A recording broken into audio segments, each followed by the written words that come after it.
ਸ਼ੇਰੇ Punjab 600 AM ਤੇ ਨਿੱਘਾ ਹਾਰਦਿਕ ਸਵਾਗਤ ਹੈ। ਮੈਂ ਤੁਹਾਡਾ ਮੇਜ਼ਬਾਨ ਹਰਜੀਤ ਸਿੰਘ ਗਿੱਲ ਦਾ ਹਰਜੀਤ ਸਿੰਘ ਗਿੱਲ ਸ਼ੋਅ ਲੈ ਕੇ ਤੁਹਾਡੀ ਸੇਵਾ ਦੇ ਵਿੱਚ ਹਾਜ਼ਰ ਹਾਂ। 10:10 ਹੋਏ ਨੇ। ਸ਼ਾਹ ਅਸ਼ਰਾ ਤਹਿਕਾਕ ਤੇ 2 ਮਈ ਦਾ ਦਿਨ ਹੈ, ਵਰਾ 2023 ਦਾ, ਤੇ ਮੰਗਲਵਾਰ ਹੈ। 19 ਵਿਸਾਖ ਨਾਨਕ ਸੰਮਤ 555। ਨਿੱਘਾ ਹਾਰਦਿਕ ਸਵਾਗਤ ਹੈ ਜੀ। ਚੱਲਾਂਗੇ ਪੰਜਾਬ ਨੂੰ। ਦੇਸ਼ ਪੰਜਾਬ ਦੇ ਝਰੋਖੇ 'ਚੋਂ ਸਰਦਾਰ ਨਵਕਿਰਨ ਸਿੰਘ ਪੱਤੀ ਹੋਣਗੇ ਸ਼ਾਮਲ। ਉਸ ਤੋਂ ਬਾਅਦ ਅੱਜ ਸਿਟੀ ਅਫਸਰੀ ਦੇ ਕੌਂਸਲਰ ਲਿੰਡਾ ਐਨਸ ਸਟੂਡੀਓ 'ਚ ਆ ਰਹੇ ਨੇ। 11:20 ਤੇ ਉਹਨਾਂ ਨਾਲ ਗੱਲਬਾਤ ਹੋਏਗੀ। ਸ਼ਹਿਰ ਕਿਵੇਂ ਚੱਲ ਰਿਹਾ, ਸ਼ਹਿਰ ਦੇ ਵਿੱਚ ਕਮੀਆਂ ਕੀ ਨੇ, ਕਿਸ ਤਰ੍ਹਾਂ ਆਪੋਜੀਸ਼ਨ ਵਧੀਆ ਕੰਮ ਕਰ ਸਕਦੀ ਹੈ, ਪ੍ਰਾਇਓਰਟੀਜ਼ ਕੀ ਨੇ, ਇਸ 'ਤੇ ਗੱਲਬਾਤ ਹੋਏਗੀ। ਆਖਰੀ ਘੰਟੇ ਦੇ ਵਿੱਚ ਆਰਥਿਕ ਇਸ ਮੰਦਹਾਲੀ 'ਚ, ਮਹਿੰਗਾਈ ਦੇ ਵਿੱਚ ਜਿਹੜੇ ਖਰਚੇ ਨੇ ਅਤੇ ਜਿਹੜੀ ਕਮਾਈ ਹੈ ਉਹ ਸਮਤਲ ਨਹੀਂ। ਖਰਚੇ ਵੱਧ ਨੇ, ਕਮਾਈ ਘੱਟ ਹੈ। ਪਰ ਇਹਦੇ 'ਚੋਂ ਹੁਣ ਸਿਆਣਪ ਦੇ ਨਾਲ ਬੈਂਕਾਂ ਦੇ, ਕਾਰਡਾਂ ਦੇ, ਇਹਨਾਂ ਦਾ ਕਿਵੇਂ ਖਿਆਲ ਰੱਖਿਆ ਜਾ ਸਕਦਾ ਹੈ, ਕ੍ਰੈਡਿਟ ਕਾਰਡ ਨੂੰ ਕਿਸ ਤਰ੍ਹਾਂ ਵਰਤਿਆ ਜਾ ਸਕਦਾ ਹੈ, ਕਿਹੜੇ ਟੂਲ ਨੇ ਜਿਨ੍ਹਾਂ ਨੂੰ ਤੁਸੀਂ ਵਰਤ ਸਕਦੇ ਹੋ। ਤੁਸੀਂ ਬੜੇ ਤਜਰਬੇਕਾਰ ਬਾਹਰ ਬੈਠੇ ਹੋ। ਮੈਂ ਆਪਣੇ ਵੱਲੋਂ ਕੋਸ਼ਿਸ਼ ਕਰਾਂਗਾ ਕਿ ਕੈਸ਼ ਕਿੰਨਾ ਕੁ ਫਾਇਦਾ ਦੇ ਸਕਦਾ ਇਹਨਾਂ ਦਿਨਾਂ ਦੇ ਵਿੱਚ। ਕ੍ਰੈਡਿਟ ਕਾਰਡ ਘਰੇ ਰੱਖ ਕੇ ਬੋਝੇ ਦੇ ਵਿੱਚ ਜਿੰਨੇ ਡਾਲਰ ਨੇ ਉਹਦੇ ਹਿਸਾਬ ਦੇ ਨਾਲ ਕਿਵੇਂ, ਅਤੇ ਜਿਹੜੇ ਖਰਚੇ ਨੇ, ਇੱਕ ਤਾਂ ਜ਼ਰੂਰੀ ਖਰਚੇ ਨੇ ਢਿੱਡ ਨੂੰ ਝੁਲਕਾ ਦੇਣ ਲਈ, ਸਿਰ ਦੀ ਛੱਤ ਰੱਖਣ ਲਈ, ਕੁਛ ਹੋਰ ਖਰਚੇ ਉਹਨਾਂ ਨੂੰ ਹੋਲਡ ਕਿਵੇਂ ਕਰ ਸਕਦੇ ਹਾਂ ਸਾਲ ਖੰਡ, 1.5 ਸਾਲ ਲਈ, ਵੀ ਤੁਸੀਂ ਸੌਖੇ ਹੋ ਜਾਓ। ਸ਼ੋਅ ਆਫ ਤੋਂ ਪਰਾਂ ਹੋ ਕੇ ਜ਼ਿੰਦਗੀ ਕਿਵੇਂ ਜੂਈ ਜਾ ਸਕਦੀ ਹੈ। ਬੰਦੇ ਝੰਬੇ ਪਏ ਨੇ, ਧਰਮ ਨਾਲ ਝੰਬੇ, 7 ਦਿਨ ਕੰਮ ਕਰਦੇ ਆ, ਸਾਹ ਟੁੱਟੇ ਪਏ ਨੇ, ਤੇ ਲੋਕਾਂ ਦੀ ਬੱਸ ਹੋ ਗਈ। ਇਹਦੇ 'ਤੇ ਅੱਜ ਗੱਲ ਕਰਾਂਗੇ। ਲਗਰੇ ਕੱਚੀਏ ਲਾਲ ਕਰੂੰਬਲ ਗੰਦਲੇ ਸੌਂਫ ਦੀਏ, ਤੇਰਾ ਸੁਹਜ ਕਰੇਂਦਾ ਖਲਕਤ ਤੇ ਸਰਦਾਰੀ। ਲਗਰੇ ਕੱਚੀਏ ਲਾਲ ਕਰੂੰਬਲ ਗੰਦਲੇ ਸੌਂਫ ਦੀਏ, ਤੇਰਾ ਸੁਹਜ ਕਰੇਂਦਾ ਖਲਕਤ ਤੇ ਸਰਦਾਰੀ। ਤੇਰੀ ਚੁੰਨੀ 'ਤੇ ਉਹ ਲਾਲ ਲਕੀਰਾਂ ਵੱਜੀਆਂ ਨੇ ਬਈ ਜੀਕਣ ਮੂੰਗਫਲੀ ਦੇ ਫੁੱਲਾਂ ਉੱਤੇ ਧਾਰੀ। ਤੇਰੀ ਸੇਲੀ ਤਾਂ ਜੋ ਡਾਰ ਹੋਵੇ ਕੋਈ ਚਿੜੀਆਂ ਦੀ, ਜਿਹੜੀ ਪੱਛੋਂ ਦੇ ਵੱਲ ਉੱਡ ਜਾਏ ਮਾਰ ਉਡਾਰੀ। ਤੈਨੂੰ ਹਵਾ ਦੇ ਬੁੱਲੇ ਨਾਗ ਵਲੇਵਾਂ ਪਾ ਲੈਂਦੇ, ਚੰਨ ਦਾ ਕੱਕਾ ਚਾਨਣ ਹਿੱਕ ਤੇ ਕਰੇ ਸਵਾਰੀ।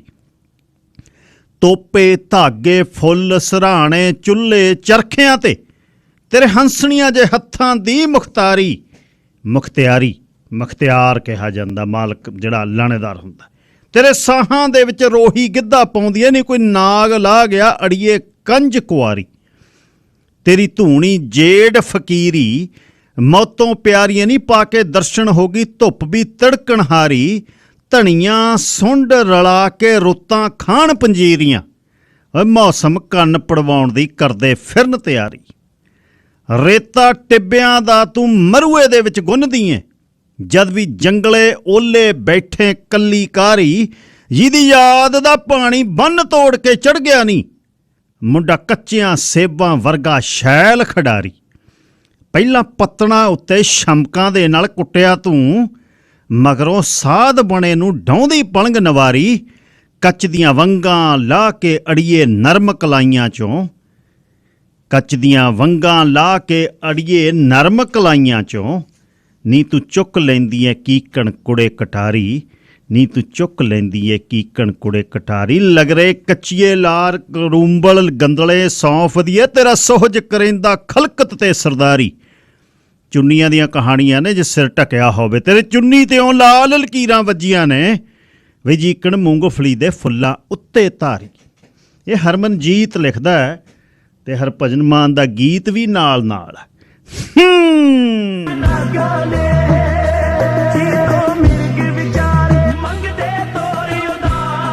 ਖੰਗੂਰੇ ਨਾਲ ਆਵਾਜ਼ ਵੀ ਵੱਧਦੀ ਹੈ ਲੱਗਦਾ। ਖੰਗੂਰਾ ਬਹੁਤ ਕੰਮ ਕਰਦਾ ਹੀ ਪੁਰਾਣੇ ਸਮੇਂ 'ਚ। ਜਦ ਬਾਪੂ ਨੇ ਅੰਦਰ ਬਣਨਾ, ਨੂੰਹਾਂ ਨੇ ਕੰਮ 'ਤੇ ਲੱਗਿਆ ਹੋਣਾ, ਖੰਗੂਰੇ ਦਾ ਮਤਲਬ ਇਹ ਸੀ, ਭਾਈ ਸੂਤ ਹੋ ਕੇ ਬੈਠੋ, ਸਿਰ ਸੁਰ ਢੱਕ ਲਓ, ਮੈਂ ਆ ਗਿਆ। ਜੁੱਤੀ ਦੀ ਜ਼ਰਕ ਜਰਕ ਜਰਕ ਇਹ ਵੀ ਆਵਾਜ਼ ਆਉਂਦੀ, ਖੂੰਡੇ ਦਾ ਖੜਕਾ ਵੀ ਹੁੰਦਾ, ਅਤੇ ਫਿਰ ਉਹ ਖੰਗੂੜਾ ਮਾਰਦਾ। ਬੇਬੇ ਡਾਕ ਵਾਂਗੂ ਜਾਂਦੀ, ਬੈਠੋ ਜੀ ਪਾਣੀ ਲਿਆਵਾਂ, ਚਾਹ ਧਰੋ ਭਾਈ ਜੀ, ਬਾਪੂ ਜੀ ਆ ਗਏ ਤੁਹਾਡੇ। ਲਓ ਜੀ, ਚੱਲੀਏ ਪੰਜਾਬ ਨੂੰ। ਫਿਰ ਦੇਸ਼ ਪੰਜਾਬ ਦੇ ਝਰੋਖੇ 'ਚੋਂ ਸਰਦਾਰ ਨਵਕਿਰਨ ਸਿੰਘ ਪੱਤੀ ਮੇਰੇ ਨਾਲ ਸ਼ਾਮਲ ਨੇ। ਸਰ ਨਮਕਿਨ ਸਿੰਘ ਜੀ, ਸਵਾਗਤ ਹੈ। ਸਤਿ ਸ੍ਰੀ ਅਕਾਲ। ਸ਼ੁਕਰੀਆ ਜੀ ਗਿੱਲ ਸਾਹਿਬ। ਸਭ ਤੋਂ ਪਹਿਲਾਂ ਤੁਹਾਨੂੰ ਤੇ ਸਾਰੇ ਸਰੋਤਿਆਂ ਨੂੰ ਮੇਰੇ ਵੱਲੋਂ ਵੀ ਪਿਆਰ ਭਰੀ ਸਤਿ ਸ੍ਰੀ ਅਕਾਲ ਜੀ। ਜੀ ਗਿੱਲ ਸਾਹਿਬ, ਆ ਪੰਜਾਬ ਦੇ ਕਿਹੜੇ ਮੰਤਰੀ ਤੇ ਲਾਗੇ ਜਿਨਸੀ ਸ਼ੋਸ਼ਣ ਦੇ ਇਲਜ਼ਾਮ ਮੈਂ ਕੱਲ ਪੜ੍ਹੀ ਸੀ, ਕਹਿੰਦੇ ਕੋਈ ਵੀਡੀਓ ਵੀ ਆਉਣ ਵਾਲੀ ਹੈ। ਇਹ ਕਿੱਧਰ ਦੀ ਹੋ ਗਿਆ ਵਿੱਚ ਪਟੇਚੀ? ਕੌਣ ਆ ਇਹ? ਜੀ ਗਿੱਲ ਸਾਹਿਬ, ਤੁਸੀਂ ਦੇਖੋ ਕਿ ਪੰਜਾਬ ਦੇ ਲੋਕ, ਪੰਜਾਬ ਦੀ ਇਸ ਪਵਿੱਤਰ ਧਰਤੀ ਦੇ ਲੋਕ, ਇਹਨਾਂ ਲੀਡਰਾਂ ਨੂੰ ਆਪਣੇ ਕੰਮਾਂ ਕਾਰਾਂ ਦੇ ਲਈ, ਇੱਕ ਤਬਦੀਲੀ ਦੇ ਲਈ, ਇੱਕ ਬਦਲਾਅ ਦੇ ਲਈ, ਇੱਕ ਚੰਗੇ ਸ਼ਾਸਨ ਤੇ ਅਨੁਸ਼ਾਸਨ ਦੇ ਲਈ ਚੁਣਦੇ ਨੇ। ਪਰ ਪਿਛਲੇ ਸਮੇਂ ਤੋਂ ਇਹ ਵੀਡੀਓ ਆਉਣ ਦਾ ਕੰਮ ਇਹੋ ਜਿਹਾ ਚੱਲਿਆ ਗਿੱਲ ਸਾਹਿਬ ਕਿ ਕਿਸੇ ਨਾ ਕਿਸੇ ਦੀ ਜਿਹੜੀ ਹੈਗੀ ਵੀਡੀਓ ਉਹ ਆਉਂਦੀ ਰਹਿੰਦੀ ਆ। ਇਹਦੇ ਨਾਲ ਸਮਾਜ ਨੂੰ, ਸਾਡੀ ਨੌਜਵਾਨੀ ਨੂੰ ਕੀ ਸੇਧ ਮਿਲੂਗੀ? ਹੁਣ ਮਸਲਾ ਇਹ ਆ ਕਿ ਸੁਖਪਾਲ ਸਿੰਘ ਖਹਿਰਾ MLA ਆ ਕਾਂਗਰਸ ਦਾ, ਪਹਿਲਾਂ ਆਮ ਆਦਮੀ ਪਾਰਟੀ ਦੇ ਨਾਲ ਰਹੇ ਨੇ, ਖੱਬੇ ਪੱਖੀਆਂ ਦੇ ਨਾਲ ਵੀ ਉਹਨਾਂ ਦਾ ਗੱਠਜੋੜ ਚੱਲਦਾ ਰਿਹਾ ਹੈਗਾ। ਖਹਿਰਾ ਹੋਰਾਂ ਨੇ ਵੀਡੀਓ ਕਲਿੱਪਾਂ ਜਿਹੜੀਆਂ ਉਹ ਪੰਜਾਬ ਦੇ ਗਵਰਨਰ ਸਾਹਿਬ ਕੋਲੇ ਲੈ ਗਏ। ਕਹਿੰਦੇ ਜੀ ਆਹ ਵੀਡੀਓ ਕਲਿੱਪ ਹੈ। ਖਹਿਰਾ ਸਾਹਿਬ ਕਹਿੰਦੇ ਦੇਖੋ ਮੈਥੋਂ ਤਾਂ ਕਹਿੰਦੇ 20-25 ਸਕਿੰਟ ਤੋਂ ਬਾਅਦ ਦੇਖੀ ਨਹੀਂ ਗਈ। ਗਵਰਨਰ ਸਾਹਿਬ ਇਹਦੀ ਕਰਾਓ ਜਾਂਚ। ਆਹ ਅਸ਼ਲੀਲ ਹਰਕਤਾਂ ਪੰਜਾਬ ਦਾ ਕੋਈ ਮੰਤਰੀ ਕਰ ਰਿਹਾ ਔਰ ਇਹ ਜਿਨਸੀ ਸ਼ੋਸ਼ਣ ਦਾ ਮਸਲਾ ਗਾ। ਇਹਦੀ ਜਾਂਚ ਕਰਵਾ ਕੇ ਸੰਬੰਧਿਤ ਮੰਤਰੀ ਦੇ ਖਿਲਾਫ ਕਰੋ ਕਾਰਵਾਈ। ਹੁਣ ਗਿੱਲ ਸਾਹਿਬ, ਜਲੰਧਰ ਦੀ ਜਿਮਣੀ ਚੋਣ ਆ ਜਿਹੜੀ ਜਮਾ ਬੂਹੇ ਤੇ ਆਈ ਖੜੀ ਆ। ਜਲੰਧਰ ਦੀ ਜਿਮਣੀ ਚੋਣ ਦੇ ਵਿੱਚ ਅੱਡੀ ਚੋਟੀ ਦਾ ਜ਼ੋਰ ਕਾਂਗਰਸ ਦਾ ਵੀ ਲੱਗਿਆ ਹੋਇਆ ਤੇ ਅੱਡੀ ਚੋਟੀ ਦਾ ਜ਼ੋਰ ਆਮ ਆਦਮੀ ਪਾਰਟੀ ਦਾ ਵੀ ਲੱਗਿਆ ਹੋਇਆ। ਪੂਰਾ ਫਸਮਾ ਮੁਕਾਬਲਾ ਗਾ। ਆਮ ਆਦਮੀ ਪਾਰਟੀ ਵਾਲਿਆਂ ਨੂੰ ਲੱਗਦਾ ਹੈ ਕਿ ਸੰਗਰੂਰ ਦੀ ਇਲੈਕਸ਼ਨ ਅਸੀਂ ਹਾਰ ਗਏ ਸੀ, ਸਰਦਾਰ ਸਿਮਰਜੀਤ ਸਿੰਘ ਮਾਨ ਜਿੱਤ ਗਏ ਸੀ, ਕਿ ਐਤਕੀ ਜਲੰਧਰ ਦੇ ਵਿੱਚ ਅਸੀਂ ਜਿੱਤ ਕੇ ਇਹ ਸੈਮੀਫਾਈਨਲ ਮੰਨੀ ਜਾਂਦੀ ਹੈ, ਅੱਗੇ ਵਧਣਾ ਹੈ। ਲੇਕਿਨ ਜੋ ਖਹਿਰਾ ਹੋਰੀ ਚੀਜ਼ ਕੱਢ ਲਿਆਏ ਗਿੱਲ ਸਾਹਿਬ, ਉਸ ਚੀਜ਼ ਦਾ ਆਮ ਆਦਮੀ ਪਾਰਟੀ ਕੋਲੇ ਕੋਈ ਤੋੜ ਨਜ਼ਰ ਨਹੀਂ ਆ ਰਿਹਾ। ਖਹਿਰਾ ਹੋਰਾਂ ਨੇ ਹਾਲਾਂਕਿ ਅਜੇ ਤੱਕ ਨਾਂ ਨਹੀਂ ਲਿਆ। ਉਹ ਕਹਿੰਦੇ ਮੈਂ ਨਾਂ ਨਹੀਂ ਲੈਂਦਾ, ਕੋਈ ਵੀ ਮੰਤਰੀ ਹੋਵੇ। ਮੈਂ ਤਾਂ ਵੀਡੀਓ ਦੇ ਆਇਆ ਗਵਰਨਰ ਸਾਹਿਬ ਨੂੰ। ਦੂਜੇ ਪਾਸੇ ਗਿੱਲ ਸਾਹਿਬ, ਖਹਿਰਾ ਸਾਹਿਬ ਹੋਰੀ ਇੱਕ ਹੋਰ ਜਿਹੜੀ ਹੈਗੀ ਉਹ ਵੀ ਅਰਜ਼ੀ ਦੇ ਕੇ ਆਏ ਆ। ਉਹਨਾਂ ਨੇ ਕਿਹਾ ਵੀ ਦੇਖੋ ਜੀ, ਜਿਹੜਾ ਇਹਨਾਂ ਦਾ ਮੰਤਰੀ ਆ ਲਾਲ ਚੰਦ ਕਟਾਰੂ ਚੱਕ, ਅੱਛਾ, ਪਠਾਨਕੋਟ ਏਰੀਏ ਦਾ, ਉਹ ਆਪਦੇ ਜਿਹੜੇ ਭਾਈ ਭਤੀਜਿਆਂ ਨੂੰ, ਰਿਸ਼ਤੇਦਾਰਾਂ ਨੂੰ ਜਾਣੀ ਕਿ ਸਰਕਾਰੀ ਅਹੁਦੇ ਦੇ ਕੇ ਨਵਾਜੀ ਬੈਠਾ। ਉਦੋਂ ਬਾਅਦ ਮਨਜਿੰਦਰ ਸਿੰਘ ਸਿਰਸਾ ਨੇ ਤਾਂ ਸਿਰੇ ਹੀ ਲਾਤੀ ਕਹਾਣੀ। ਮਨਜਿੰਦਰ ਸਿੰਘ ਸਿਰਸਾ ਕਹਿੰਦਾ ਵੀ ਇਹ ਬੰਦਾ ਹੀ ਲਾਲ ਚੰਦ ਕਟਾਰੂ ਚੱਕ ਹੈ। ਚਲੋ ਜੀ, ਹੁਣ ਲਾਲ ਚੰਦ ਕਟਾਰੂ ਚੱਕ ਹੈਗਾ ਕਿ ਨਹੀਂ ਹੈਗਾ ਆਪਾਂ ਤਾਂ ਵੀਡੀਓ ਦੇਖੀ ਨਹੀਂ। ਲੇਕਿਨ ਜਿਹੜੀਆਂ ਗੱਲਾਂ ਆ ਰਹੀਆਂ ਨੇ, ਗੱਲਾਂ ਗਿੱਲ ਸਾਹਿਬ ਆਏ ਆ ਰਹੀਆਂ, ਅੱਜ ਜਿਹੜੇ ਨਿਯੁਕਤੀ ਪੱਤਰ ਦਿੱਤੇ ਨੇ ਪੰਜਾਬ ਦੇ ਜਿਹੜੇ ਕੁਛ ਨੌਜਵਾਨਾਂ ਨੂੰ ਸਰਕਾਰ ਨੇ, ਉਹ 'ਚ ਸਹਿਕਾਰਤਾ ਵਿਭਾਗ ਵਾਲੇ ਵੀ ਕਲਰਕ ਰੱਖੇ ਨੇ। ਉੱਥੇ ਭਗਵੰਤ ਮਾਨ ਸੀ, ਸਿਹਤ ਮੰਤਰੀ ਸੀ, ਪਰ ਲਾਲ ਚੰਦ ਕਟਾਰੂ ਚੱਕ ਹੈ ਨਹੀਂ ਸੀ। ਉਹਦੀ ਗੈਰ ਹਾਜ਼ਰੀ ਆ ਜਿਹੜੀ ਉਹ ਰੜਕੀ। ਦੂਜਾ, ਇਸ ਮਸਲੇ ਦੇ ਵਿੱਚ ਭਗਵੰਤ ਮਾਨ ਹੋਰਾਂ ਨੂੰ ਜਦੋਂ ਕਿਸੇ ਮੀਡੀਆ ਕਰਮੀ ਨੇ ਪੁੱਛਿਆ, ਕਹਿੰਦੇ ਜੀ ਅਸੀਂ ਸੁਣਿਆ ਲਾਲ ਚੰਦ ਕਟਾਰੂ ਚੱਕ ਅਸਤੀਫਾ ਦੇ ਰਹੇ ਨੇ, ਤਾਂ ਮੂਹਰੋਂ ਭਗਵੰਤ ਮਾਨ ਦਾ ਸੀ, ਕਹਿੰਦਾ ਮੈਨੂੰ ਤਾਂ ਪਤਾ ਨਹੀਂ, ਮਨਜਿੰਦਰ ਸਿਰਸੇ ਨੂੰ ਪਤਾ ਹੋਊ ਜਾਂ ਖੈਰੇ ਨੂੰ ਪਤਾ ਹੋਊ। ਹੁਣ ਇਹ ਜਿਹੜੀਆਂ ਗੱਲਾਂ ਗਿੱਲ ਸਾਹਿਬ ਸਾਹਮਣੇ ਆ ਰਹੀਆਂ, ਦੇਖੋ ਲਾਲ ਚੰਦ ਕਟਾਰੂ ਚੱਕ ਆ ਜਿਹੜਾ ਪਠਾਨਕੋਟ ਦੇ ਪਿੰਡ ਕਟਾਰੂ ਚੱਕ ਦਾ ਸਰਪੰਚ ਰਿਹਾ। ਪਹਿਲਾਂ ਇਹ ਹਰਕ੍ਰਿਸ਼ਨ ਸਰਜੀਤ ਦਾ ਚੇਲਾ ਹੁੰਦਾ ਸੀ। ਉਦੋਂ ਬਾਅਦ ਇਹ ਵੱਖ-ਵੱਖ ਤਰੀਕੇ ਦੇ ਨਾਲ ਆਪਦੇ ਪਿੰਡ ਦਾ ਲਗਾਤਾਰ ਸਰਪੰਚ ਚੱਲਿਆ ਆ ਰਿਹਾ। ਹੁਣ ਐਤਕੀ ਆਮ ਆਦਮੀ ਪਾਰਟੀ ਦੇ ਵੱਲੋਂ ਇਹ ਉੱਥੋਂ MLA ਬਣਿਆ, ਮੰਤਰੀ ਬਣਿਆ। ਲੇਕਿਨ ਜੋ ਪੰਜਾਬ ਦੇ ਨਾਲ ਸੰਬੰਧਿਤ ਰਾਜਨੀਤਿਕ ਲੀਡਰ ਦੱਸ ਰਹੇ ਨੇ, ਜੇ ਉਹ ਗੱਲ ਸੱਚੀ ਹੈ ਤਾਂ ਗੱਲ ਬੜੀ ਜਿਹੜੀ ਹੈ ਕਿ ਉਹ ਗਿੱਲ ਸਾਹਿਬ ਹੈਰਾਨੀਜਨਕ ਹੈ ਜੀ। ਕਮਾਲ ਹੋ ਗਈ। ਅੱਛਾ, ਲੁਧਿਆਣੇ ਗੈਸ ਕਾਂਡ ਦੇ, ਕਿਉਂਕਿ ਇਹਦੇ ਤੇ ਆਪਾਂ ਗੱਲ ਉਨੀ ਕੇ ਕਰੀਏ, ਹਲੇ ਪਤਾ ਨਹੀਂ ਇਹ ਕਿੱਧਰ ਨੂੰ ਜਾਣੀ ਹੈ, ਕਿਉਂਕਿ ਜਦ ਤੱਕ ਆਪਾਂ ਆਪ ਨਹੀਂ ਵੇਖਦੇ ਕੁਛ। ਪਰ ਪਤਾ ਮੈਨੂੰ ਵੀ ਲੱਗਿਆ ਕੁਛ ਖਾਸ ਬੰਦਿਆਂ ਤੋਂ ਚੰਡੀਗੜ੍ਹ 'ਚ ਵੀ ਮਾਮਲਾ ਖਾਸਾ ਵਿਗੜੋ ਵਾਲਾ ਇਹ। ਅਤੇ ਜਿਨਸੀ ਸ਼ੋਸ਼ਣ ਕਿਹਦੇ 'ਤੇ ਆ, ਕਿਹਦੇ ਨੇ ਪਤਾ ਨਹੀਂ, ਇਹ ਖਾਸੀ ਮੁਸ਼ਕਿਲ ਵਾਲੀ ਕਹਾਣੀ ਆ। ਚਲੋ ਸਮੇਂ ਨਾਲ ਇਹ ਨਿਕਲ ਆਉਣੀ ਆ ਬਾਹਰ ਜੀ। ਵਾਕਈ ਜੀ, ਉਧਰੋਂ ਕਿਉਂਕਿ ਗੱਲਾਂ ਗਿੱਲ ਸਾਹਿਬ ਜਿਹੜੀਆਂ ਨਿਕਲ ਕੇ ਆ ਰਹੀਆਂ, ਮਜੀਠੀਆ ਹੋਰਾਂ ਨੇ ਇੱਕ ਹੋਰ ਨਵਾਂ ਜਿਹੜੀ ਆ ਗੱਲ ਉਹ ਕੱਢ ਕੇ ਲਿਆਂਦੀ ਹੈ। ਹਾਲਾਂਕਿ ਮਜੀਠੀਆ ਹੋਰਾਂ ਦੇ ਆਪਦੇ ਉੱਤੇ ਵੀ ਬਹੁਤ ਤਰ੍ਹਾਂ ਦੇ ਇਲਜ਼ਾਮ ਲੱਗਦੇ ਰਹੇ ਨੇ। ਮਜੀਠੀਆ ਹੋਰਾਂ ਦਾ ਕਹਿਣਾ ਇਹ ਹੈਗਾ ਕਿ ਆਮ ਆਦਮੀ ਪਾਰਟੀ ਦਾ ਇੱਕ MLA ਆ ਉਹਨੇ ਫਰਜ਼ੀ ਸਰਟੀਫਿਕੇਟ ਲਾ ਕੇ ਆਪਦੇ ਪੁੱਤ ਨੂੰ ਨੌਕਰੀ ਦਵਾਈ ਆ। ਹੁਣ ਇਹ ਕਰਤਾਰਪੁਰ ਸਾਹਿਬ ਹਲਕੇ ਤੋਂ ਆਮ ਆਦਮੀ ਪਾਰਟੀ ਦਾ MLA ਆ ਬਲਕਾਰ ਸਿੰਘ ਮਜੀਠੀਆ। ਕਹਿੰਦਾ ਉਹਨੇ ਆਪਦੇ ਪੁੱਤਰ ਬਲਕਾਰ ਸਿੰਘ ਨੇ ਆਪਣੇ ਪੁੱਤਰ ਨੂੰ ਸਬ ਇੰਸਪੈਕਟਰ ਦੀ ਨੌਕਰੀ ਦਿਵਾਉਣ ਵਾਸਤੇ 50% ਅਪੰਗ ਹੋਣ ਦਾ ਦਾਅਵਾ ਕਰਦਿਆਂ ਜਿਹੜਾ ਜਾਅਲੀ ਸਰਟੀਫਿਕੇਟ ਬਣਾਇਆ। ਹੁਣ ਇਹ ਮਸਲਾ ਬੜਾ ਗੰਭੀਰ ਹੈ, ਇਹਦੀ ਵੀ ਜਾਂਚ ਹੋਣੀ ਚਾਹੀਦੀ ਹੈ ਜੀ। ਲੁਧਿਆਣੇ ਗੈਸ ਕਾਂਡ ਮਾਮਲੇ ਦਾ ਕੀ ਪਤਾ ਲੱਗਿਆ ਜੀ? ਹੋਰ ਗਿੱਲ ਸਾਹਿਬ ਦੇਖੋ, ਜਿਹੜਾ ਇਹ ਲੁਧਿਆਣਾ ਗੈਸ ਕਾਂਡ ਮਾਮਲਾ ਹੋਇਆ ਬੜਾ ਮੰਦਭਾਗਾ ਮਾਮਲਾ ਹੈ। ਇਸ ਮਾਮਲੇ ਦੇ ਵਿੱਚ ਇੱਕ SIT ਹੈ ਜਿਹੜੀ ਉਹ ਬਣਾਈ ਹੋਈ ਹੈ ਔਰ 11 ਲੋਕਾਂ ਦੀ ਜਿਹੜੀ ਮੌਤ ਆ ਉੱਥੇ ਹੋਈ ਹੈ। ਇੱਕ ਪਰਿਵਾਰ ਦੇ 5 ਜੀ ਨੇ ਜਿਹੜੇ ਉਹਨਾਂ ਦੀ ਮੌਤ ਹੋਈ ਹੈ ਔਰ ਇਹ ਸਾਰਾ ਮਸਲਾ ਗਾ ਜਿਹੜਾ ਹਾਈਡਰੋਜਨ ਸਲਫਾਈਡ ਗੈਸ ਦੀ ਵਧੇਰੇ ਮਾਤਰਾ ਪਾਏ ਜਾਣ ਕਰਕੇ ਹੋਇਆਗਾ। ਜੇ ਗੁਨਾਹ ਕਿਸੇ ਨੇ ਜਾਣ ਬੁੱਝ ਕੇ ਨਹੀਂ ਕੀਤਾ ਤਾਂ ਇਹ ਵੱਡੀ ਲਾਪਰਵਾਹੀ ਵੀ ਹੈ। ਸਭ ਤੋਂ ਪਰੇਸ਼ਾਨ ਕਰਨ ਵਾਲੀ ਗੱਲ ਇਹ ਹੈਗੀ ਕਿ ਸ਼ਾਇਦ ਇਹ ਗੈਸ ਸੀਵਰੇਜ ਦੇ ਅੱਧ ਢਕੇ ਮੈਨਹੋਲ ਦੇ ਵਿੱਚੋਂ ਲੀਕ ਹੋਈ ਹੈ ਤੇ ਫਿਰ ਸੰਘਣੀ ਆਬਾਦੀ ਵਾਲੇ ਗਿਆਸਪੁਰਾ ਖੇਤਰ ਦੀਆਂ ਦੁਕਾਨਾਂ ਤੇ ਮਕਾਨਾਂ 'ਚ ਫੈਲ ਗਈ। ਸਮਝਿਆ ਜਾ ਰਿਹਾ ਕਿ ਜ਼ਹਿਰੀਲੀ ਗੈਸ ਸੀਵਰੇਜ ਦੇ ਪਾਣੀ ਤੇ ਮਵਾਦ 'ਚ ਸੰਤਾਂ ਦਾ ਪ੍ਰਦੂਸ਼ਿਤ ਤੇਜ਼ਾਬੀ ਪਾਣੀ ਹੈ ਜਿਹੜਾ ਉਹ ਰਲਣ ਕਰਕੇ ਹੋਈ ਹੈ। ਕਿਉਂਕਿ ਸੀਵਰੇਜ ਦਾ ਪਾਣੀ ਵੀ ਇੰਨਾ ਗੰਦਾ ਨਹੀਂ ਹੁੰਦਾ। ਸੀਵਰੇਜ ਦਾ ਪਾਣੀ ਜੇ ਗੰਦਾ ਹੋਇਆ ਇਹਦਾ ਮਤਲਬ ਫੈਕਟਰੀਆਂ ਦਾ ਤੇਜ਼ਾਬੀ ਪਾਣੀ ਹੈ। ਇਹਦਾ ਮਤਲਬ ਫੈਕਟਰੀਆਂ 'ਚੋਂ ਕੈਮੀਕਲ ਨਿਕਲ ਰਿਹਾ। ਜੇ ਫੈਕਟਰੀਆਂ 'ਚੋਂ ਕੈਮੀਕਲ ਨਿਕਲ ਰਿਹਾ, ਫੈਕਟਰੀਆਂ ਬਣਾ ਕੀ ਰਹੀਆਂ ਨੇ? ਸਵਾਲ ਬੜੇ ਗੰਭੀਰ ਨੇ। ਸਾਡੇ ਸਾਹਮਣੇ ਭੋਪਾਲ ਗੈਸ ਤਰਾਸਦੀ ਹੈ 1984 ਦੇ ਵਿੱਚ ਜੋ ਹੋਇਆ, ਉਹਦੇ ਜ਼ਖਮ ਅਜੇ ਵੀ ਅੱਲੇ ਨੇ। ਇਹੋ ਜਿਹਾ ਮਤਲਬ ਕੰਮ ਜਿਹੜਾ ਉਹ ਲੁਧਿਆਣੇ ਦੇ ਵਿੱਚ ਹੋਇਆਗਾ। ਨੈਸ਼ਨਲ ਗ੍ਰੀਨ ਟ੍ਰਿਬਿਊਨਲ ਨੇ ਦੌਰਾ ਕੀਤਾ ਜੀ। ਨੈਸ਼ਨਲ ਗ੍ਰੀਨ ਟ੍ਰਿਬਿਊਨਲ ਨੇ ਪੰਜਾਬ ਸਰਕਾਰ ਨੂੰ ਕਿਹਾਗਾ ਕਿ ਤੁਸੀਂ ਇਸ ਮਸਲੇ ਦੇ ਵਿੱਚ ਜਿਹੜਾ ਗਾ ਉਹ ਪੀੜਤ ਪਰਿਵਾਰਾਂ ਨੂੰ ਪੈਸੇ ਦਿਓ ਔਰ ਉਹਨਾਂ ਨੇ ਗਿੱਲ ਸਾਹਿਬ ਪੰਜਾਬ ਸਰਕਾਰ ਨੂੰ ਨੈਸ਼ਨਲ ਗ੍ਰੀਨ ਟ੍ਰਿਬਿਊਨਲ ਨੇ ਹੁਕਮ ਦਿੱਤਾ ਗਾ ਕਿ ਤੁਸੀਂ ਜਿੰਨੇ ਵੀ ਪੀੜਤ ਪਰਿਵਾਰ ਨੇ ਜਿਨ੍ਹਾਂ ਦੇ ਘਰਾਂ ਦੇ ਵਿੱਚ ਮੌਤ ਆ ਜਿਹੜੀ ਉਹ ਹੋਈ ਹੈ, ਜਿਵੇਂ ਇੱਕ ਪਰਿਵਾਰ ਦੇ ਵਿੱਚ ਤਾਂ 8 ਮਹੀਨੇ ਦਾ ਬੱਚਾ ਬਚਿਆ, ਉਹਨੇ ਆਪਣੇ ਪਰਿਵਾਰ ਦਾ ਸੰਸਕਾਰ ਇੱਕ ਹਿਸਾਬ ਦੇ ਨਾਲ ਕੀਤਾ ਗਾ। ਨਹੀਂ ਤਾਂ ਸਾਰੇ ਦਾ ਸਾਰਾ ਪਰਿਵਾਰ ਹੈਗਾ ਜਿਹੜਾ ਉਹ ਇਸ ਜਿਹੜੀ ਗੈਸ ਲੀਕ ਹੋਈ ਹੈ ਜਾਂ ਸੀਵਰੇਜ ਦੇ ਵਿੱਚੋਂ ਗੈਸ ਮੈਨਹੋਲ ਕਰਕੇ ਨਿਕਲੀ ਹੈ ਉਹਦੇ ਕਰਕੇ ਮਾਰਿਆ ਗਿਆ। ਹੁਣ ਉਹ ਤੇ 20 ਲੱਖ ਰੁਪਇਆ ਦੇਣ ਦਾ ਜਿਹੜਾ ਫੈਸਲਾ ਗਾ ਉਹ ਨੈਸ਼ਨਲ ਗ੍ਰੀਨ ਟ੍ਰਿਬਿਊਨਲ ਨੇ ਦਿੱਤਾ ਹੈ ਜੀ। ਇਹ ਟਿੱਲੂ ਤਾਜਪੁਰੀਆ ਗੈਂਗਸਟਰ ਕਿਹੜਾ ਜਿਹੜਾ ਤਿਹਾੜ ਜੇਲ੍ਹ 'ਚ ਜਿਹਨੂੰ ਮਾਰਤਾ ਜੀ? ਗਿੱਲ ਸਾਹਿਬ, ਇਹ ਟਿੱਲੂ ਤਾਜਪੁਰੀਆ ਇੱਕ ਨਾਮੀ ਗੈਂਗਸਟਰ ਹੈਗਾ ਔਰ ਇੱਕ ਪਿੱਛੇ ਜੇ ਕੋਰਟ ਦੇ ਵਿੱਚ ਗੋਲੀਆਂ ਚੱਲੀਆਂ ਸੀਗੀਆਂ ਦਿੱਲੀ ਦੇ ਵਿੱਚ, ਉਹ ਗੋਲੀਆਂ ਚਲਾਉਣ ਵਾਲਿਆਂ ਦੇ ਵਿੱਚ ਟਿੱਲੂ ਤਾਜਪੁਰੀਆ ਦਾ ਨਾਂ ਆਇਆ ਸੀਗਾ ਔਰ ਅਦਾਲਤ ਦੇ ਵਿੱਚ ਗੋਲੀਆਂ ਚਲਾਉਣ ਦੇ ਮਸਲੇ ਦੇ ਵਿੱਚ ਹੀ ਟਿੱਲੂ ਤਾਜਪੁਰੀਆ ਗਾ ਜਿਹੜਾ ਉਹ ਇੱਕ ਮੋਸਟ ਵਾਂਟਡ ਗੈਂਗਸਟਰ ਐਲਾਨਿਆ ਸੀਗਾ। ਰੋਹਿਣੀ ਕੋਟ ਗੋਲੀ ਕਾਂਡ ਮਸਲੇ ਦੇ ਕਰਕੇ ਉਦੋਂ ਬਾਅਦ ਇਹਨੂੰ ਗ੍ਰਿਫਤਾਰ ਕੀਤਾ ਗਿਆ ਸੀ। ਫਿਰ ਇਹ ਦਿੱਲੀ ਦੀ ਤਿਹਾੜ ਜੇਲ੍ਹ ਦੇ ਵਿੱਚ ਬੰਦ ਸੀਗਾ। ਹੁਣ ਸਵਾਲ ਇਹ ਖੜਾ ਹੋ ਗਿਆ ਕਿ ਉੱਥੇ ਇਹਨੂੰ ਕਤਲ ਕਰਤਾ। 2 ਗੈਂਗਸਟਰਾਂ ਨੇ ਤੇਜ਼ ਤਾਰ ਹਥਿਆਰਾਂ ਦੇ ਨਾਲ ਇਹਦਾ ਕਤਲ ਕੀਤਾ। ਸਵਾਲ ਇਹ ਖੜਾ ਹੋ ਗਿਆ, ਪੰਜਾਬ ਦੀਆਂ ਜੇਲ੍ਹਾਂ 'ਚ ਕਤਲ ਹੋਏ ਨੇ ਪਿੱਛੇ ਜੇ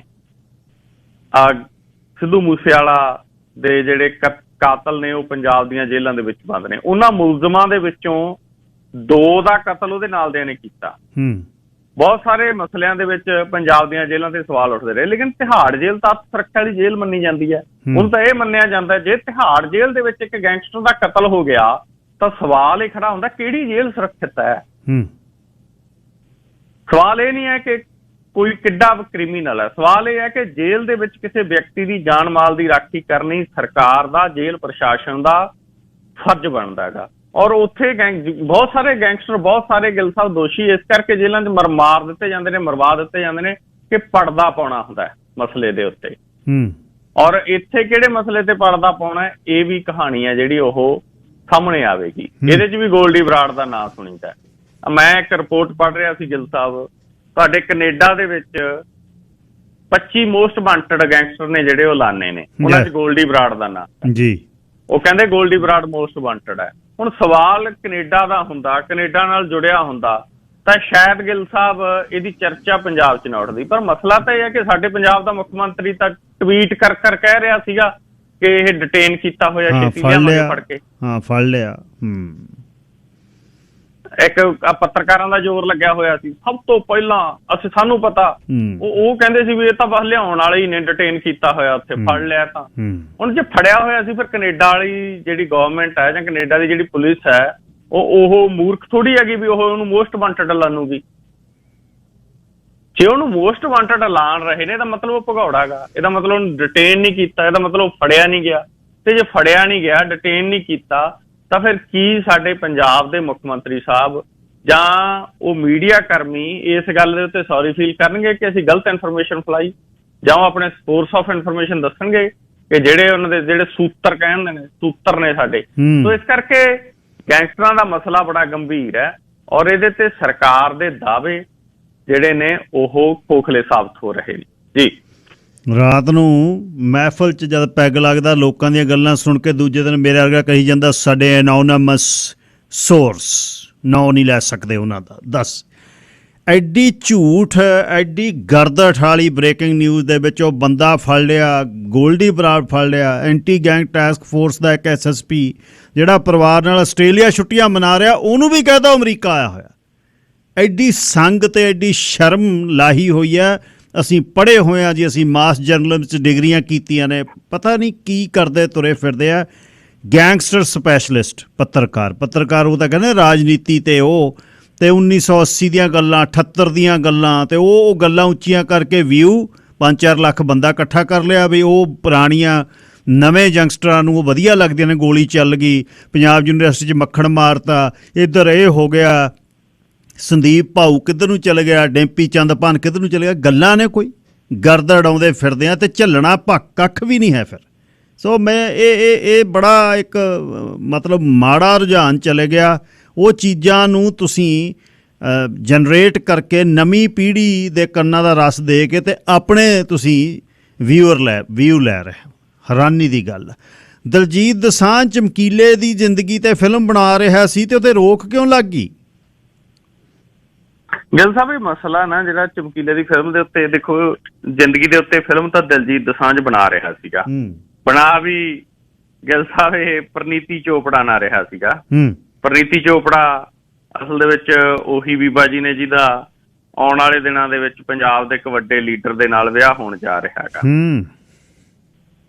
ਤਾਂ ਮਸਲਾ ਅਸਲ ਦੇ ਵਿੱਚ ਇੱਥੇ ਖੜਾ ਹੋ ਗਿਆ ਕਿ ਚਮਕੀਲੇ ਦਾ ਰੋਲ ਵੀ ਇਹਨੇ ਕਰਨਾ ਗਾ, ਲੇਕਿਨ ਉਹਦੇ ਪਰਿਵਾਰ ਨੂੰ ਵੀ ਚਮਕੀਲੇ ਦੇ ਨੂੰ ਇਹਨਾਂ ਨੇ ਨਾਲ ਜੋੜ ਲਿਆ। ਪਰ ਇੱਕ ਹੋਰ ਫਿਲਮ ਪ੍ਰੋਡਿਊਸਰ ਦਾ ਪਰਿਵਾਰ ਆ ਜਿਹੜਾ ਉਹ ਅਦਾਲਤ ਜਾ ਖੜਿਆ। ਉਹ ਕਹਿੰਦੇ ਜੀ ਅਸੀਂ ਫਿਲਮ ਬਣਾਉਣੀ ਸੀ, ਅਸੀਂ ਚਮਕੀਲੇ ਦੇ ਪਰਿਵਾਰ ਦੇ ਨਾਲ ਗੱਲ ਕੀਤੀ ਹੋਈ ਸੀਗੀ, ਇਸੇ ਦਰਮਿਆਨ ਸਾਡੇ ਪਰਿਵਾਰਕ ਮੈਂਬਰ ਦੀ ਮੌਤ ਹੋ ਗਈ ਤੇ ਉਸ ਤੋਂ ਬਾਅਦ ਸਾਨੂੰ ਪਤਾ ਲੱਗਿਆ ਕਿ ਕੋਈ ਹੋਰ ਫਿਲਮ ਬਣਾ ਰਿਹਾ। ਉਹਨਾਂ ਨੇ ਅਦਾਲਤ ਦਾ ਰੁਖ ਕੀਤਾ ਔਰ ਅਦਾਲਤ ਦਾ ਰੁਖ ਕਰਨ ਤੋਂ ਬਾਅਦ ਮਰਹੂਮ ਗਾਇਕ ਅਮਰ ਸਿੰਘ ਚਮਕੀਲੇ ਦੀ ਜ਼ਿੰਦਗੀ ਤੇ ਬਣ ਰਹੀ ਫਿਲਮ ਦੇ ਰਿਲੀਜ਼ ਤੇ ਪ੍ਰਸਾਰਨ ਦੇ ਉੱਤੇ ਅਦਾਲਤ ਨੇ ਰੋਕ ਲਾ ਦਿੱਤੀ ਆ। ਅਦਾਲਤ ਵੱਲੋਂ ਰਿਲਾਇੰਸ ਐਂਟਰਟੇਨਮੈਂਟ, ਨਿਰਮਾਤਾ ਇਮਤਾਜ਼ ਅਲੀ, ਅਦਾਕਾਰ ਦਿਲਜੀਤ ਦੋਸਾਂਝ, ਅਦਾਕਾਰਾ ਪ੍ਰਨੀਤੀ ਚੋਪੜਾ ਤੇ ਮਰਹੂਮ ਗਾਇਕ ਅਮਰ ਸਿੰਘ ਚਮਕੀਲਾ ਦੀ ਪਤਨੀ ਗਰਮੇਲ ਕੌਰ ਨੂੰ ਅਮਰ ਸਿੰਘ ਚਮਕੀਲਾ ਤੇ ਬੀਬੀ ਅਮਰਜੋਤ ਤੇ ਬਣੀ ਫਿਲਮ ਦਾ ਪ੍ਰਸਾਰਨ ਨਾ ਕਰਨ ਦੇ ਲਈ ਕਿਹਾ ਗਿਆ ਗਾ। ਇਹ ਹੁਕਮ ਆ ਜਿਹੜਾ ਉਹ ਅਦਾਲਤ ਦੇ ਵੱਲੋਂ ਦਿੱਤਾ ਗਿਆ ਗਾ। ਦਰਅਸਲ ਅਦਾਲਤ ਦੇ ਵਿੱਚ ਫਿਲਮ ਨਿਰਮਾਤਾ ਗੁਰਦੇਵ ਸਿੰਘ ਰੰਧਾਵਾ ਦੇ ਪੁੱਤਰਾਂ ਅਹਿਜੀਤ ਰੰਧਾਵਾ ਤੇ ਸੰਜੋਤ ਰੰਧਾਵਾ ਦੇ ਵੱਲੋਂ ਪਟੀਸ਼ਨ ਪਾਈ ਗਈ ਸੀ, ਜਿਹਦੇ ਕਰਕੇ ਇਹ ਗੱਲ ਆ ਜਿਹੜੀ ਉਹ ਹੋਈ ਆ। ਉਹ ਕਹਿੰਦੇ ਸੀ ਸਾਡੇ ਫਾਦਰ ਨੇ 5 ਲੱਖ ਦੀ ਨਕਦੀ ਵੀ ਦਿੱਤੀ ਸੀਗੀ ਉਹਨਾਂ ਦੀ ਪੋਤੀ ਨੂੰ, ਔਰ ਫਿਲਮ ਬਣਾਉਣ ਦੇ ਲਈ ਸਮਾਂ ਸੀਮਾ ਤੈਅ ਨਹੀਂ ਸੀ, ਅਸੀਂ ਬਣਾਵਾਂਗੇ। ਕਹਿੰਦੇ ਜੇ ਉਹ ਨਹੀਂ ਬਣਾ ਸਕੇ ਇਹਨਾਂ ਨੇ ਕਿਉਂ ਫਿਲਮ ਬਣਾ ਲਈ ਜੋ ਸਾਈਨ ਸਾਨੂੰ ਕੀਤੇ ਹੋਏ ਨੇ ਜੀ। 20 ਕਰੋੜ CBI ਨੇ ਕਿਹਦੇ ਜ਼ਬਤ ਕਰ ਲਏ? ਰਕਮ ਬਹੁਤ ਹੈ ਤਾਂ। 20 ਕਰੋੜ ਤਾਂ ਗਿੱਲ ਸਾਹਿਬ ਮਸ਼ੀਨਾਂ ਮੁੱਕ ਜਾਣੀਆਂ। ਪਿੱਛੇ ਜੇ ਨਾ ਬੜੇ ਵੱਡੇ ਲੀਡਰ ਫੜੇ, ਬੜਾ ਉਹਨਾਂ ਕੋਲੇ ਪੈਸਾ ਆਇਆ। ਕਈਆਂ ਦੇ ਤਾਂ ਰਜਾਈਆਂ ਚੋਂ, ਖੇਸਾਂ ਚੋਂ, ਗਿੱਲ ਸਾਹਿਬ ਸਰਾਣਿਆਂ ਚੋਂ ਪੈਸੇ ਹੀ ਪੈਸੇ ਨਿਕਲੀ ਗਏ। ਹੁਣ ਇਹ ਵੀ ਜਿਹੜਾ ਆਮਦਨ ਤੋਂ ਵੱਧ ਜਾਇਦਾਦ ਦੇ ਮਸਲੇ ਦੇ ਵਿੱਚ CBI ਨੇ ਅੱਜ ਵੱਡੀ ਕਾਰਵਾਈ ਕੀਤੀ। CBI ਨੇ ਜਲ ਸ਼ਕਤੀ ਮੰਤਰਾਲੇ ਦੇ ਅਧੀਨ ਪੋਪਕੋਸ ਵਾਟਰ ਐਂਡ ਪਾਵਰ ਕੰਸਲਟੈਂਸੀ ਪੈਂਦਾ, ਉਹਦੇ ਸਾਬਕਾ CMD ਨੇ ਰਜਿੰਦਰਪਾਲ ਗੌਤਮ ਦੇ ਹਾਤੇ ਤੇ ਛਾਪਾ ਮਾਰਿਆ। ਛਾਪੇ ਦੌਰਾਨ 20 ਕਰੋੜ ਰੁਪਇਆ ਨਿਕਲਿਆ ਆ। ਔਰ CBI ਦਾ ਕਹਿਣਾ ਇਹ ਹੈ ਕਿ ਜਲ ਸ਼ਕਤੀ ਮੰਤਰਾਲੇ ਦੇ ਜਿਹੜਾ ਅਧੀਨ ਪੈਂਦਾ ਇਹ ਵਿਭਾਗ, ਉਹਦੇ ਸਾਬਕਾ CMD ਰਜਿੰਦਰ ਕੁਮਾਰ ਗੁਪਤਾ ਦੇ ਹੋਰ ਠਿਕਾਣਿਆਂ ਤੇ ਵੀ ਅਸੀਂ ਛਾਪੇਮਾਰੀ ਕਰ ਰਹੇ ਹਾਂ। ਆਮਦਨ ਤੋਂ ਵੱਧ ਜਾਇਦਾਦ ਦੇ ਮਸਲੇ ਦੇ ਵਿੱਚ ਦਿੱਲੀ, ਚੰਡੀਗੜ੍ਹ, ਪੰਚਕੂਲਾ, ਗੁਰੂਗ੍ਰਾਮ, ਸੋਨੀਪਤ, ਗਾਜ਼ੀਆਬਾਦ ਸਮੇਤ 19 ਥਾਵਾਂ ਤੇ ਛਾਪੇਮਾਰੀ ਕੀਤੀ ਔਰ 20 ਕਰੋੜ ਰੁਪਇਆ ਜ਼ਬਤ ਕੀਤਾ। 19 ਥਾਵਾਂ ਗਿੱਲ ਸਾਹਿਬ ਖਾਸੀ ਵੱਡੀ ਗੱਲ ਹੈ। ਇੱਥੇ 2 ਮਰਲਿਆਂ ਦਾ ਘਰ ਹੁੰਦਾ ਹੈ ਆਮ ਬੰਦੇ ਕੋਲੇ, ਔਰ ਉਹਦੇ 'ਚ ਹੀ 3 ਪੀੜ੍ਹੀਆਂ ਜਿਹੜੀਆਂ ਨੇ ਉਹ ਜਿਉਂ ਰਹੀਆਂ ਹੁੰਦੀਆਂ ਨੇ। ਤੇ ਉਸ ਤੋਂ ਮਤਲਬ ਪਰਿਵਾਰ ਨੂੰ ਪੁੱਛੋ ਵੀ ਜਾਇਦਾਦ ਕੀ ਹੈ, ਚੱਲ ਉਹ ਕਹਿਣਗੇ 2 ਮਰਲਿਆਂ ਦਾ ਘਰ ਹੈ। 19 ਥਾਵਾਂ ਦਿੱਲੀ, ਗੜਗਾਉਂ ਵਰਗੇ ਸ਼ਹਿਰਾਂ ਦੇ ਵਿੱਚ ਖਾਸੀ ਵੱਡੀ ਗੱਲ ਹੈ। ਤੋ ਸਵਾਲ ਇਹ ਵੀ ਪੈਦਾ ਹੁੰਦਾ ਪਹਿਲਾਂ ਸਰਕਾਰਾਂ ਸੁੱਤੀਆਂ ਪਈਆਂ ਹੁੰਦੀਆਂ। ਜੇ ਹੁਣ 20 ਕਰੋੜ ਰੁਪਇਆ ਤੋਂ ਬਰਾਮਦ ਹੋਇਆ, ਕਈ 100 ਕਰੋੜ ਰੁਪਇਆ ਤਾਂ ਉਹ ਇੱਧਰ ਉੱਧਰ ਕਰ ਗਿਆ ਹੋਊ, ਇਹ ਤਾਂ ਰੂੰਗੇ ਵਾਂਗੂ ਹੋਣਗੇ। ਸੋ ਫਿਰ ਵੀ ਵੱਡੀ ਕਾਰਵਾਈ ਹੈ ਜੀ। ਇਹ ਏਦਾਂ ਦੇ ਵਿਅਕਤੀ ਨੇ ਜਿਹੜੇ ਉਹ ਫੜੇ ਜਾਣੇ ਚਾਹੀਦੇ ਨੇ ਜੀ। ਸਰਦਾਰ ਪ੍ਰਕਾਸ਼ ਸਿੰਘ ਬਾਦਲ ਉਹਨਾਂ ਦੇ ਸ਼ਰਧਾਂਜਲੀ ਸਮਾਗਮ ਦੀਆਂ ਤਿਆਰੀਆਂ ਚੱਲ ਰਹੀਆਂ ਨੇ ਜੀ। ਵੱਡਾ ਇਕੱਠ ਹੋਊ, ਫਿਰ ਵੱਡਾ ਇਕੱਠ ਹੋਊਗਾ ਗਿੱਲ ਸਾਹਿਬ ਉਹਨਾਂ ਦੇ ਸ਼ਰਧਾਂਜਲੀ ਸਮਾਗਮ ਦੇ ਮੌਕੇ, ਕਿਉਂਕਿ ਜਿੰਨੇ ਵੀ ਉਹਨਾਂ ਦੇ ਵਿਰੋਧੀ ਨੇ ਉਹ ਵੀ ਪਰਿਵਾਰ ਦੇ ਨਾਲ ਦੁੱਖ ਸਾਂਝਾ ਕਰਕੇ ਆਏ ਨੇ। ਨਵਜੋਤ ਸਿੰਘ ਸਿੱਧੂ ਤੋਂ ਲੈ ਕੇ ਢੀਂਡਸਾ ਹੋਰੀ, ਰਾਮੂ ਵਾਲੀਆ ਹੋਰੀ, ਜਿੰਨੇ ਵੀ ਸਿਆਸੀ ਵਿਰੋਧੀ ਨੇ ਉਹ ਵੀ ਗਏ ਨੇ, ਉਹ ਵੀ ਵੱਡੀ ਗਿਣਤੀ 'ਚ ਆ ਰਹੇ ਨੇ। ਦੂਜਾ ਕਿ ਨੈਸ਼ਨਲ ਲੈਵਲ ਦੇ ਉੱਤੇ ਇਸ ਮਸਲੇ ਨੂੰ ਬਹੁਤ ਉਭਾਰਿਆ ਗਿਆ ਹੈਗਾ। ਜਿਵੇਂ ਨਰਿੰਦਰ ਮੋਦੀ ਹੋਰੀ ਪਹੁੰਚੇ ਨੇ, JP ਨੱਡਾ ਹੋਰੀ ਪਹੁੰਚੇ ਨੇ, ਅਖਿਲੇਸ਼ ਯਾਦਵ ਪਹੁੰਚਿਆ, ਸ਼ਰਦ ਪਵਾਰ ਪਹੁੰਚਿਆ, ਮਤਲਬ ਨੈਸ਼ਨਲ ਲੈਵਲ ਦੇ ਵੱਡੇ ਲੀਡਰ ਜਿਹੜੇ ਉਹ ਪਹੁੰਚੇ ਨੇ। ਉਹਦੇ ਕਰਕੇ ਹੁਣ ਮੰਨਿਆ ਜਾ ਰਿਹਾ ਕਿ ਉਹਨਾਂ ਦੇ ਭੋਗ ਦੇ ਉੱਤੇ ਵੱਡਾ ਇਕੱਠ ਹੋਣ ਜਾ ਰਿਹਾ ਹੈਗਾ। ਔਰ ਮਾਤਾ ਜਸਵੰਤ ਕੌਰ ਸਕੂਲ ਦੇ ਵਿੱਚ 1.5 ਲੱਖ ਵਰਗ ਫੁੱਟ ਦੇ ਵਿੱਚ ਵਾਟਰਪ੍ਰੂਫ ਟੈਂਟ ਲੱਗ ਰਿਹਾ ਹੈਗਾ। ਉਧਰੋਂ ਮੀਂਹ ਦਾ ਮੌਸਮ ਆ ਪੰਜਾਬ ਦੇ ਵਿੱਚ, ਅੱਜ ਵੀ ਮੀਂਹ ਪੈ ਰਿਹਾ ਹੈਗਾ ਗਿੱਲ ਸਾਹਿਬ ਇਸ ਵਕਤ, ਔਰ ਆਉਣ ਵਾਲੇ ਦਿਨਾਂ ਦੇ ਵਿੱਚ ਵੀ ਮੀਂਹ ਦਾ ਮੌਸਮ ਹੈ। ਮੀਂਹ ਐਤਕੀ ਬੜੇ ਪੈ ਰਹੇ ਨੇ, ਮੌਸਮ ਖਰਾਬ ਬਹੁਤ ਹੈ। ਉਹਦੇ ਕਰਕੇ ਬਦਲਵਾਂ ਪ੍ਰਬੰਧ ਵੀ ਕੀਤਾ ਗਿਆ ਹੈਗਾ। DC ਨੇ ਕਹਿਤਾ ਵੀ ਜਿਹੜੀ ਕਣਕ ਆ ਗਈ ਮੰਡੀ ਕਲਿਆਣੀ ਦੇ ਵਿੱਚੋਂ ਉਹ ਚੱਕ ਲਓ, ਜੇ ਲੋੜ ਪਈ ਤਾਂ ਵਾਟਰਪ੍ਰੂਫ ਟੈਂਟ ਹੈਗਾ ਜਿਹੜਾ ਉਹ ਮੰਡੀ ਕਲਿਆਣੀ 'ਚ ਵੀ ਲਾ ਦਿਆਂਗੇ। ਸੋ ਤਿਆਰੀਆਂ ਨੇ ਜਿਹੜੀਆਂ ਗਿੱਲ ਸਾਹਿਬ ਸ਼ਰਧਾਂਜਲੀ ਸਮਾਗਮ ਦੇ ਵਿੱਚ ਪੁੱਜਣ ਵਾਲੇ ਲੋਕਾਂ ਦੇ ਵਾਹਨਾਂ ਨੂੰ ਖੜਾਉਣ ਦੇ ਲਈ 120 ਏਕੜ ਦੇ ਵਿੱਚ 4 ਪਾਰਕਿੰਗਾਂ ਬਣਾਈਆਂ ਗਈਆਂ ਨੇ, ਜਿਨ੍ਹਾਂ ਦੇ ਨੇੜੇ ਹੀ ਲੰਗਰ ਦਾ ਪ੍ਰਬੰਧ ਕੀਤਾ ਗਿਆ ਗਾ। ਔਰ ਜੇ ਮੌਸਮ ਖਰਾਬ ਰਹਿੰਦਾ ਗਾ ਤਾਂ ਬਦਲਵੇਂ ਪ੍ਰਬੰਧ ਵੀ ਜਿਹੜੇ ਕੀਤੇ ਗਏ ਨੇ। ਸਭ ਤੋਂ ਵੱਡੀ ਗੱਲ ਇਹ ਹੈ ਵੀ ਪੰਜਾਬ ਦੇ ਅਫਸਰ ਲੱਗੇ ਹੋਏ ਨੇ, ਪੰਜਾਬ ਦੀ ਅਫਸਰਸ਼ਾਹੀ ਵੀ ਲੱਗੀ ਹੋਈ ਹੈ ਵੀ ਪ੍ਰਬੰਧ ਆ ਜਿਹੜੇ ਉਹ ਕੀਤੇ ਜਾਣ। ਮੁਕਤਸਰ ਸਾਹਿਬ ਦੇ deputy commissioner Banit Kumar, SSP Harmanvir Gill, ਉਹਨਾਂ ਦੇ ਵੱਲੋਂ ਵੀ ਦਾਣਾ ਮੰਡੀ ਦਾ ਦੌਰਾ ਕੀਤਾ। ਆੜ੍ਹਤੀਆਂ ਤੇ ਖਰੀਦ ਅਮਲੇ ਨੂੰ ਕਿਹਾ ਵੀ ਸ਼ੈੱਡਾਂ ਥੱਲੋਂ ਕਣਕ ਚੁਕਾਓ। ਦਾਣਾ ਮੰਡੀ 'ਚ ਕਰੀਬ 1.25 ਲੱਖ ਬੈਗ ਲਿਫਟਿੰਗ ਤੋਂ ਬਿਨਾਂ ਪਿਆ। ਪੰਜਾਬ ਦੇ ਵਿੱਚ ਵੱਡੀ ਪੱਧਰ ਤੇ ਕਣਕ ਖਰਾਬ ਹੋ ਰਹੀ ਹੈ। ਹੁਣ ਬਹੁਤ ਸਾਰੇ ਲੋਕ ਕਹਿੰਦੇ ਨੇ ਵੀ ਇਹ ਤਾਂ ਸਰਕਾਰ ਦੀ ਆ, ਕਿਸਾਨਾਂ ਨੇ ਤਾਂ ਵੇਚਤੀ, ਸਰਕਾਰ ਨੇ ਖਰੀਦ ਲਈ, ਏਜੰਸੀਆਂ ਨੇ ਕਹਿ ਲਓ, FCI ਨੇ, ਤਾਂ ਉੱਥੇ ਖਰਾਬ ਹੋ ਰਹੀ ਹੈ ਅੱਜ ਮੌਸਮ ਦੇ ਖਰਾਬ ਦੇ ਕਰਕੇ। ਹੁਣ ਸਵਾਲ ਗਿੱਲ ਸਾਹਿਬ ਇਹ ਖੜਾ ਹੁੰਦਾ ਵੀ ਉਹ ਕਿਸੇ ਦੇ ਮੂੰਹ ਤਾਂ ਜਾਣੀ ਹੈ ਨਾ। ਜੇ ਉਹ ਖਰਾਬ ਹੋ ਰਹੀ ਹੈ ਉਹਦੇ ਲਈ ਸਰਕਾਰ ਜ਼ਿੰਮੇਵਾਰ ਹੈ। ਸਰਕਾਰ ਕਿਉਂ ਨਹੀਂ ਉਹਦੀ ਲਿਫਟਿੰਗ ਕਰਦੀ? ਕਿਉਂ ਨਹੀਂ ਉੱਥੋਂ ਕਣਕ ਆ ਜਿਹੜੀ ਚੱਕੀ ਜਾਂਦੀ? ਜੇ ਕਿਸੇ ਦੇ ਮੂੰਹ 'ਚ ਵੀ ਪਾਉਣੀ ਆ, ਵੰਡਣੀ ਵੀ ਆ, ਉਹ ਖਰਾਬ ਕਰਕੇ ਜ਼ਰੂਰ ਵੰਡਣੀ ਹੈ, ਉਹਨੂੰ ਪਹਿਲਾਂ ਹੀ ਲੋਕਾਂ ਦੇ ਮੂੰਹ 'ਚ ਪਾਓ। ਸੋ ਇਸ ਕਰਕੇ ਅੱਜ ਦੁਨੀਆ ਅੰਨ ਸੰਕਟ ਵਾਲੇ ਪਾਸੇ ਨੂੰ ਵੱਧ ਰਹੀ ਆ। ਪਾਕਿਸਤਾਨ, ਅਫਗਾਨਿਸਤਾਨ ਸਮੇਤ ਮਾਰੋ ਮਾਰੀ ਹੋ ਰਹੀ ਆ ਦੁਨੀਆ ਦੇ ਵਿੱਚ ਅੰਨ ਕਰਕੇ, ਲੇਕਿਨ ਆਪਣੇ ਇੱਥੇ ਮੀਂਹਾਂ ਦੇ ਵਿੱਚ ਖਰਾਬ ਹੋ ਰਿਹਾ ਹੈਗਾ। ਸੋ ਬਾਦਲ ਸਾਹਿਬ ਦਾ ਸ਼ਰਧਾਂਜਲੀ ਸਮਾਗਮ ਵੱਡੀ ਪੱਧਰ ਤੇ ਮਨਾਇਆ ਜਾ ਰਿਹਾ ਜੀ। ਬਾਕੀ ਮਨਪ੍ਰੀਤ ਬਾਦਲ ਐਤਕੀ ਪੂਰੀ ਸਰਗਰਮੀ ਕਰ ਰਿਹਾ। ਹੁਣ ਇਹ ਬਾਅਦ 'ਚ ਮਨਪ੍ਰੀਤ ਬਾਦਲ ਤੋਂ ਦੱਸ ਦੂਗਾ ਕਿ ਲੰਗਰ ਦਾ ਪ੍ਰਬੰਧ ਕਿਵੇਂ ਹੋਇਆ ਜੀ। ਹੋਣਾ ਵੀ ਚਾਹੀਦਾ ਜੀ। 5 ਵਾਰ ਦਾ ਮੁੱਖ ਮੰਤਰੀ ਤੇ ਪੰਜਾਬ ਦਾ ਬਹੁਤ ਵੱਡਾ ਲੀਡਰ ਪ੍ਰਕਾਸ਼ ਸਿੰਘ ਬਾਦਲ, ਤੇ ਕਿਉਂਕਿ ਜਿਉਂਦੇ ਜੀ ਉਹੀ ਆਪਸ ਵਿੱਚ ਝਗੜੇ ਨੇ, ਜਾਂ ਬੰਦਾ ਤੁਰ ਗਿਆ ਤਾਂ ਉਹਦੇ ਬਾਅਦ ਕਾਹਦੇ ਝਗੜੇ ਨੇ, ਤੇ ਦੁੱਖ ਸੁੱਖ ਦੇ ਵਿੱਚ ਸਾਰਿਆਂ ਨੂੰ ਸ਼ਾਮਲ ਹੋਣਾ ਚਾਹੀਦਾ। ਭਗਵੰਤ ਮਾਨ ਤੇ ਸੁਖਪਾਲ ਖਹਿਰਾ ਟਵੀਟੋ ਟਵੀਟੀ ਦੀ ਜਗ੍ਹਾ ਕਿਵਤਾ ਹੋਈ ਪਈ ਹੈ। ਜੀ ਗਿੱਲ ਸਾਹਿਬ, ਕਵਤਾ ਹੋਈ ਪਈ ਹੈ ਜੀ। ਅੱਜ ਕੱਲ ਤਾਂ ਬੜੀ ਆਪਸ ਦੇ ਵਿੱਚ ਮਸਲਾ ਚੱਲ ਰਿਹਾ। ਭਗਵੰਤ ਮਾਨ ਨੇ ਲਿਖਿਆ ਕਿ ਇੱਕ ਜ਼ੁਲਮ ਕਰਦੀ ਹੈ ਤੇ ਇੱਕ ਜ਼ੁਲਮ ਰੋਕਦੀ ਹੈ, ਤਲਵਾਰ 'ਚ ਫਰਕ ਹੁੰਦਾ ਹੈ। ਇੱਕ ਕੌਮ ਉੱਤੋਂ ਵਾਰ ਦਿੱਤਾ ਜਾਂਦਾ ਤੇ ਇੱਕ ਦੇ ਉੱਤੋਂ ਕੌਮ ਹੀ ਵਾਰ ਦਿੱਤੀ ਜਾਂਦੀ ਹੈ, ਪਰਿਵਾਰ 'ਚ ਫਰਕ ਹੁੰਦਾ ਹੈ। ਭਗਵੰਤ ਮਾਨ ਲਿਖਦਾ ਹੈ ਕਿ ਇੱਕ ਸਹੂਲਤਾਂ ਦਿੰਦੀ ਹੈ, ਇੱਕ ਮਾਫੀਆ ਪਾਲਦੀ ਹੈ, ਸਰਕਾਰ 'ਚ ਫਰਕ ਹੁੰਦਾ ਹੈ। ਇੱਕ ਛੱਪ ਕੇ ਵਿਕਦੇ, ਇੱਕ ਵਿਕ ਕੇ ਛੱਪਦੇ, ਅਖਬਾਰ 'ਚ ਫਰਕ ਹੁੰਦਾ ਹੈ। ਔਰ ਉਦੋਂ ਬਾਅਦ ਭਗਵੰਤ ਮਾਨ ਲਿਖਦਾ ਕਿ ਨੋਟ, ਮੈਨੂੰ ਉਮੀਦ ਹੈ ਕਿ ਪੰਜਾਬ ਦੇ ਸਾਰੇ ਹਮਦਰਦ ਮੇਰੇ ਨਾਲ ਸਹਿਮਤ ਹੋਣਗੇ, ਸਿਰਫ ਇੱਕ ਨੂੰ ਛੱਡ ਕੇ। ਖਹਿਰਾ ਹੋਰੀ ਜਿਹੜੇ ਉਹ ਇੱਕ ਲਿਖਿਆ ਨਾ ਪੁੱਠੇ ਕੌਮਿਆਂ 'ਚ, ਖਹਿਰਾ ਹੋਰਾਂ ਨੇ ਵੀ ਮੂਹਰੋਂ ਜਵਾਬ ਦਿੱਤਾ ਹੈ। ਸੁਖਪਾਲ ਖਹਿਰਾ ਲਿਖਦੇ ਆ ਕਿ ਇੱਕ ਦਾ ਇੰਤਜ਼ਾਰ ਹੁੰਦਾ ਇੱਕ ਧੱਕੇ ਨਾਲ ਛਪਾਇਆ ਜਾਂਦਾ ਹੈ। ਇਸ਼ਤਿਹਾਰ 'ਚ ਬੜਾ ਫਰਕ ਹੁੰਦਾ ਹੈ। ਪਹਿਲਾਂ ਸੀ ਦੂਜਿਆਂ ਦੇ ਦਿਖਦਾ, ਹੁਣ ਆਪਦੀ ਘਰ ਵਾਲੀ ਦੇ ਗਲ 'ਚ ਹੁੰਦਾ ਹੈ। ਹਾਰ 'ਚ ਬੜਾ ਫਰਕ ਹੁੰਦਾ ਹੈ। ਖਹਿਰਾ ਹੋਰੀ ਲਿਖਦੇ ਨੇ, ਕੁਝ ਰੋਟੀ ਖਾ ਕੇ ਆਉਂਦੇ, ਕੁਝ ਦਾਰੂ ਪੀ ਕੇ ਮਾਰਨ ਡਕਾਰ 'ਚ ਫਰਕ ਹੁੰਦਾ ਹੈ।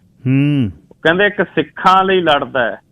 ਖਹਿਰਾ ਹੋਰੀ ਲਿਖਦੇ ਨੇ, ਇੱਕ ਸਿੱਖਾਂ ਲਈ ਲੜਦਾ, ਇੱਕ NSA ਲਾਉਂਦਾ ਹੈ। ਸਰਦਾਰ 'ਚ ਬੜਾ ਫਰਕ ਹੁੰਦਾ ਹੈ। ਬਹੁਤ ਠੋਕਿਆ ਬਈ ਜੀ। ਧੰਨਵਾਦ। ਤੇ ਕੱਲ੍ਹ ਨੂੰ ਸਵੇਰੇ ਫਿਰ ਸਾਂਝ ਪਵੇਗੀ। ਆਪਣਾ ਖਿਆਲ ਰੱਖਿਓ, ਮੀਂਹ ਕਣੀ ਦੇ ਵਿੱਚ ਖਿਆਲ ਰੱਖਣਾ ਤੇ ਚੜ੍ਹਦੀ ਕਲਾ। ਸ਼ੁਕਰੀਆ ਜੀ ਗਿੱਲ ਸਾਹਿਬ, ਤੁਹਾਡਾ ਤੇ ਸਾਰੇ ਸਰੋਤਿਆਂ ਦਾ ਵੀ ਬਹੁਤ ਬਹੁਤ ਧੰਨਵਾਦ ਜੀ। ਸਰਦਾਰ ਨਮਕਿਨ ਸਿੰਘ ਪੱਤੀ ਸੇਖਵਾਂ ਬਰਨਾਲਿਓਂ ਗੱਲਬਾਤ 10:50 ਹੋਏ ਨੇ ਜੀ। ਦੁਨੀਆ ਦੀਆਂ ਕੁਛ ਖਾਸ ਖਬਰਾਂ ਤੁਹਾਡੇ ਸਨਮੁਖ ਮੈਂ ਇਹਨਾਂ 5-7 ਮਿੰਟਾਂ 'ਚ ਕਰਨੀਆਂ ਚਾਹੁੰਦਾ। ਇਜ਼ਰਾਈਲ ਦੇ ਵਿੱਚ ਨਾ ਜਿਹੜਾ ਇੱਕ ਤਾਂ ਹੈ ਜਿਹੜਾ ਫਲਸਤੀਨੀਆਂ 'ਤੇ ਜ਼ੁਲਮ ਹੋ ਰਿਹਾ, ਇੱਕ ਤਾਂ ਗੱਲ ਉਹ ਹੈ, ਤੁਸੀਂ ਇਹਨੂੰ ਦੇਖਿਓ ਬਈ ਕਮਿਊਨਿਟੀ ਰਿਐਕਟ ਕਿਵੇਂ ਕਰਦੀ ਹੈ। ਉਹ ਇੱਕ ਤਾਂ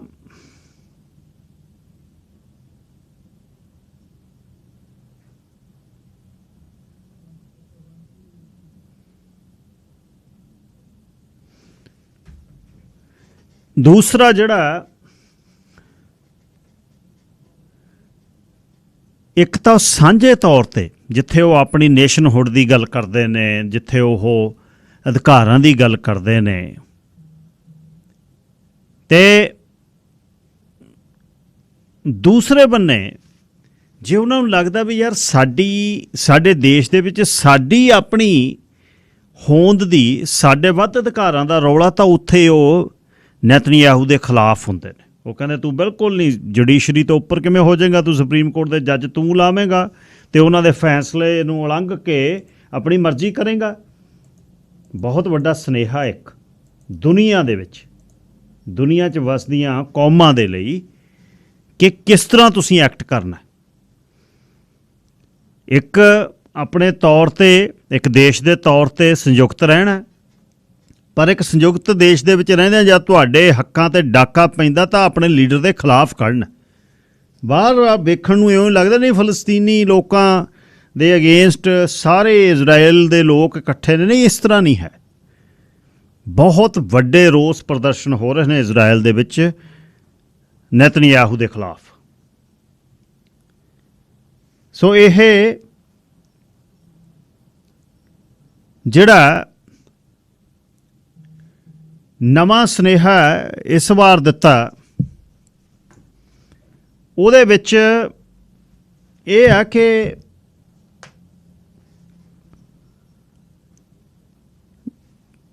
ਇਹਦੇ ਪ੍ਰਧਾਨ ਮੰਤਰੀ ਬਣਨ ਤੋਂ ਬਾਅਦ ਨੇਤਨਯਾਹੂ ਵਿੱਚੋਂ ਕਿੱਥੋਂ ਨਿਕਲਣਾ ਜਾ ਰਿਹਾ, ਉਹਦੇ ਉੱਪਰ ਰਿਸ਼ਵਤਖੋਰੀ ਦੇ ਜਿਹੜੇ ਨੇ ਚਾਰਜਸ ਨੇ, ਜਿਹਨੂੰ ਉਹ ਅੱਗੇ ਕਰ ਰਿਹਾ ਅਤੇ ਪ੍ਰਧਾਨ ਵੀ ਬਣ ਰਿਹਾ। ਹਿਸਟਰੀ ਦੇ ਵਿੱਚ ਇੰਨਾ ਲੰਮਾ ਸਮਾਂ ਕਿਸੇ ਨੇ ਪ੍ਰਧਾਨ ਮੰਤਰੀ ਦਾ ਦਫ਼ਤਰ ਨਹੀਂ ਸੰਭਿਆ ਜਿੰਨਾ ਨੇਤਨਯਾਹੂ ਨੇ। ਪਰ ਉਹ ਕਿਹਦੇ 'ਚੋਂ ਨਿਕਲ ਰਿਹਾ? ਫਲਸਤੀਨੀਆਂ ਦੇ ਜ਼ੁਲਮ ਦੇ ਵਿੱਚੋਂ। ਬਈ ਇਹ ਸਾਡਾ ਦੇਸ਼ ਬਣਾ ਰਿਹਾ ਹੈ, ਅਪਰੈਸ਼ਨ ਹੈ। ਰਾਈਟ ਵਿੰਗ ਆਈਡੀਓਲੋਜੀ ਦੇ ਥੱਲੇ ਦੁਨੀਆ ਦੇ ਵਿੱਚ ਸਰਕਾਰਾਂ ਬਹੁਤ ਕੰਮ ਕਰ ਰਹੀਆਂ ਨੇ, ਜਿੱਥੇ ਵੱਧ ਗਿਣਤੀ ਨੂੰ ਖੁਸ਼ ਕਰਨ ਲਈ ਘੱਟ ਗਿਣਤੀ ਦੇ ਸੰਘ 'ਚ ਗੂਠਾ ਦੇ ਰਹੀਆਂ ਨੇ। ਇਹੀ ਨੇਤਨਯਾਹੂ ਕਰ ਰਿਹਾ। ਪਰ ਜਿਹੜਾ ਕੁਛ ਇਜ਼ਰਾਈਲੀਆਂ ਨੇ, ਇਨਸਾਫ ਪਸੰਦ ਲੋਕਾਂ ਨੇ ਉਹਨੂੰ ਕਿਹਾ ਵੀ ਤੂੰ ਕਾਨੂੰਨ ਤੋਂ ਵੱਡਾ ਨਹੀਂ ਹੋ ਸਕਦਾ, ਉਹ ਵੀ ਇੱਕ ਸੁਨੇਹਾ ਨਾਲ ਪੜ੍ਹਨਾ ਚਾਹੀਦਾ। ਬਹੁਤ ਜਲਦੀ ਸ਼ਿਫਟ ਹੁੰਦੀ ਹੈ ਵਰਲਡ ਪਾਵਰ ਦੇ ਵਿੱਚ। ਹੁਣ ਦੁਨੀਆ 'ਚ ਕਿਤੇ ਕੁਛ ਹੋਵੇ, ਅਫਰੀਕਨ ਕਿਸੇ ਕੰਟਰੀ 'ਚ ਕੁਛ ਹੋ ਜਾਵੇ ਤਾਂ ਜਦੇ ਹੀ ਲੋਕ ਅੱਖਾਂ ਚੱਕ ਲਓ, ਗਦਾਫੀ ਨੇ ਜੀ ਆਹ ਕਰਤਾ ਜੀ, ਇਰਾਕ 'ਚ ਸਦਾਮ ਨੇ ਆਹ ਕਰਤਾ ਜੀ, ਅਮਰੀਕਾ ਉਸੇ ਸਮੇਂ ਗਰਮ ਹੋ ਜਾਂਦਾ ਵੀ ਨਾ ਧੱਕਾ ਹੋ ਗਿਆ। ਇਜ਼ਰਾਈਲ ਫਲਸਤੀਨੀਆਂ ਦੇ ਨਾਲ ਧੱਕਾ ਕਰ ਰਿਹਾ, ਇਹਦੇ 'ਤੇ ਦੁਨੀਆ ਦੀ ਕੋਈ ਤਾਕਤ ਨਹੀਂ ਬੋਲ ਰਹੀ। ਯੂਨਾਈਟਿਡ ਨੇਸ਼ਨ ਵਾਲੇ ਵੀ ਸੀਰੀਅਸ ਜਿਹਾ ਹੋ ਕੇ ਮਾਈਕ 'ਤੇ ਬੈਠ ਕੇ ਬੋਲ ਲੈਂਦੇ ਆ, ਉਹਦੇ ਬਾਅਦ ਚੁੱਪ। ਤੁਸੀਂ ਇਸ ਨੂੰ ਬਹੁਤ ਨੇੜਿਓਂ ਵੇਖਣ ਦੀ ਲੋੜ ਹੈ ਕਿ ਇਹ ਕਿਵੇਂ ਐਕਟ ਕਰਦੇ ਨੇ ਲੋਕ। ਵਰਲਡ ਜਾਂ ਤੁਸੀਂ ਦੁਨੀਆ ਦੀ ਰਾਜਨੀਤੀ ਨੂੰ ਜਾਂ ਦੁਨੀਆ ਦੇ ਵਿੱਚ ਕਿਵੇਂ ਐਕਟ ਕਰਦੇ। ਹੁਣ ਸਮਾਂ ਇਹ ਆ ਤੁਹਾਡੇ ਹਥੇਲੀ ਦੇ ਵਿੱਚ ਚੀਜ਼ਾਂ ਨੇ, ਰਾਦਰ ਦੈਨ ਟਿਕਟੋਕ ਤੇ ਯੂਟਿਊਬ। ਇਹਨੇ ਕਹਿਤਾ, ਉਹ ਬੇਬੇ ਨੇ ਆਹ ਕਹਿਤੀ, ਬੇਬੇ ਦੀ ਪੋਤੀ ਨੇ ਆਹ ਕਰਤਾ, ਦਾਦੇ ਨੇ ਆਹ ਕਰਤਾ। ਪੰਜਾਬ 'ਚ ਗਾਲਾਂ ਦੀਆਂ ਜਿਹੜੀਆਂ ਨੇ ਟਿਕਟੋਕ ਬਣ ਰਹੇ ਨੇ, ਅਸੀਂ ਹੱਸ ਰਹੇ ਹਾਂ। ਆਹ ਜਿਹੜਾ ਸੋਸ਼ਲ ਮੀਡੀਆ ਦਾ ਇਹ, ਔਰ ਇਹ ਤੁਹਾਡੇ ਦੇਸ਼ ਦੇ ਵਿੱਚ ਜਿਹੜਾ C11 ਬਿੱਲ ਹੈ ਲਿਬਰਲਸ ਵੱਲੋਂ ਅਤੇ NDP ਵੱਲੋਂ ਲਿਆਂਦਾ ਗਿਆ, ਤੁਹਾਡਾ ਔਨਲਾਈਨ ਜਿਹੜੀ ਤੁਸੀਂ ਕੀ ਵੇਖ ਸਕਦੇ ਹੋ, ਕੀ ਕਰਨਾ, ਇਹਦੇ 'ਤੇ ਵੀ ਹੌਲੀ ਹੌਲੀ ਇਹ ਪਾਬੰਦੀਆਂ ਨੇ। ਕਿਉਂਕਿ ਮੇਨ ਸਟਰੀਮ ਮੀਡੀਆ ਜਿਹੜਾ ਵੱਡੀਆਂ ਇਹਨਾਂ ਪਾਰਟੀਆਂ ਨੂੰ ਸਪੋਰਟ ਕਰਦਾ, ਜਿਹੜਾ ਅਪੋਜੀਸ਼ਨ 'ਚ ਬੈਠਾ ਉਹਨਾਂ ਦੀਆਂ ਫੋਟੋਆਂ ਵੀ ਨਹੀਂ ਛਪਦੀਆਂ, ਉਹ ਫਿਰ ਸੋਸ਼ਲ ਮੀਡੀਆ ਰਾਹੀਂ ਆਉਂਦੇ ਨੇ। ਸੋਸ਼ਲ ਮੀਡੀਆ 'ਤੇ ਵੀ ਕੰਟਰੋਲ ਹੁਣ ਹੋਣਾ C11 ਦੇ ਰਾਹੀਂ। ਇਹ ਹੋਰ ਪਾਸੇ ਨੂੰ ਗੱਲ ਜਾ ਰਹੀ ਹੈ। ਸਾਡੇ ਵੀ ਇੱਥੇ ਇੰਟਰਫੀਅਰੈਂਸ ਚਾਈਨਾ ਦੀ ਇੰਨੀ ਵਧੀ ਹੋਈ ਹੈ ਕਿ MP ਚੌਂਗ ਆ ਜਿਹੜਾ, ਉਹਦੇ ਪਰਿਵਾਰ ਨੂੰ ਜਦ ਉਹਨੇ ਘੱਟ ਗਿਣਤੀਆਂ ਦੇ ਖਿਲਾਫ ਹੁੰਦੇ ਜ਼ੁਲਮ ਦੀ ਦਾਸਤਾਂ 'ਤੇ ਉਹਦਾ ਬਿੱਲ ਪਾਇਆ ਚੀਨ 'ਚ ਵੀ ਮੁਸਲਮਾਨਾਂ 'ਤੇ ਧੱਕਾ ਹੋ ਰਿਹਾ, ਉਹਦੇ ਪਰਿਵਾਰ ਨੂੰ ਚੀਨ ਦੀ ਵੀ ਜਿਹੜੀ ਸਰਕਾਰ ਨੇ ਕੱਸ ਦਿੱਤਾ। ਅਤੇ ਉਹਦੇ ਵਿੱਚ ਇੱਕ ਡਿਪਲੋਮੈਟ ਇਨਵੋਲਵ ਆ। ਉਹ ਡਿਪਲੋਮੈਟ ਨੂੰ 2 ਸਾਲ ਹੋ ਗਏ, ਹਾਲੇ ਵੀ ਚਾਈਨੀਜ਼ ਕੌਂਸਲ ਦੇ ਵਿੱਚ ਟੋਰਾਂਟੋ 'ਚ ਬੈਠਾ। ਇਹਦੀ ਗੱਲ ਕੱਲ੍ਹ ਬਹੁਤ ਵੱਡੇ ਤਰੀਕੇ ਦੇ ਨਾਲ ਹੋਈ ਹੈ ਹਾਊਸ ਆਫ ਕਾਮਨਸ ਦੇ ਵਿੱਚ, ਕੁਐਸਚਨ ਪੀਰੀਅਡ ਦੇ ਵਿੱਚ। ਜਸਟਿਨ ਟਰੂਡੋ ਜਵਾਬ ਨਹੀਂ ਇਸ ਗੱਲ ਦਾ ਦੇ ਰਿਹਾ, ਅਤੇ ਇੱਕ ਬਰਾਬਰ ਦੇ ਵਿਰੋਧੀ ਧਿਰ ਦੇ ਨੇਤਾ ਵੱਲੋਂ ਮੁੜ ਕਹਿਣਾ stand up, stand up, stand up. Pierre Poilievre ਨੇ 3-4 ਵਾਰ ਕਿਹਾ ਜਸਟਿਨ ਟਰੂਡੋ ਵੀ ਜਵਾਬ ਦੇ। ਉਹ ਜਵਾਬ ਨਹੀਂ ਸੀ ਹੈ ਇੱਕ ਪ੍ਰਧਾਨ ਮੰਤਰੀ ਦੇ। ਸੋ ਆਪਣੀ ਆਜ਼ਾਦੀ 'ਤੇ ਨਿਗਾਹ ਰੱਖਣ ਦੇ ਲਈ ਬਾਕੀ ਹੋਰ ਚੀਜ਼ਾਂ ਵੇਖਣ 'ਤੇ ਜ਼ੋਰ ਲਾਉਣ, ਦੁਨੀਆ ਦੀਆਂ ਖਬਰਾਂ, ਆਪਣੀਆਂ ਖਬਰਾਂ 'ਤੇ ਨਿਗਾਹ ਰੱਖੋ। ਦੇਸ਼ ਨੂੰ ਜੇ ਸਾਂਭ ਕੇ ਰੱਖਣਾ ਇਹ ਜ਼ਰੂਰੀ ਆ ਬਹੁਤ। ਕਰਨ ਵਸਰਾਜ ਜੀ, ਲਾਈਨ ਨੰਬਰ 1 ਤੁਸੀਂ ਏਅਰ 'ਤੇ ਹੋ ਜੀ। ਧੰਨਵਾਦ ਗਿੱਲ ਸਾਹਿਬ, ਬਹੁਤ ਇੰਪੋਰਟੈਂਟ ਗੱਲ ਤੁਸੀਂ ਦੱਸ ਰਹੇ ਸੀਗੇ, ਚਾਹੇ ਇਜ਼ਰਾਈਲ ਹੋਵੇ, ਚਾਹੇ ਚਾਈਨਾ ਦੀ ਗੱਲ ਹੋਵੇ, ਚਾਹੇ ਆਪਣੇ ਕੈਨੇਡਾ ਦੀ ਹੋਵੇ। ਮੈਨੂੰ ਤਾਂ ਹੈਰਾਨਗੀ ਹੁੰਦੀ ਹੈ ਕਿ ਟਰੂਡੋ ਸਾਹਿਬ ਜਿਹੜੀ ਹੈਗੀ ਆ, ਮਤਲਬ ਕਿ ਜਿਹਦਾ ਮਨ ਕੀ ਬਾਤ ਕਰਦੇ ਆ ਨਾ ਸਾਰੇ ਲੀਡਰ ਜਿੰਨੇ ਵੀ, ਐਕਚੁਅਲੀ ਕਹਿੰਦੇ ਜਿਹੜੇ ਰੇਡੀਓ ਉੱਤੇ ਸੰਦੇਸ਼ ਦੇਣ ਦਾ ਰਿਵਾਜ ਸੀਗਾ, ਇਹ ਡਿਕਟੇਟਰਸ਼ਿਪ ਰਾਹੀਂ ਸ਼ੁਰੂ ਹੋਇਆ ਸੀਗਾ। ਜਿਹੜਾ ਕਿ ਸਭ ਤੋਂ ਵੱਡਾ ਡਿਕਟੇਟਰ ਕਿਹਾ ਜਾਂਦਾ ਹੈਗਾ ਆ ਜਰਮਨੀ ਵਾਲਾ ਹਿਟਲਰ ਸਾਹਿਬ, ਉਹ ਵੀ ਕਹਿੰਦੇ ਇਹਦੇ ਸੰਦੇਸ਼ ਦਿੰਦਾ ਹੁੰਦਾ ਸੀਗਾ। ਤੇ ਬਾਕੀ ਦਾ ਗੱਲ ਸਾਹਿਬ ਦੇਖੋ, ਤੁਸੀਂ ਗੱਲ ਕੀਤੀ ਹੈਗੀ ਆ ਇਜ਼ਰਾਈਲ ਦੀ, ਮੇਰਾ ਖਿਆਲ ਹੈ ਜਿਹੜਾ ਬਲਡੋਜ਼ਰ ਬਾਬਾ ਜਿਹਨੂੰ ਕਿਹਾ ਜਾਂਦਾ ਹੈਗਾ ਯੂਪੀ ਦੇ ਵਿੱਚ, ਇਹ ਵਤੀਰਾ ਤਾਂ ਇਜ਼ਰਾਈਲ ਵਾਲਿਆਂ ਦਾ ਇਹੀ ਰਿਹਾ ਪਹਿਲਾਂ ਤੋਂ ਹੀ। ਸਰੇਆਮ ਮਤਲਬ ਕਿ ਧੱਕਾ ਹੁੰਦਾ। ਅਸੀਂ ਨਿਊਜ਼ ਦੇ ਵਿੱਚ ਦੇਖੀਦਾ, ਕੋਈ ਟਿਕਟੋਕ ਤੇ ਨਹੀਂ, ਜਿਹੜੀਆਂ ਹੈਗੀਆਂ ਆ ਵੱਡੇ ਜਿਹੜੇ ਹੈਗੇ ਆ ਵਰਲਡ ਵਾਈਡ, ਜਿੱਦਾਂ ਨਿਊਜ਼ ਜਿਹੜੇ ਹੈਗੇ ਆ, ਚਾਹੇ ਉਹ ਆਪਾਂ ਕਹਿ ਲਈਏ ਜਿਹੜਾ ਕਤਰ ਵਾਲਾ ਹੈਗਾ ਜੀ ਇੱਕ ਸਟੇਸ਼ਨ, ਤੇ ਉਹ ਦਿਖਾਉਂਦੇ ਰਹਿੰਦੇ ਆ ਇੱਦਾਂ ਦੀਆਂ ਗੱਲਾਂ। ਤੇ ਦੇਖੋ ਸਾਊਦੀ ਅਰੇਬੀਆ ਆ, ਹੋਰ ਵੱਡੀਆਂ ਜਿੰਨੀਆਂ ਵੀ ਸ਼ਕਤੀਆਂ ਹੈਗੀਆਂ, ਮਹਾਂ ਸ਼ਕਤੀਆਂ ਆ, ਚਾਈਨਾ ਦੇ ਵਿੱਚ ਬੀਗਰ ਮੁਸਲਮਾਨਾਂ ਨਾਲ ਕੀ ਹੋ ਰਿਹਾ ਕੋਈ ਫਰਕ ਨਹੀਂ ਹੈਗਾ। ਉਹਨੂੰ ਰੈੱਡ ਕਾਰਪੈਟ ਵਿਛਾ ਕੇ ਉੱਥੇ ਉਹਦਾ ਸਵਾਗਤ ਕਰਦੇ ਆ, ਕੋਈ ਗੱਲ ਨਹੀਂ ਕਰਦੇ, ਕਿਉਂਕਿ ਆਪਣਾ ਵਪਾਰ ਵਧਾਉਣਾ ਆ, ਆਪਣਾ ਜਿਹੜਾ ਹੈਗਾ ਬਿਜ਼ਨਸ ਵਧਾਉਣਾ ਆ ਜੀ ਉਹਨਾਂ ਨੇ, ਹੈ ਨਾ। ਤੇ ਇਸੇ ਤਰ੍ਹਾਂ ਜਿਹੜਾ ਹੈਗਾ ਆ ਦੁਬਈ ਆ, ਦੇਖ ਲਓ, ਉੱਥੇ ਉਹਨਾਂ ਨੂੰ ਕੋਈ ਫਰਕ ਨਹੀਂ ਹੈਗਾ। ਰੋਹਿੰਗੀਆ ਮੁਸਲਮਾਨਾਂ ਨਾਲ ਬਰਮਾ ਦੇ ਵਿੱਚ ਕੀ ਹੋ ਰਿਹਾ ਹੈਗਾ ਆਪਾਂ ਸਾਰਿਆਂ ਨੂੰ ਪਤਾ ਆ। ਸ਼ਰੇਆਮ ਜਿਹਨਾਂ ਨੂੰ ਆਪਾਂ ਕਹਿੰਦੇ ਆ ਜੀ ਇਹ ਬੋਧੀ ਆ, ਬੁੱਧ ਧਰਮ ਨੂੰ ਮੰਨਣੇ ਵਾਲੇ, ਉਹਨਾਂ ਨੇ ਮਤਲਬ ਕਿ ਇਸ ਤਰ੍ਹਾਂ ਉਹਨਾਂ ਦਾ ਹਾਲ ਕਰਕੇ ਉੱਥੋਂ ਭਜਾਏ ਉਹ ਲੋਕੀ, ਜਿੱਦਾਂ ਮਤਲਬ ਕਿ ਆਪਾਂ ਕਹਿ ਨਹੀਂ ਸਕਦੇ ਹੈਗੇ। ਤੇ ਬਾਕੀ ਗੱਲ ਸਾਹਿਬ, ਮੈਂ ਇੱਕ ਛੋਟੀ ਜਿਹੀ ਗੱਲ ਕਰਨੇ ਨੂੰ ਫੋਨ ਕੀਤਾ ਸੀਗਾ ਜੀ। ਆਪਣੇ ਪੱਤੀ ਸਾਹਿਬ ਜਦੋਂ ਖਬਰਾਂ ਦਿੰਦੇ ਆ, ਉਹ ਜਿਸ ਵੇਲੇ ਤੁਸੀਂ ਗੱਲ ਕੀਤੀ ਸੀਗੀ ਦਲਜੀਤ ਦੋਸਾਂਝ ਹੋਣਾ ਦੀ, ਬਈ ਉਹਨੇ ਕਿਹਾ ਵੀ ਉਹਨਾਂ ਦੀ ਜਿਹੜੀ ਹੀਰੋਇਨ ਆ ਉਹ ਪ੍ਰਨੀਤੀ ਚੋਪੜਾ ਆ। ਪ੍ਰਨੀਤੀ ਚੋਪੜਾ ਜਿਹੜੀ ਉਹ ਕਜ਼ਨ ਸਿਸਟਰ ਹੈਗੀ ਆ ਪ੍ਰਿਯੰਕਾ ਚੋਪੜਾ ਦੀ, ਬਹੁਤ ਵੱਡਾ ਨਾਮ ਆ। ਪਰ ਉਹਨਾਂ ਨੇ ਇਹ ਕਿਹਾ ਵੀ ਇੱਕ ਪੰਜਾਬ ਦੇ ਬਹੁਤ ਵੱਡੇ ਲੀਡਰ ਨਾਲ ਉਹਦਾ ਰਿਸ਼ਤਾ ਹੋਣਾ। ਰਾਘਵ ਚੱਡਾ ਕੋਈ ਪੰਜਾਬ ਦਾ ਵੱਡਾ ਲੀਡਰ ਨਹੀਂ ਹੈਗਾ, ਨਾ ਉਹਨੂੰ ਕੋਈ ਜਾਣਦਾ ਇੱਥੇ। ਹਾਂ, ਏਦਾਂ ਕਹਿ ਸਕਦੇ ਆ ਬਈ ਥੋਪਿਆ ਹੋਇਆ ਇੱਕ ਜਿਹੜਾ ਸੂਬੇਦਾਰ ਆ ਚੁਣੇ ਹੋਏ ਮੁੱਖ ਮੰਤਰੀ ਦੇ ਉੱਤੇ ਦਿੱਲੀ ਵਾਲਿਆਂ ਵੱਲੋਂ, ਉਹਨਾਂ ਦਾ ਵੱਡਾ ਹੋ ਸਕਦਾ ਹੈ, ਪੰਜਾਬੀਆਂ ਦਾ ਵੱਡਾ ਲੀਡਰ ਨਹੀਂ ਹੈਗਾ। ਸੋ ਪਲੀਜ਼ ਇਹ ਥੋੜੀ ਜਿਹੀ, ਮੈਂ ਕੋਈ ਨੁਕਤਾਚੀਨੀ ਨਹੀਂ ਕਰ ਰਿਹਾ, ਮੈਂ ਵੈਸੇ ਜਨਰਲੀ ਗੱਲ ਕਰ ਰਿਹਾ ਹੈਗਾ ਵੀ ਇਸ ਤਰ੍ਹਾਂ ਬਜ ਵੇਲੇ ਇਦਾਂ ਦੇ ਲੋਕਾਂ ਨੂੰ ਸਾਨੂੰ ਕੋਈ ਬੜਾ ਵੱਡੀ ਮਹੱਤਤਾ ਦੇਣ ਦੀ ਲੋੜ ਨਹੀਂ ਹੈਗੀ। ਉਹ ਤਾਂ ਇੱਕ ਸੂਬੇਦਾਰ ਬਿਠਾ ਲਿਆ ਹੈ ਜੀ ਪੰਜਾਬ ਦੇ ਵਿੱਚ, ਉਹ ਕੋਈ ਪੰਜਾਬੀਆਂ ਦਾ ਵੱਡਾ ਲੀਡਰ ਨਹੀਂ ਹੈਗਾ। ਥੈਂਕ ਯੂ ਜੀ। ਪ੍ਰਭਜੋਤ ਪਾਲ ਸਿੰਘ ਜੀ, ਵਾਹਿਗੁਰੂ ਜੀ ਕਾ ਖਾਲਸਾ, ਵਾਹਿਗੁਰੂ ਜੀ ਕੀ ਫਤਿਹ।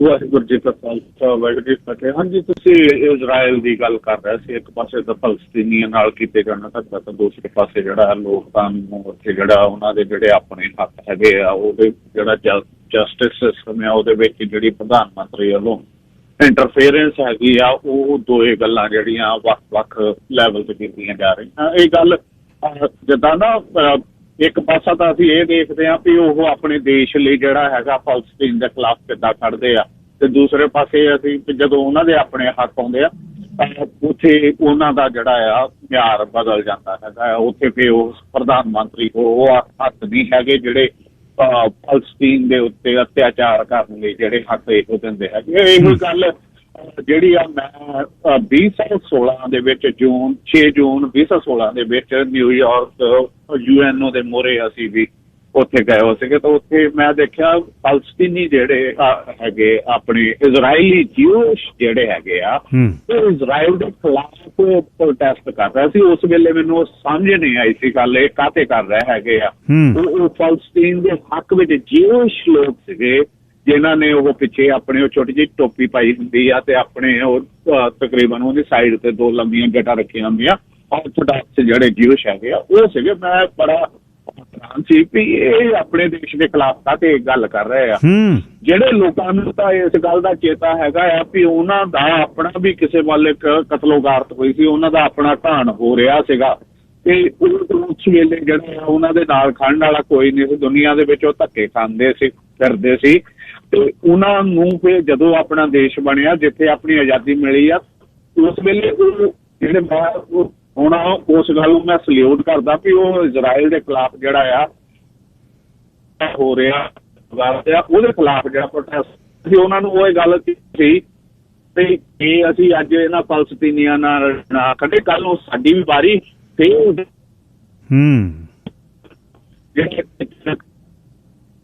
ਆਪਾਂ ਸੁਣਦੇ ਆ ਨਾ ਵੀ ਭਾਰਤ ਨਾਲ ਫਲਸਤੀਨ ਦੀ ਬਹੁਤ ਯਾਰੀ ਹੈਗੀ ਆ। ਇਹ ਉਹੀ ਜਿਹੜਾ ਉੱਥੇ ਦੇ ਰਾਜ ਕਰਨ ਵਾਲੇ ਲੋਕ ਆ ਉਹਨਾਂ ਦੀ ਮਨਸ਼ਾ ਕੋਈ ਜਿਹੜੇ ਹਿਟਲਰ ਨਾਲੋਂ ਮੇਰਾ ਖਿਆਲ ਬਾਹਲੀ ਵੱਖਰੀ ਨਹੀਂ ਹੈਗੀ। ਇਹ ਗੱਲ ਵੱਖਰੀ ਆ ਵੀ ਉਹ ਆਪਣਿਆਂ ਨੂੰ ਬਚਾ ਕੇ ਤਾਂ ਦੂਸਰਿਆਂ ਦਾ ਕਤਲੋਗਾਰਤ ਕਰ, ਸਾਨੂੰ ਸੁਚੇਤ ਹੋ ਕੇ ਤੇ ਜਿਹੜੀ ਉਹਨਾਂ ਦੀ ਜਿਹੜੀ ਚੰਗੀ ਗੱਲ ਆ, ਚੰਗੀ ਗੱਲ ਦੀ ਬਿਲਕੁਲ ਗੱਲ ਆਪਾਂ ਨੂੰ ਸਿਫਤ ਕਰਨੀ ਚਾਹੀਦੀ ਆ।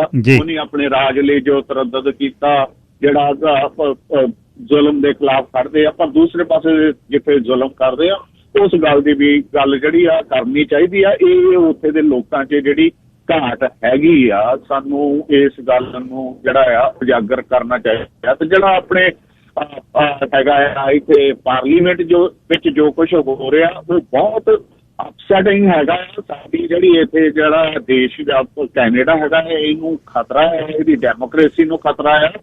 ਤੇ ਇਹਦੇ ਵਿੱਚ ਜਿਹੜੀ ਮਾਰਚ ਦੇ ਵਿੱਚ ਆਇਆ ਸੀਗਾ ਇੱਕ ਬਿੱਲ ਜਿਹੜਾ ਆ ਵੀ ਇੰਟਰਫੀਅਰੈਂਸ ਦੇ ਖਿਲਾਫ ਜਿਹੜਾ ਆ ਇਹ ਇਨਵੈਸਟੀਗੇਸ਼ਨ ਹੋਣੀ ਚਾਹੀਦੀ ਹੈ। ਮੈਨੂੰ ਤਾਂ ਹੈਰਾਨੀ ਆ ਵੀ ਆਪਣੇ ਜਿਹੜੇ ਸਾਰੇ ਰੇਤੂ ਹੈਗੇ ਆ ਉਹਨਾਂ ਦੇ ਵਿੱਚ ਸਿਰਫ ਤੇ ਸਿਰਫ 3 ਜਣੇ ਆ ਜਿਹੜੇ ਜਿਹਨੇ ਕਿਹਾ ਵੀ ਇਨਵੈਸਟੀਗੇਸ਼ਨ ਹੋਣੀ ਚਾਹੀਦੀ ਹੈ, ਬਾਕੀ ਸਾਰਿਆਂ ਨੇ ਅਗੇਂਸਟ ਵੋਟਾਂ ਪਾਈਆਂ। ਇਹਨਾਂ ਨੂੰ ਵੀ ਕੋਈ ਖਿਆਲ ਨਹੀਂ ਹੈਗਾ ਲੋਕਾਂ ਦੇ ਹੱਕਾਂ ਦਾ। ਇਸ ਜੋ ਕੁਛ ਇਹਨਾਂ ਨੂੰ ਉੱਥੋਂ ਦੂਜਾ ਕਿੰਨਾ ਲੀਡਰਸ਼ਿਪ ਸੀਨੀਅਰਸ਼ਿਪ ਪਿੱਛੇ ਜੀ ਤੇ ਤੁਰੇ ਪਏ। ਥੈਂਕ ਯੂ ਜੀ। ਨਿਕ ਜੀ ਲਾਈਨ ਨੰਬਰ 3। ਗਿੱਲ ਸਾਹਿਬ ਸਤਿ ਸ਼੍ਰੀ ਅਕਾਲ। ਸਤਿ ਸ਼੍ਰੀ ਅਕਾਲ ਜੀ ਨਿਕ ਜੀ। ਹਾਂਜੀ ਗਿੱਲ ਸਾਹਿਬ ਜੀ, ਤੁਹਾਡੀ ਜਿਹੜੀ ਪਕੜ ਹੈ ਨਾ ਜਿਹੜੀ ਇੰਟਰਨੈਸ਼ਨਲ ਖਬਰ ਬਹੁਤ ਜ਼ਿਆਦਾ ਹੋ ਗਈ ਹੈ ਜੀ, ਥੈਂਕ ਯੂ। ਤੇ ਮਜ਼ਾ ਆ ਜਾਂਦਾ ਇੱਕ ਵਾਰੀ ਗੱਲਾਂ ਸੁਣ ਕੇ ਕਿ ਨਹੀਂ। ਤੇ ਤੁਸੀਂ ਚੰਗਾ ਕਰਦੇ ਹੋ, ਸਗੋਂ ਇੰਟਰਨੈਸ਼ਨਲ ਅਫੇਅਰ ਵੀ ਕਦੀ ਕਦੀ ਲਿਆਉਂਦੇ ਹੋ।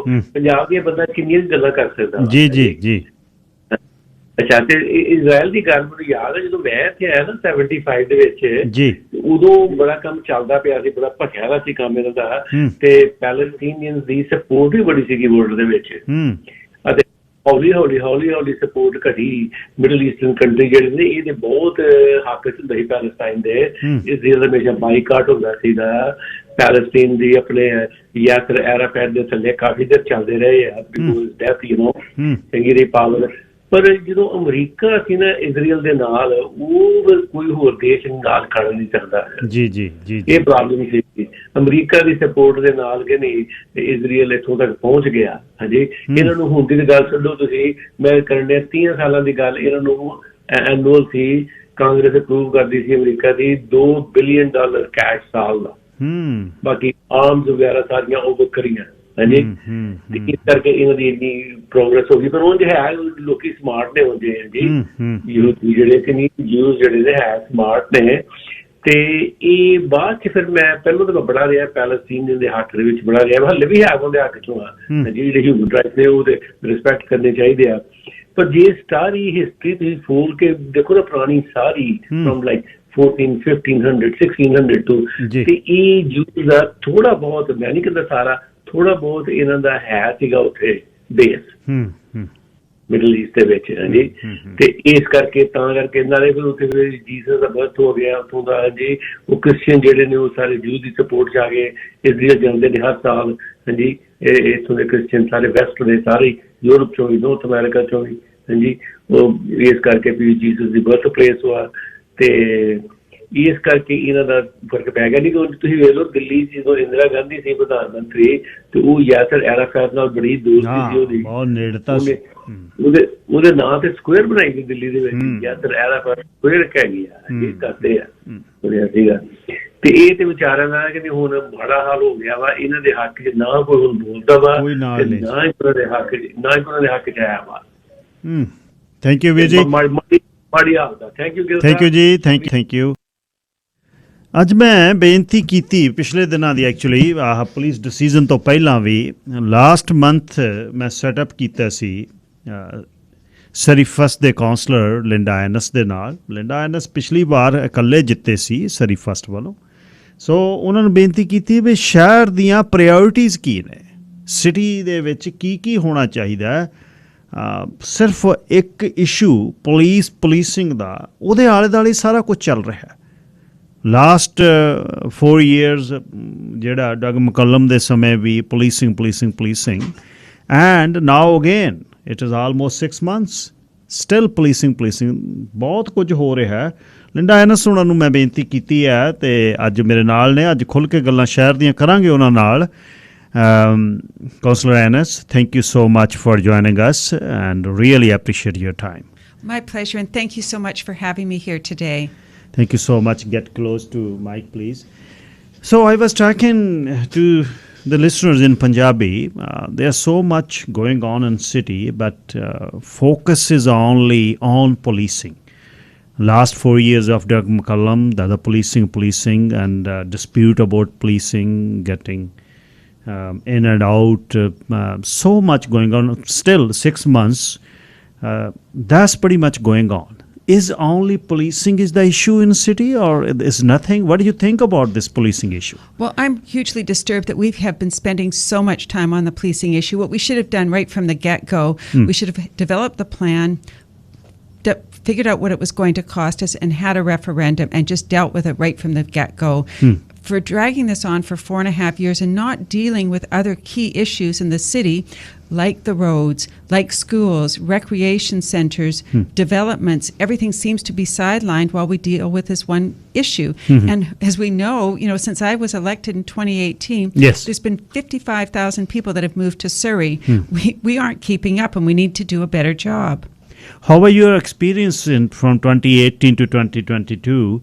What did you find out? That was your first term as a councillor.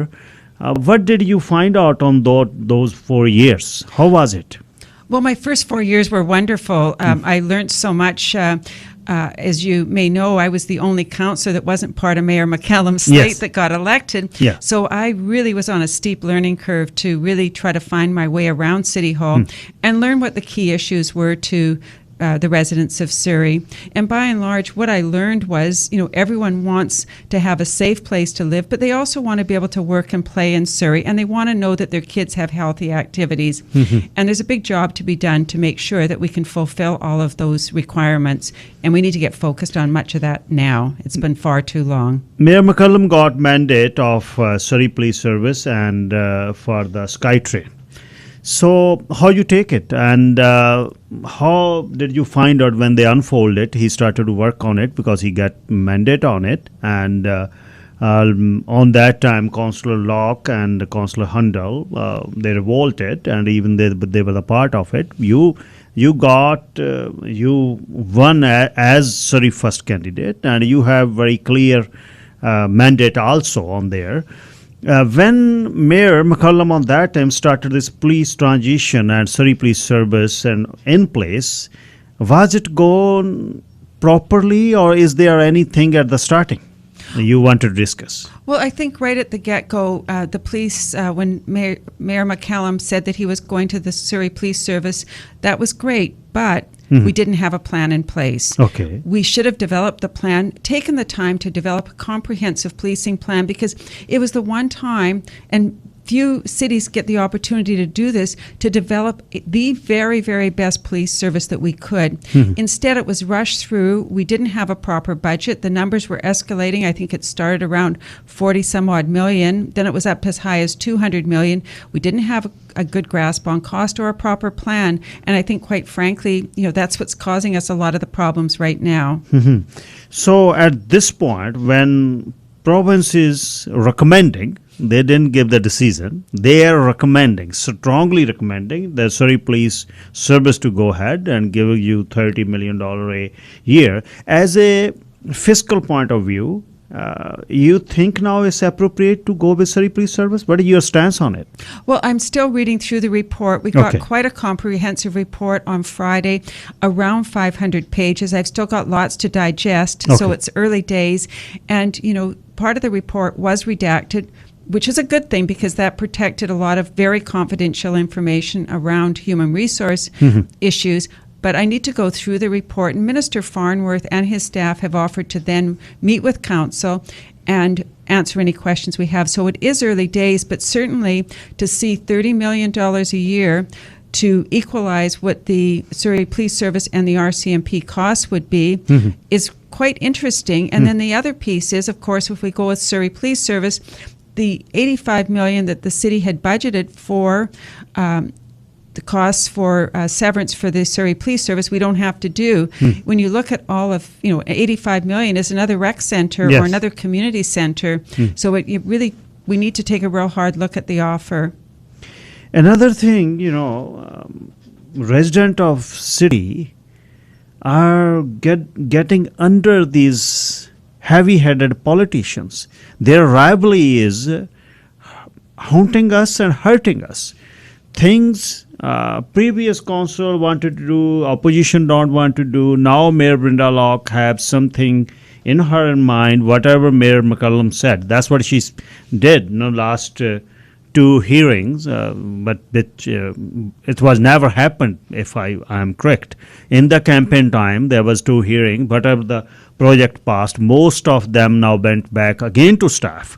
And rec center in Newton and 84 crossing through Bear Creek, are they going through, or there's sort of rivalry and we are getting out of it? Well, we have a couple of capital projects we're working on. The Cloverdale Ice Arena, I should say. We are putting 3 sheets in there. It's unfortunate that we're just doing it now. Had we done it back when it went through, when actually Mayor Hepner was mayor, it would have cost us about half the price. Yes. So there's, to my opinion, misuse of taxpayers' dollars. We should have done it then and continued on with the project, not canceling it. Same with Newton Rec Center, we've got the same issue. We should have done it long time ago. Each and every year that we wait, costs go up. And we know that we've had huge inflationary over the past few years. So the longer we wait, the more it's going to cost us. And I think as councillors, we need to be more responsible with taxpayers' money. The land is allocated in Newton and a set of lights been set. And in 84 also, the construction is done. Being a councillor, are you in favor for these projects to go ahead now? Everything is allocated now. Why there's delay now? So on the Newton Recreation Center, plans are being developed, but not quickly enough. I think we should have had that well in place long ago. With respect to the 84th Avenue Road, it is going through, and I believe it's due to open in just a couple of weeks. And it certainly will help traffic in that area. And sitting in an office from in last term on this, What did you find about Surrey and our neighborhoods in Fraser Heights and Fleetwood, in Guildford, in Newton and South Surrey? What are our necessities? What are the major projects we should adapt now? What are the issues did you find out we have? You are also living in city. And what did you find out? Well, there's been many issues, and it depends a little bit. Some of them are neighborhood specific, but by and large, the issues that I see that are very important is transit. Our roads are in horrific condition. We don't have adequate bus service. Schools, we have now, or will in September, have 400 portables. So sad. Not acceptable. And we also need to be managing our development processes to make sure that we can get housing on the market much more quickly. We're falling behind in housing. I'm certainly hearing that. And another issue that I hear a lot about is illegal secondary suites. And they're problematic on a couple of fronts. One is some of them are unsafe because they aren't getting electrical inspections and the other inspections that are required. But it also messes up with our counts for schools because we don't know that those suites are there and we don't know that there's families living there. Yeah. So that's problematic. And it's problematic for parking and garbage pickup as well. So let's go first with the transit and road conditions. What do you think about to this traffic flow going? One of my close friend, Harjit Gill, we were together in the college. He's also an engineer. I was talking other day. He was saying that the streets going north and south, why don't we do it one way, and 128 one way, 132 other side, and Scott and King George on both sides? What you have in mind? Because we can't widening up. There's no space left. How we can add another lane now? Adding lane on 80th Avenue is going on from last 5 years, just like we are building a highway through Canada. So you have some idea to counter this traffic and transit system? What your ideas are? Well, I think we have a few things that we need to do. First of all, we need to create an environment where people can work closer to home so they're not having to get in their cars, and as well shopping districts, so that every time you want to go for some milk or whatever it is you're needing, you're not having to use your car. I think that's one thing for certain we need to do. We also need to improve our transit system. Transit in parts of Surrey is absolutely horrific. It's not there. And I can speak where I live. I would have to walk over 2 kilometers to get a bus. That's not acceptable. So of course I'm bound to use my car. So we need to be looking at that, and we also need to be improving the roads so that we don't have potholes every which way. I think that will also help with traffic as well.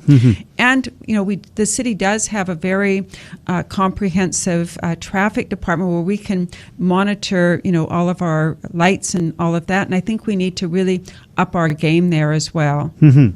For the schools, before school, the secondary suites, province wants to do the 4-plex. I was talking other day on my show that we are already having 4-plex. There are 2 or 3 suites in a house, and the rooms the beds are rented out for the students. There are about 10, 12, 15 people are living in a single family, and already we have 4-plexes. And they don't come in census. The census saying we are about 600,000 or 650, but we are living about million in city of Surrey. On visit visas, on work visas, LMIA is controlled by province. When they are giving LMIAs, they know most of them are going to live in Surrey. What facility they are providing us? They have to do some budget. They put some money allocated to us, and it doesn't come in census. About 300,000 people living in city of Surrey, they are not accounted for. Those are the issues. They're huge issues. As a student who went away to go to college, I know only too well how important it is to have a dormitory to live in, particularly for your first few years. Surrey doesn't have any, yet we're home to, soon to be 3 major universities. The province needs to be working with the universities to get proper student housing. It's, if as a young person, hundreds or thousands of miles away from home, it's not safe to be living in homes with 10, 12 other students, particularly when you're unfamiliar with the community. I think we need to really put some pressure on government to get those student housing built. Yes. For the schools even, our kids are going those schools, and people are on LMI or on work visa, their kids are going, but they are also pretty much same kids as we are having. Our PR or citizen doesn't make, the kids are kids. They are going to sit in portables, and 400 is almost we are having 400. There's no much space around the schools. They have to need to do parking. And they then stack these portables. How our kids are going to stay there in hot season or in winter? And I never see that in other provinces. Well, and we do. The province has to do a better job with our schools in Surrey. Yeah. There's something that I've seen done. I've been looking around at what do other cities do, and I looked to in Regina where they've done a P3 partnership. They brought in, a private company who's built multiple school locations at one time, so it reduces the cost because you are buying multiple, products at one time, and the schools are getting built much faster. The company is also then leasing the schools back to school districts for a period of, I think it's 30 years, which is essentially the school district paying like a mortgage. School is then given the property in the original condition. To me, we need to be looking at those kinds of ideas about getting schools built faster. And I think also working with developers, we know along, the SkyTrain route, we're going to have a need for, I believe, about 8 schools. There's no land there. So we need to be talking to developers to see if we can maybe get podiums at the bottom of their building in lieu of maybe CACs or something, so we can put schools in there as well, because we've got to find a solution to this. It's just not acceptable. So, but I suspect in coming years, 5 or 10 years in Surrey, there will be no open school just like we are having. So they will be underneath or on the main 3 or 4 floors of high-rise buildings. That's what's going to happen? Well, and that's a possibility. Looking at places like New York or Toronto, they are having like that. They have like that. So oftentimes it's creative. You have 3 or 4 stories for a school. Any of the building. Yeah, and kids, unless they've got a disability, can certainly navigate stairs. And if they have a disability, of course, there's elevators and the school space is made as it should be accessible for all levels of abilities, and use the parks, use the rec centers for the playgrounds. For the playgrounds.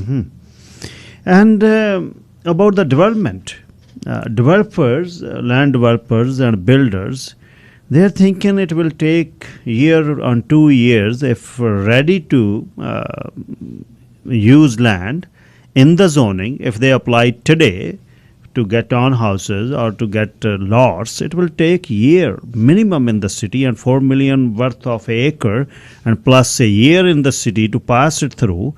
It will take long time. Why taking long? What is the issue there? We really need to clean up the processes in our planning department, and quite frankly, I think if a developer is following the NCP or the OCP and there's no variances, it should be fast tracked through the system. Yes. Only things that are variances need to come to council, in my opinion. Oftentimes we're dealing with things like even single family homes. Somebody's wanting to move the staircase from the rear of the property to the side. It comes to council. It shouldn't be. Those kinds of decisions should be made at staff level or through our board of variance. So that means we need major overhaul in the system? We absolutely need to do a major overhaul in our planning system. We also need to be looking at how can we use technology rather than, it having to, touch so many hands. I think that's very critical. Technology is there. We just need to embrace and use it. Yeah, you're very well said. The properties in official community plan or neighborhood concept plan, they shouldn't come to you guys. An agenda and waiting 7 or 8 months and see their properties in there. Then they come into hearing, then first reading, second reading, third reading. So that adds up another 4 or 5 months. Properties in OCP. So it should be some sort of new portfolio you have to set up in planning to go through that. I think the whole planning department just needs to be reviewed, and we need to look for best processes because, we're asking for developers to build affordable homes. Surrey is a place where young families can move to because it was affordable, and the longer we ask developers to wait, the more it costs, particularly with escalating land costs and material costs, and not to mention interest. Life of a councillor. We see you that on the Monday you guys are getting together. Other MLA, MP, we see they go to Victoria, to go Ottawa. But what is the life like of a councillor? How you take it from last 4.5 years? What did you find out? How busy it is, and what type of phone call you are getting? Well, I have to say, life as a counselor is wonderful. It's the best job ever. Had I realized what a great job it would have been, I think I would have tried to do it 10 years earlier.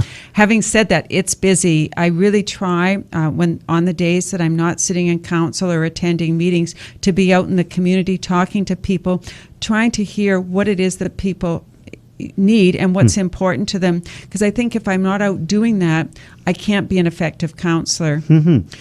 So other than the Monday, you all councillors going to City Hall every day? You go to your office every day? Pretty much to City Hall every day. But if I don't have meetings there, then I'm out in the community because I want to be talking to people. Oftentimes just connecting with people, at events or just on the street is really where you hear what's going on. And what is the role of GBRD with our city, and what role of councillors have in GBRD? So at GVRD for Surrey, we have 5 councillors, or 5 spots, I should say, as directors. When we go there, we're representing Surrey, but we're voting what is best for the region. So on things around how some Metro has some housing projects.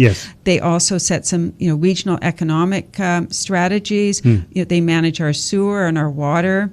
And so when we go there, we're talking about those issues more that affect us regionally. So they consider the major projects are going through GBRD in the city, or other than water or sewer.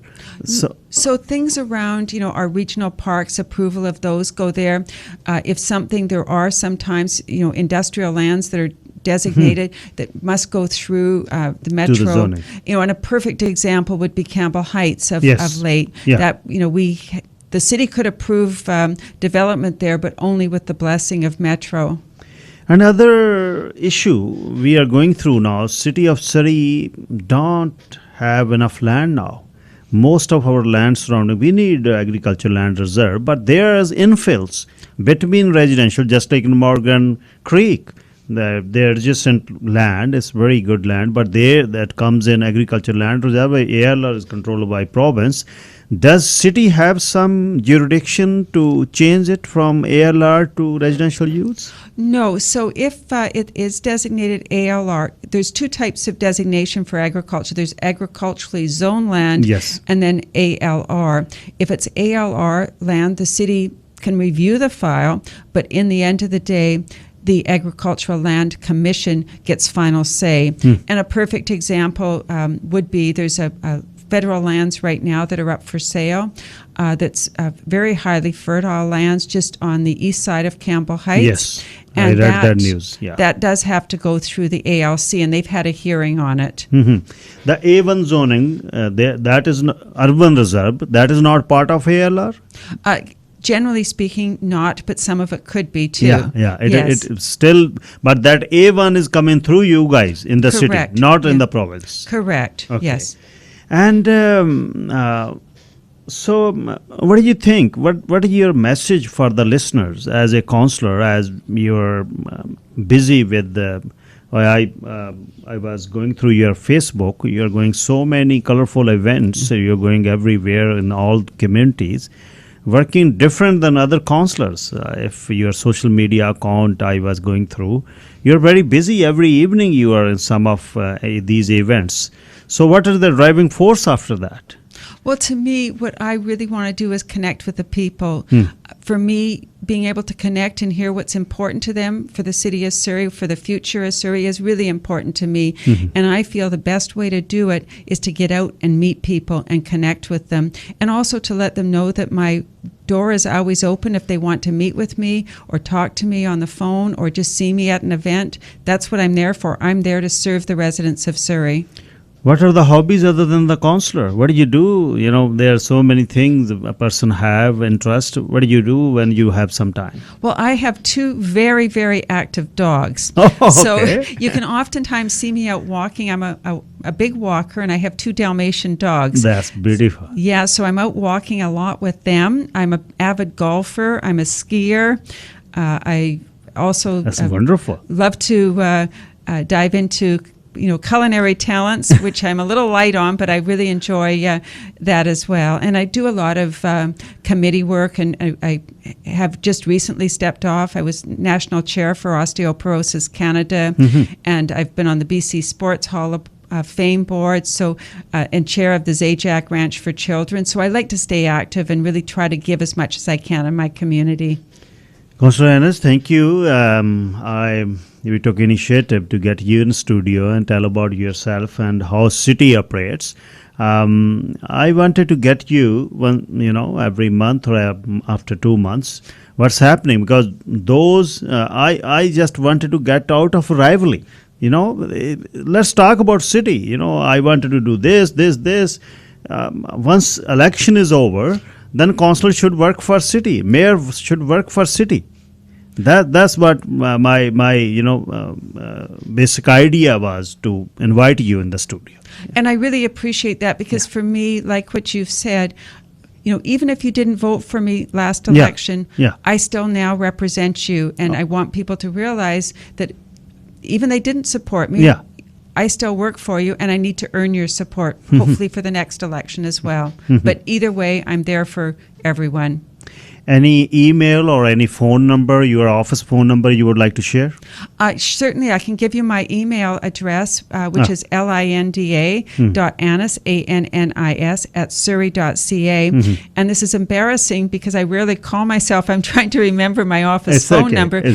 But it is on the website. If you go to www.surrey.ca and you click on the council pages, all of my contact info is there, and as well as my bio as well, if anyone's interested. Thank you so much again for your time. Best wishes. Thank you so much for having me. Thank you so much. Councillor Linda ਐਨਐਸ ਗੱਲਬਾਤ ਕਰ ਰਹੇ ਸੀ। ਬਹੁਤ ਵਿਸ਼ਿਆਂ ਤੇ ਅੱਡ ਤੇ ਅਸੀਂ ਗੱਲਬਾਤ ਕੀਤੀ ਹੈ। ਬੇਸਿਕਲੀ ਗੱਲ ਇਹ ਸੀ ਕਿ ਸ਼ਹਿਰ ਦੇ ਵਿੱਚ ਜਦ ਤੁਸੀਂ ਕੌਂਸਲਰ ਚੁਣੇ ਗਏ ਉਸ ਸਮੇਂ ਰਾਈਵਲੀ ਨਹੀਂ ਹੋਣੀ ਚਾਹੀਦੀ, ਸਿਟੀ ਦੇ ਲਈ ਕੰਮ ਕਰਨਾ ਚਾਹੀਦਾ। ਸੋ ਉਹਨਾਂ ਨੇ ਅਲੱਗ-ਅਲੱਗ ਓਪੀਨੀਅਨ ਸਨ ਵੀ ਮੈਂ ਇਸ ਤਰ੍ਹਾਂ ਸੋਚਦੀ ਹਾਂ, ਅਤੇ ਉਹਨਾਂ ਨੂੰ ਛੇਤੀ ਫਿਰ ਸੱਦਿਆ ਕਰਾਂਗੇ। ਬਾਕੀ ਕੌਂਸਲਰ ਵੀ ਜਿਹੜੇ ਕੋਈ ਆ ਕੇ ਸਿਟੀ ਦੇ ਕੰਮ ਲਈ ਗੱਲ ਕਰਨੀ ਚਾਹੁਣ ਉਹਨਾਂ ਨੂੰ। ਸਰੀ ਸ਼ਹਿਰ ਦੀਆਂ ਜਿਹੜੀਆਂ ਮੁਸ਼ਕਿਲਾਂ ਨੇ ਨਾ ਉਹ ਵਧਣੀਆਂ ਨੇ ਹਲੇ। ਤੁਸੀਂ ਆਪਾਂ ਸਾਰੇ ਜਿਹੜੇ ਰਹਿੰਦੇ ਹਾਂ ਅਤੇ ਇਹੀ ਸ਼ਹਿਰ ਆ ਜਿਹਦੇ 'ਚ ਆਪਾਂ ਰਹਿਣਾ, ਇਹ ਹੋਰ ਸਾਨੂੰ ਔਖਾ ਹੋਣਾ।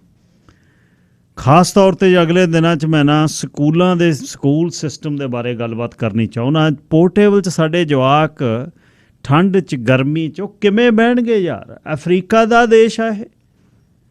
ਗਰਮੀ 'ਚੋਂ ਤਪ ਜਾਣੇ ਨੇ, ਠੰਡ 'ਚੋਂ ਠੰਡੇ ਹੋ ਜਾਣੇ ਨੇ। ਏਅਰ ਕੰਡੀਸ਼ਨ ਗਰਮੀਆਂ ਦੇ ਵਿੱਚ ਹੈ ਨਹੀਂ, ਅਤੇ ਜਵਾਕ ਉੱਥੋਂ ਉੱਤਰ ਕੇ ਵਾਸ਼ਰੂਮਾਂ 'ਚ ਕਿੱਥੇ ਤੁਰ ਕੇ ਜਾਣਗੇ? ਔਰ ਅਗਲਾ ਜਿਹੜਾ ਸਮਾਂ ਆ ਰਿਹਾ, ਜਿਹੜਾ ਦਿਖ ਰਿਹਾ, ਜ਼ਮੀਨ ਹੈ ਨਹੀਂ। ਜ਼ਮੀਨ ਤੋਂ ਬਾਅਦ ਹੁਣ ਜਿਹੜੀਆਂ ਇਹ ਹਾਈ ਰਾਈਜ਼ਸ ਬਣਨੀਆਂ ਨੇ, ਕੱਲ੍ਹ ਨੂੰ ਕਿੰਗ ਜੌਰਜ 'ਤੇ ਜਿਵੇਂ ਬਣ ਰਹੀਆਂ ਨੇ, ਕਿਤੇ ਨਾਲ ਫਰੇਜ਼ਰ 'ਤੇ ਬਣਨਗੀਆਂ, ਫਿਰ ਕੀ ਹੋਣਾ? ਹਰ ਬਿਲਡਿੰਗ ਦੇ ਥੱਲੜੇ 4-5 ਫਲੋਰਾਂ 'ਚ ਸਕੂਲ ਹੋਇਆ ਕਰੂ। ਤੁਸੀਂ ਇਹ ਦੇਖਿਓ, ਸ਼ਹਿਰ ਦੇ ਵਿੱਚੋਂ ਜਿਹੜੇ ਅਫੋਰਡ ਕਰਦੇ ਹੋਣਗੇ ਜਾਂ ਨਾ ਕਰਨ, ਉਹਦੇ ਹਿਜਰਤ ਹੋਣੀ ਹੈ। ਉਹਨਾਂ ਨੇ ਚਿਲਾਬੈਕ ਨੂੰ, ਉਹਨਾਂ ਨੇ ਆਪਣੇ ਵੈਸਟ ਈਸਟ ਨੂੰ ਤੁਰ ਜਾਣਾ ਇੱਥੋਂ। ਹਾਲਾਤ ਜਿਹੜੇ ਨੇ, ਅਤੇ ਇਹਦੇ 'ਤੇ ਕੋਈ ਕੰਮ ਨਹੀਂ ਕਰ ਰਿਹਾ, ਕੋਈ ਸੋਚ ਨਹੀਂ ਰਿਹਾ। ਆਪਸ ਵਿੱਚ ਇੱਕ ਦੂਜੇ ਨੂੰ ਢਾਹੀ ਫਿਰਦੇ ਨੇ। ਉਹ ਜੀ ਪੁਲਿਸ ਅਤੇ ਪੁਲਿਸ ਅਤੇ ਪੁਲਿਸ ਇਹਨਾਂ ਨੇ ਸਾਡੇ ਨਾਲ ਐਂ ਕੀਤਾ। ਹੁਣ ਪਿਛਲੇ 4 ਸਾਲਾਂ 'ਚ ਮੇਅਰ ਮਕੱਲਮ ਨੇ ਜੇ ਕੋਈ ਗੱਲਬਾਤ ਕੀਤੀ ਆ, ਹੁਣ ਉਹਦਾ ਜਿਹੜਾ ਬਦਲਾ ਜਿਹੜਾ ਲੈਣਾ ਹੈ, ਉੱਧਰ ਨੂੰ ਜੇ ਗੱਲ ਚੱਲੂਗੀ, ਇਹ ਤਾਂ ਪ੍ਰੋਬਲਮ ਹੈ। ਔਰ ਮਲਾਈ ਵਾਲਾ ਮਹਿਕਮਾ, ਮਲਾਈ ਆਪਣੀ ਛਕ ਕੇ ਮੁੱਛਾਂ ਪੂੰਝਦੇ ਤੁਰ ਗਏ ਇੱਥੋਂ, ਕਿਤੇ ਹੋਰ ਲਾ ਲੈਣਗੇ ਡੇਰਾ ਜਾ ਕੇ, ਅਤੇ ਪਿੱਛੋਂ ਆ ਕੇ ਕੋਈ ਹੋਰ ਅਗਲੇ ਜਦ 4 ਸਾਲਾਂ ਨੂੰ ਨਵਾਂ ਆਇਆ ਫਿਰ ਆ ਜਾਣਗੇ।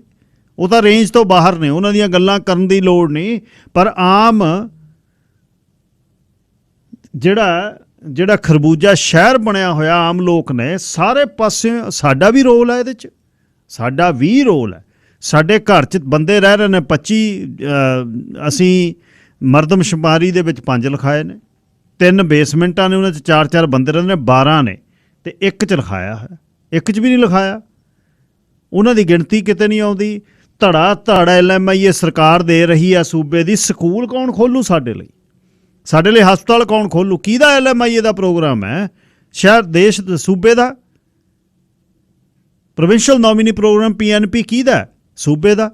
ਤੁਸੀਂ ਲਿਆ ਕੇ ਉੱਥੋਂ ਚੰਗੇ ਭਲੇ ਵੱਸਦੇ ਲੋਕਾਂ ਨੂੰ ਪੱਟ ਕੇ $50,000 ਦੇ ਕੇ ਅਤੇ ਉਹਨਾਂ ਦਾ ਉਜਾੜਾ ਕਰਕੇ ਇੱਥੇ ਲਿਆ ਕੇ ਸਿੱਟਦੇ ਹੋ।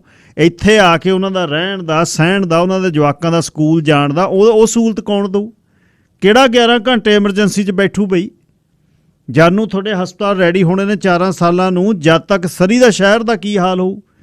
ਜਿਹੜੇ ਸ਼ਹਿਰ ਦੇ ਵਿੱਚ ਹੁਣ 400 ਪੋਰਟੇਬਲ ਨੇ, ਅੱਜ ਸਕੂਲ ਸ਼ੁਰੂ ਕਰੋਗੇ, ਕਦ ਸਕੂਲ ਬਣਨਗੇ? ਉਹ ਜ਼ਮੀਨ ਕਿੱਥੋਂ ਲੱਭੋਗੇ ਸਕੂਲਾਂ ਲਈ?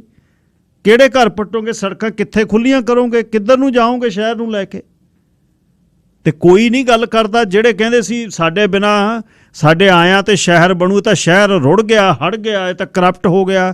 ਕਿੱਥੇ ਨੇ ਹੁਣ? ਬਸ ਕੋਠਾ ਉਸਰਿਆ ਤਖਾਣ ਵਿਸਰਿਆ, ਜਾ ਵੜੇ ਆਪਣੇ ਖੁੱਡਿਆਂ 'ਚ। ਹੁਣ ਕੁਛ ਨਹੀਂ, ਅਤੇ 3.5 ਸਾਲ ਰਹਿ ਗਏ, ਅਤੇ ਜਾ ਕੇ 25 ਦੇ ਵਿੱਚ ਹੋ ਜਾਣਗੇ ਗਰਮ ਫਿਰ। ਸ਼ਹਿਰੋ ਇਹ ਬਰੋਕਨ ਹੋ ਗਿਆ, ਸਿਸਟਮ ਬਰੋਕਨ ਹੋ ਗਿਆ, ਹੁਣ ਨਹੀਂ ਕੁਛ ਲੱਗਣਾ। ਮੇਰੇ ਕਹਿਣ ਦਾ ਮਤਲਬ ਇਹ ਆ ਵੀ ਇਹ ਸ਼ਹਿਰ ਨੂੰ ਜੇ ਵਧਾਉਣਾ ਹੈ, ਜਿਹੜਾ ਹਰ ਇੱਕ ਦਾ ਡੈਸਟੀਨੇਸ਼ਨ ਆ, ਵੀ ਸਰੀ 'ਚ ਰਹਿਣਾ ਆ ਕੇ, ਸਰੀ ਦੀਆਂ ਸਹੂਲਤਾਂ ਕਿੱਥੇ ਨੇ? ਸਰੀ 'ਚ ਕਿਵੇਂ ਰਹਿਣਗੇ ਬੰਦੇ ਆ ਕੇ? ਸਕੂਲ ਕਿੱਥੇ ਬਣਾਓਗੇ? ਪੋਰਟੇਬਲਾਂ 'ਚ ਜਿਹੜੇ ਜਵਾਕ ਪੜ੍ਹਨਗੇ, ਉਹਨਾਂ ਦਾ ਕੀ ਮਾਈਂਡ ਸੈੱਟ ਹੋਏਗਾ? ਕੀ ਉਹ ਸੋਚਣਗੇ? ਉਹ ਉੱਤਰ ਕੇ ਇਹਨਾਂ ਪੋਰਟੇਬਲਸ ਦੇ ਵਿੱਚੋਂ ਫਿਰ ਵਿਚਾਰੇ ਵਾਂਗੂ ਇੱਕ ਦੂਜੇ ਦੇ ਉੱਪਰੇ ਰੱਖੋਗੇ। ਹੁਣ ਜਗ੍ਹਾ ਤਾਂ ਹੋਰ ਹੈ ਨਹੀਂ। ਆਉਣ ਵਾਲੇ ਸਮੇਂ 'ਚ ਇਹ ਹੋਊਗਾ। ਸੂਬੇ ਦੇ ਜਿਹੜੇ ਹੁਣ ਇੰਚਾਰਜ ਨੇ, ਉਹ ਹਲੇ ਵੀ ਲਿਬਰਲ ਦੇ ਸਮੇਂ ਨੂੰ 2016 ਨੂੰ ਰੋਈ ਜਾਂਦੇ ਆ। 7 ਸਾਲ ਹੋ ਗਏ ਤੁਹਾਨੂੰ ਸਰਵ ਕਰਦੇ ਨੂੰ ਲੋਕਾਂ ਨੂੰ, ਹਲੇ ਵੀ ਤੁਸੀਂ ਲਿਬਰਲ ਦੇ ਟਾਈਮ ਨੂੰ ਰੋਕੀ ਜਾਂਦੇ ਹੋ, ਕ੍ਰਿਸਟੀ ਕਲਾਰਕ ਦੇ ਸਮੇਂ ਨੂੰ। ਤੁਹਾਡੇ ਤੋਂ 7 ਸਾਲ 'ਚ ਹੋਇਆ ਕੱਖ ਨਾ। ਫਿਰ ਹਲੇ ਵੀ ਜੇ ਪੋਰਟੇਬਲ ਦੇ ਵਿੱਚ ਸ਼ਹਿਰ ਦੇ ਵਿੱਚ ਬੱਚੇ ਬੈਠੇ ਨੇ ਅਤੇ ਕੰਟਰੋਲ ਤੁਹਾਡੇ ਕੋਲ ਹੋਣੇ ਨਹੀਂ। ਤੁਹਾਡੇ ਵੀਜ਼ਿਆਂ 'ਤੇ ਬੰਦੇ ਆ ਰਹੇ ਨੇ, ਵਰਕ ਵੀਜ਼ਿਆਂ 'ਤੇ ਆ ਰਹੇ ਨੇ, ਬੱਚੇ ਨਾਲ ਲਿਆ ਰਹੇ ਨੇ, ਉਹ ਬੱਚੇ ਕਿੱਥੇ ਪੜ੍ਹਨਗੇ? ਸਕੂਲਾਂ ਦੇ ਤਾਂ ਪਹਿਲਾਂ ਤੁਹਾਡੀ ਵੇਟਿੰਗ ਆ। ਫੰਡਿੰਗ ਕਿਹਨੇ ਦੇਣੀ ਆ? ਤੁਸੀਂ ਦੇਣੀ ਆ। ਫੰਡਿੰਗ ਕੌਣ ਨਹੀਂ ਦੇ ਰਿਹਾ? ਸੂਬਾ ਨਹੀਂ ਦੇ ਰਿਹਾ। ਸੂਬਾ ਸ਼ਹਿਰ 'ਚ ਨਹੀਂ ਆ, ਸ਼ਹਿਰ ਵਾਲੇ ਨਹੀਂ ਦੇ ਰਹੇ। ਅਤੇ ਉਹਦੇ 'ਚੋਂ ਤੁਹਾਡੀ ਜਨਰੇਸ਼ਨ ਅਗਲੀ ਨਿਕਲਣੀ ਆ। ਅਤੇ ਦੇਖ ਲਓ ਹੁਣ ਇਹ ਲੋਕਾਂ ਨੂੰ, ਸਰੀ ਵਾਲਿਆਂ ਨੂੰ ਸੋਚਣ ਦੀ ਲੋੜ ਹੈ ਕਿ ਕਿਹੋ ਜਿਹਾ ਸਮਾਂ ਆਊਗਾ, ਭਵਿੱਖ ਕੀ ਹੋ, ਜਿੱਥੇ ਅੱਜ ਤੁਸੀਂ 2 ਵਜੇ ਸੜਕ 'ਤੇ ਆ ਜਿਓ, ਨਾਰਥ, ਸਾਊਥ, ਈਸਟ, ਵੈਸਟ ਕਿਤੇ, ਜੇ 104 ਤੋਂ ਹਾਈਵੇ 10 ਆਉਣਾ, ਜੇ 40 ਮਿੰਟ ਤੋਂ ਪਹਿਲਾਂ ਤੁਸੀਂ ਆ ਗਏ ਤਾਂ ਜਿਹੜੀ ਮਰਜ਼ੀ ਰੋਡ ਪਾ ਲਓ, ਜਿੱਧਰ ਦੀ ਮਰਜ਼ੀ ਭੱਜ ਲਓ, 52 ਤੱਕ। ਉਹਦੇ ਬਾਅਦ ਚਾਹੇ ਤੋੜ ਕੇ 40 ਨੂੰ ਪਾ ਲਓ, ਚਾਹੇ 48-44 ਨੂੰ ਪਾ ਲਿਓ, ਤੋੜ ਕੇ ਭੰਨ ਕੇ ਆ ਜਾਓ, ਕਿੰਗ ਜਾਰਜ ਆ ਜਾਓ, 32 ਆ ਜਾਓ, ਸਕਾਟ ਆ ਜਾਓ, 28 ਆ ਜਾਓ। ਜੇ 40 ਮਿੰਟ ਤੋਂ ਪਹਿਲਾਂ ਆ ਗਏ ਤਾਂ ਕਹਿ ਦਿਓ। ਹੁਣ ਸੋਚਣਾ ਤਾਂ ਅਸੀਂ ਹੈ। ਖਬਰਾਂ ਤੋਂ ਬਾਅਦ ਤੁਹਾਡੀਆਂ ਕਾਲਸ ਲੈ ਜੀ। ਸਰ ਅਜੈਬ ਸਿੰਘ ਜੀ, ਤੁਸੀਂ ਏਅਰ 'ਤੇ ਹੋ। ਸਤਿ ਸ੍ਰੀ ਅਕਾਲ ਜੀ। ਜੀ ਸਤਿ ਸ੍ਰੀ ਅਕਾਲ। ਧੰਨਵਾਦ ਤੁਹਾਡਾ। ਤੁਸੀਂ ਫਰਾਈਡੇ ਮੈਂ ਤੁਹਾਨੂੰ ਜਾਂਦੇ ਮਾੜਾ ਜਿਹਾ ਕਿਹਾ ਸੀ ਜੀ ਵੀ ਉਹ MP ਵਾਲੀ ਗੱਲ ਤੇ ਤੁਸੀਂ ਥੋੜਾ ਤਾਂ ਟੱਚ ਕੀਤਾ ਉਹਨੂੰ ਅੱਜ, ਪਰ ਜਿੰਨਾ ਕੁ ਮੈਂ ਚਾਹਿਆ ਸੀ ਉਹਨਾਂ ਨਹੀਂ ਹਲੇ ਹੋਇਆ। ਕੋਈ ਨਹੀਂ, ਅਸੀਂ ਸੁਣਦੇ ਰਹਿੰਦੇ ਹਾਂ। ਤੁਸੀਂ ਕਦੇ ਨਾ ਕਦੇ ਫਿਰ ਵੀ ਗੱਲ ਕਰੋਗੇ। ਤੁਹਾਨੂੰ ਯਾਦ ਆ ਗਿਆ ਹੋਣਾ ਜੀ, ਉਹ ਕਹਿੰਦੇ ਅਸੀਂ ਸਿਟੀ 'ਚ ਕਰਪਸ਼ਨ ਆ, ਵੀ ਸਿਟੀ ਨੂੰ ਸੁਧਾਰ ਦੇਣਾ, ਵੀ ਮੁੜ ਕੇ ਉਹ ਬਾਈ ਜੀ ਹੁਣੀ ਆਏ ਨਹੀਂ, ਨਾ ਮੈਡਮ ਜੀ ਆਏ। ਜ਼ਰੂਰ ਉਹਨਾਂ ਨੂੰ ਏਅਰ ਤੇ ਲਿਆਉਣ ਦਾ ਤਹਈਆ ਤੁਸੀਂ ਕਰਿਓ। ਸਾਨੂੰ ਲੱਗਦਾ ਵੀ ਤੁਸੀਂ ਸਾਡੀ ਆਸ ਤੇ ਮਤਲਬ ਵੀ ਉਤਰੋਗੇ ਪੂਰੇ। ਕਦੇ ਨਾ ਕਦੇ ਲਿਆ ਕੇ ਪੁੱਛਿਓ ਵੀ ਸਿਟੀ ਹਾਲ ਦਾ ਤਾਂ ਚਲੋ ਹੁਣ ਕਰੋ ਕੁਛ ਹੈ ਨਾ ਜੀ। ਇੱਕ ਹੋਰ ਗੱਲ ਕਰਨੀ ਆ, ਏਅਰ ਦੇ ਉੱਤੇ ਆ ਕੇ ਜਿਵੇਂ ਆਪਾਂ ਕਹਿੰਦੇ ਆ ਵੀ ਇਹ ਪਹਿਲੀ ਗੱਲ ਤਾਂ ਜੀ ਨਵੇਂ ਗੱਲ ਆਉਂਦੀ ਨਹੀਂ। ਕੋਈ ਨਾ ਜੀ, ਕੋਈ ਹਾਂਜੀ, ਨਾਲ ਥੋੜਾ ਤੁਹਾਡਾ ਚਾਹੀਦਾ, ਆਪਣਾ ਚਾਹੀਦਾ ਜੀ। ਤੇ ਉਹ ਗੱਲ ਹੈ ਜੀ ਵੀ ਜਿਵੇਂ ਆਪਾਂ ਵੀ ਇਹ ਸਿਟੀ ਦੇ ਵਿੱਚ ਜਿਵੇਂ ਇਹ ਕਹਿ ਸਕਦੇ ਆ ਵੀ ਇਹਨਾਂ ਨੇ ਕਰਪਸ਼ਨ ਕੀਤਾ, ਸ਼ਰੇਆਮ ਆ, ਜਿੰਨਾ ਉਹ ਐਡਵਰਟਾਈਜ਼ਮੈਂਟ 'ਚ ਇਹਨਾਂ ਨੇ ਕਿਹਾ ਸਾਰੇ ਰੇਡੀਓ 'ਚ, ਵੀ ਜੇ ਉਹ ਇਹ ਝੂਠ ਕਹਿ ਸਕਦੇ ਸੀ ਇਹ ਗੱਲਾਂ, ਵੀ ਜੇ ਜਾਂ ਜਿਹੜੇ ਇਸ ਗੌਰਮੈਂਟ ਵਿੱਚ ਕੰਮ ਕਰਦੇ ਆ ਆਪਣੇ ਕਾਉਂਸਲਰ ਆ ਮੇਅਰ ਸੀਗਾ ਵੀ ਉਹ ਉਹਨਾਂ ਨੂੰ ਪੁੱਛ ਨਹੀਂ ਸਕਦੇ ਵੀ ਦੱਸੋ ਅਸੀਂ ਕੀ ਗਲਤ ਕੀਤਾ। ਇਹਨਾਂ ਦਾ ਲਗਾਤਾਰ ਜੀ 10 ਦਿਨ 5 ਦਿਨ ਜਿੰਨੇ ਦਿਨ ਸੀਗਾ ਇਹਨਾਂ ਕੋਲੇ ਚੋਣ ਮੁਹਿੰਮ ਇਹਨਾਂ ਦੀ ਚੱਲਦੀ ਸੀ ਵੀ ਉਹਦੇ ਲਈ ਕੋਈ ਜਵਾਬ ਦੇ ਹੈ ਨੀ ਗਾ ਜੀ। ਆਪਾਂ ਕਦੇ ਵੀ ਕਿਸੇ ਨੂੰ ਕੁਛ ਕਹਿ ਸਕਦੇ ਹਾਂ, ਇਹ ਨਿੱਕੀ ਜਿਹੀ ਗੱਲ ਨਹੀਂ।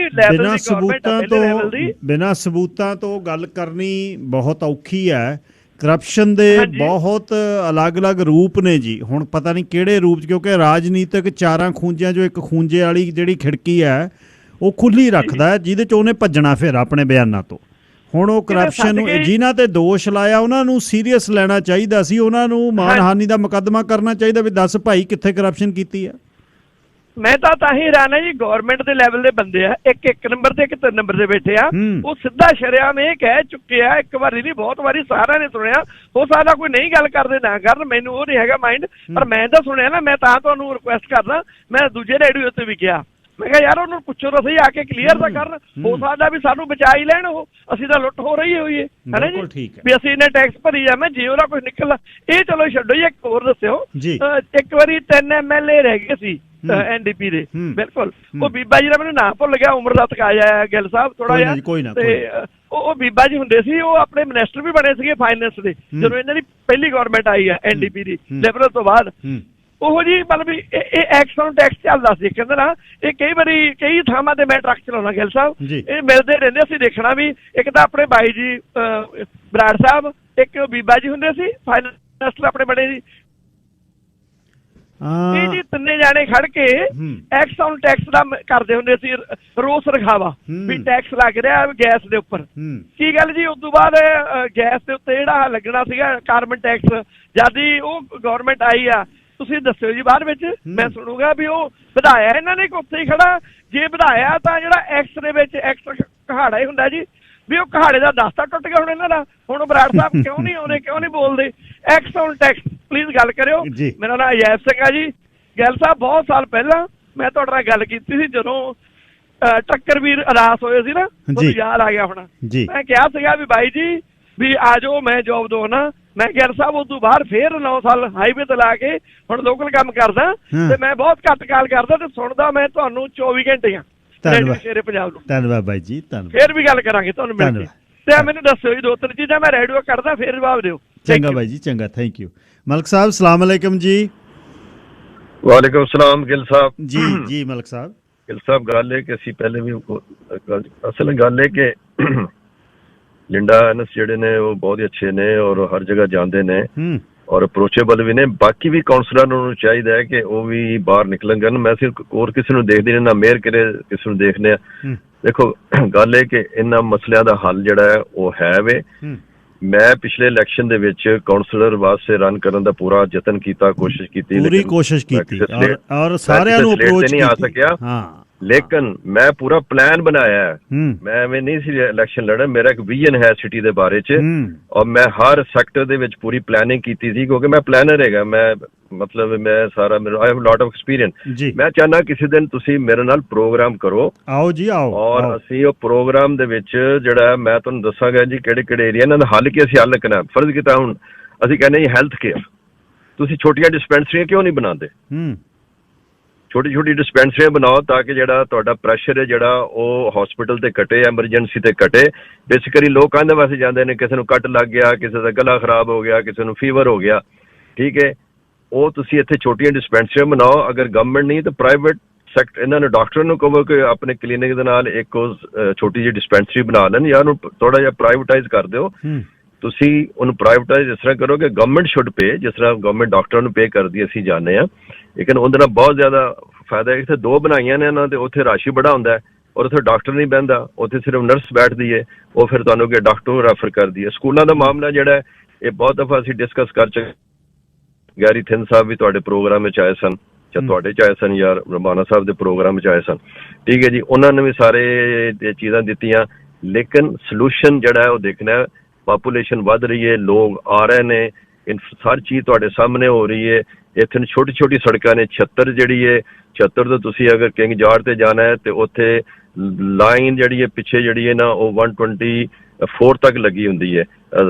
ਤੁਸੀਂ ਮੈਂ ਰੋਜ਼ ਦੇਖਣਾ ਉੱਥੇ ਕਿ ਮੈਂ ਕਿਉਂਕਿ ਉਹ ਮੇਰਾ ਰਸਤਾ ਹੈਗਾ, ਤੇ ਉਹ ਹਰ ਤਰਫ ਜਿਹੜਾ ਹੈ ਹੁਣ ਜਿਹੜੀ ਸਾਡੀ ਮੇਅਰ ਹੈਗੀ ਹੈ ਉਹ ਛੋਟਾ ਜਿਹਾ ਟੁਕੜਾ ਲੈ ਕੇ ਬੈਠੀ ਹੈ, ਉਹਨੂੰ ਖੋਲ ਨਹੀਂ ਰਹੀ। ਬਈ you should behave like A mayor, B grown up. ਤੁਸੀਂ ਜਿਹੜੇ ਹੁਣ ਤੁਸੀਂ ਮਤਲਬ ਪੁਲਿਸ ਨੂੰ ਲੈ ਕੇ ਬਹਿ ਗਏ ਹੋ, ਦੇਰ ਆਰ ਸੋ ਮੈਨੀ ਅਦਰ ਸਾਰੇ ਜਿਹੜੇ ਇਸ਼ੂ ਨੇ ਇਹਨਾਂ ਦਾ ਹੱਲ ਕੱਢੋ। ਮੈਨੂੰ ਯਾਦ ਹੈ ਕਿ ਡਾਇਨਾ ਵਾਰਡਸ ਨੇ ਅਸੀਂ ਉਹਨਾਂ ਨੇ ਬਣਾਇਆ ਸੀ perspective plan for city of Surrey for the next 50 year. ਮੈਂ ਉਸ ਟੀਮ ਦੇ ਵਿੱਚ ਕੰਮ ਕੀਤਾ ਸੀ ਔਰ ਉਹਦੇ 'ਚ 4 ਸੈਕਟਰ ਕੀਤੇ ਸੀ ਔਰ ਸਾਰਾ ਪਲਾਨ ਬਣਿਆ ਸੀ, ਉਹ ਐਗਜ਼ੀਕਿਊਟ ਵੀ ਹੋਇਆ। ਹੁਣ ਵੀ ਸਾਨੂੰ ਚਾਹੀਦਾ ਹੈ ਕਿ ਅਸੀਂ ਜਿਹੜਾ ਉਹ ਪਰਸਪੈਕਟਿਵ ਪਲਾਨ ਬਣਾਈਏ ਔਰ ਲੋਕਾਂ ਨੂੰ, ਜਿਹੜੇ ਪੜ੍ਹੇ ਲਿਖੇ ਲੋਕ ਆ, ਐਕਸਪੀਰੀਅੰਸ ਲੋਕ ਆ, ਜਿਨ੍ਹਾਂ ਨੇ ਕੰਮ ਕੀਤਾ, ਉਹਨਾਂ ਨੂੰ ਇੱਕ ਟਾਸਕ ਫੋਰਸ ਬਣਾਈ ਜਾਵੇ। ਉਹ ਸਿਟੀ ਇਹਨਾਂ ਦੇ ਜਿਹੜੇ ਇੰਪਲਾਈਜ਼ ਹੁੰਦੇ ਨੇ ਉਹਨਾਂ ਦੇ ਆਪਣੀ ਇੱਕ ਲਿਮਿਟੇਸ਼ਨ ਹੁੰਦੀ ਹੈ ਔਰ ਉਹ ਆਪਣੇ ਕੰਮਾਂ 'ਚ ਰੁੱਝੇ ਹੁੰਦੇ ਨੇ, ਉਹ ਉਸ ਪਲਾਨਿੰਗ ਦੀ ਤਰਫ ਉਹਨਾਂ ਬਣਾਉਣ ਵਾਸਤੇ।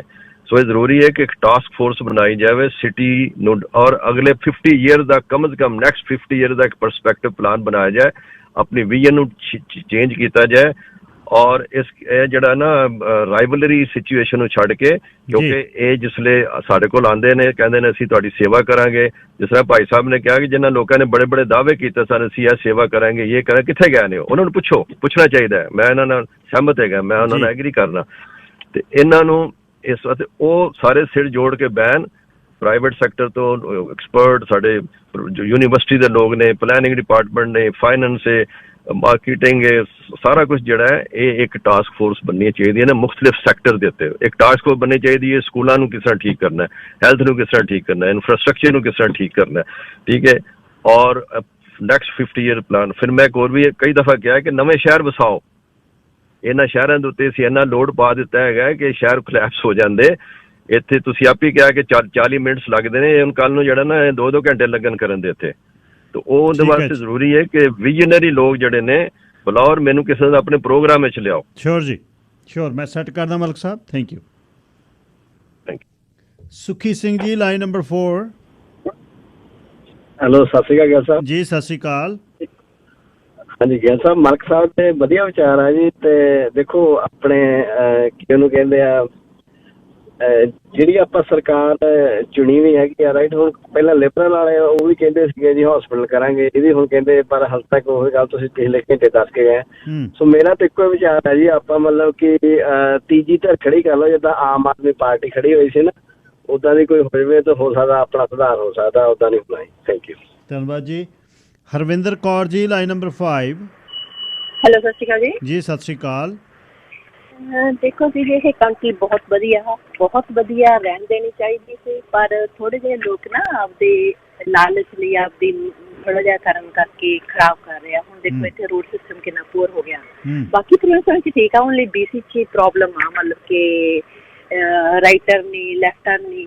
ਕਿੰਗ ਜੋਰਜ ਤੇ ਲਾ ਲਓ ਜੀ, ਲੈਫਟਰ ਦੇ ਗੱਬੇ ਬਣਾਇਆ ਪਿਆ, ਜਾਨੂੰ ਲਾਈਟ ਹੋ ਜਾਂਦੀ ਹੈ, 2 ਕਾਰਾਂ ਲੰਘਦੀਆਂ, ਜਾਨੂੰ ਤੀਜੀ ਕਾਰ ਦੀ ਟਰਨ ਆਉਂਦੀ ਹੈ, ਜਾਨੂੰ ਉਹ ਗੱਬੇ ਬੰਦ ਕੀਤਾ ਪਿਆ। ਥੋੜਾ ਜਿਹਾ ਕਰਕੇ ਇਹਨਾਂ ਨੇ ਕੀਤਾ ਹੋਇਆ ਕੰਮ ਖਰਾਬ। ਮਤਲਬ ਕਿ ਇਹ ਨਹੀਂ ਕਿ ਬਣ ਨਹੀਂ ਰਿਹਾ, ਹੁਣ ਚਲਾਵਾ ਦੇ ਪਹਾੜੀਆਂ ਤੱਕ ਘਰ ਬਣ ਰਹੇ ਨੇ, ਜਾ ਰਹੀ ਆ ਲੋਕ ਬਾਹਰ ਨੂੰ, ਪਰ ਇੱਥੇ ਥੋੜਾ ਜਿਹਾ ਜ਼ਿਆਦਾ ਪਾਪੂਲੇਸ਼ਨ ਹੋਣ ਕਰਕੇ ਹੁਣ ਬਰਨ ਵਿੱਚ ਤੁਸੀਂ ਦੇਖ ਲਓ ਕਿੰਨੀਆਂ ਹਾਈ ਰਾਈਜ਼ ਬਣ ਗਈਆਂ, ਬਹੁਤ ਜ਼ਿਆਦਾ ਬਣੀਆਂ ਨੇ, ਈਵਨ ਵੈਨਕੂਵਰ ਨਾਲੋਂ ਵੀ ਵੱਧ ਬਣੀਆਂ ਨੇ। ਪਰ ਸਰੀ ਚ ਥੋੜਾ ਜਿਹਾ ਮੈਨੇਜਮੈਂਟ ਦਾ ਕੰਮ ਢਿੱਲਾ ਵਾ। ਇਹਨਾਂ ਨੂੰ ਥੋੜਾ ਜਿਹਾ ਹੋਰ ਆਰਗੇਨਾਈਜ਼ ਕਰਕੇ ਪ੍ਰੋਪਰਲੀ, ਇਹ ਨਹੀਂ ਕਿ ਸਕੂਲ ਹੀ ਬਣਨਾ ਚਾਹੀਦਾ, ਸਕੂਲ ਬਣਨਾ ਚਾਹੀਦਾ, ਹਸਪੀਟਲ ਬਣਨਾ ਚਾਹੀਦਾ, ਹਾਈ ਰਾਈਜ਼ ਬਣਨਾ ਚਾਹੀਦਾ, ਪਰ ਪ੍ਰੋਪਰਲੀ ਪਲਾਨ ਕਰਕੇ।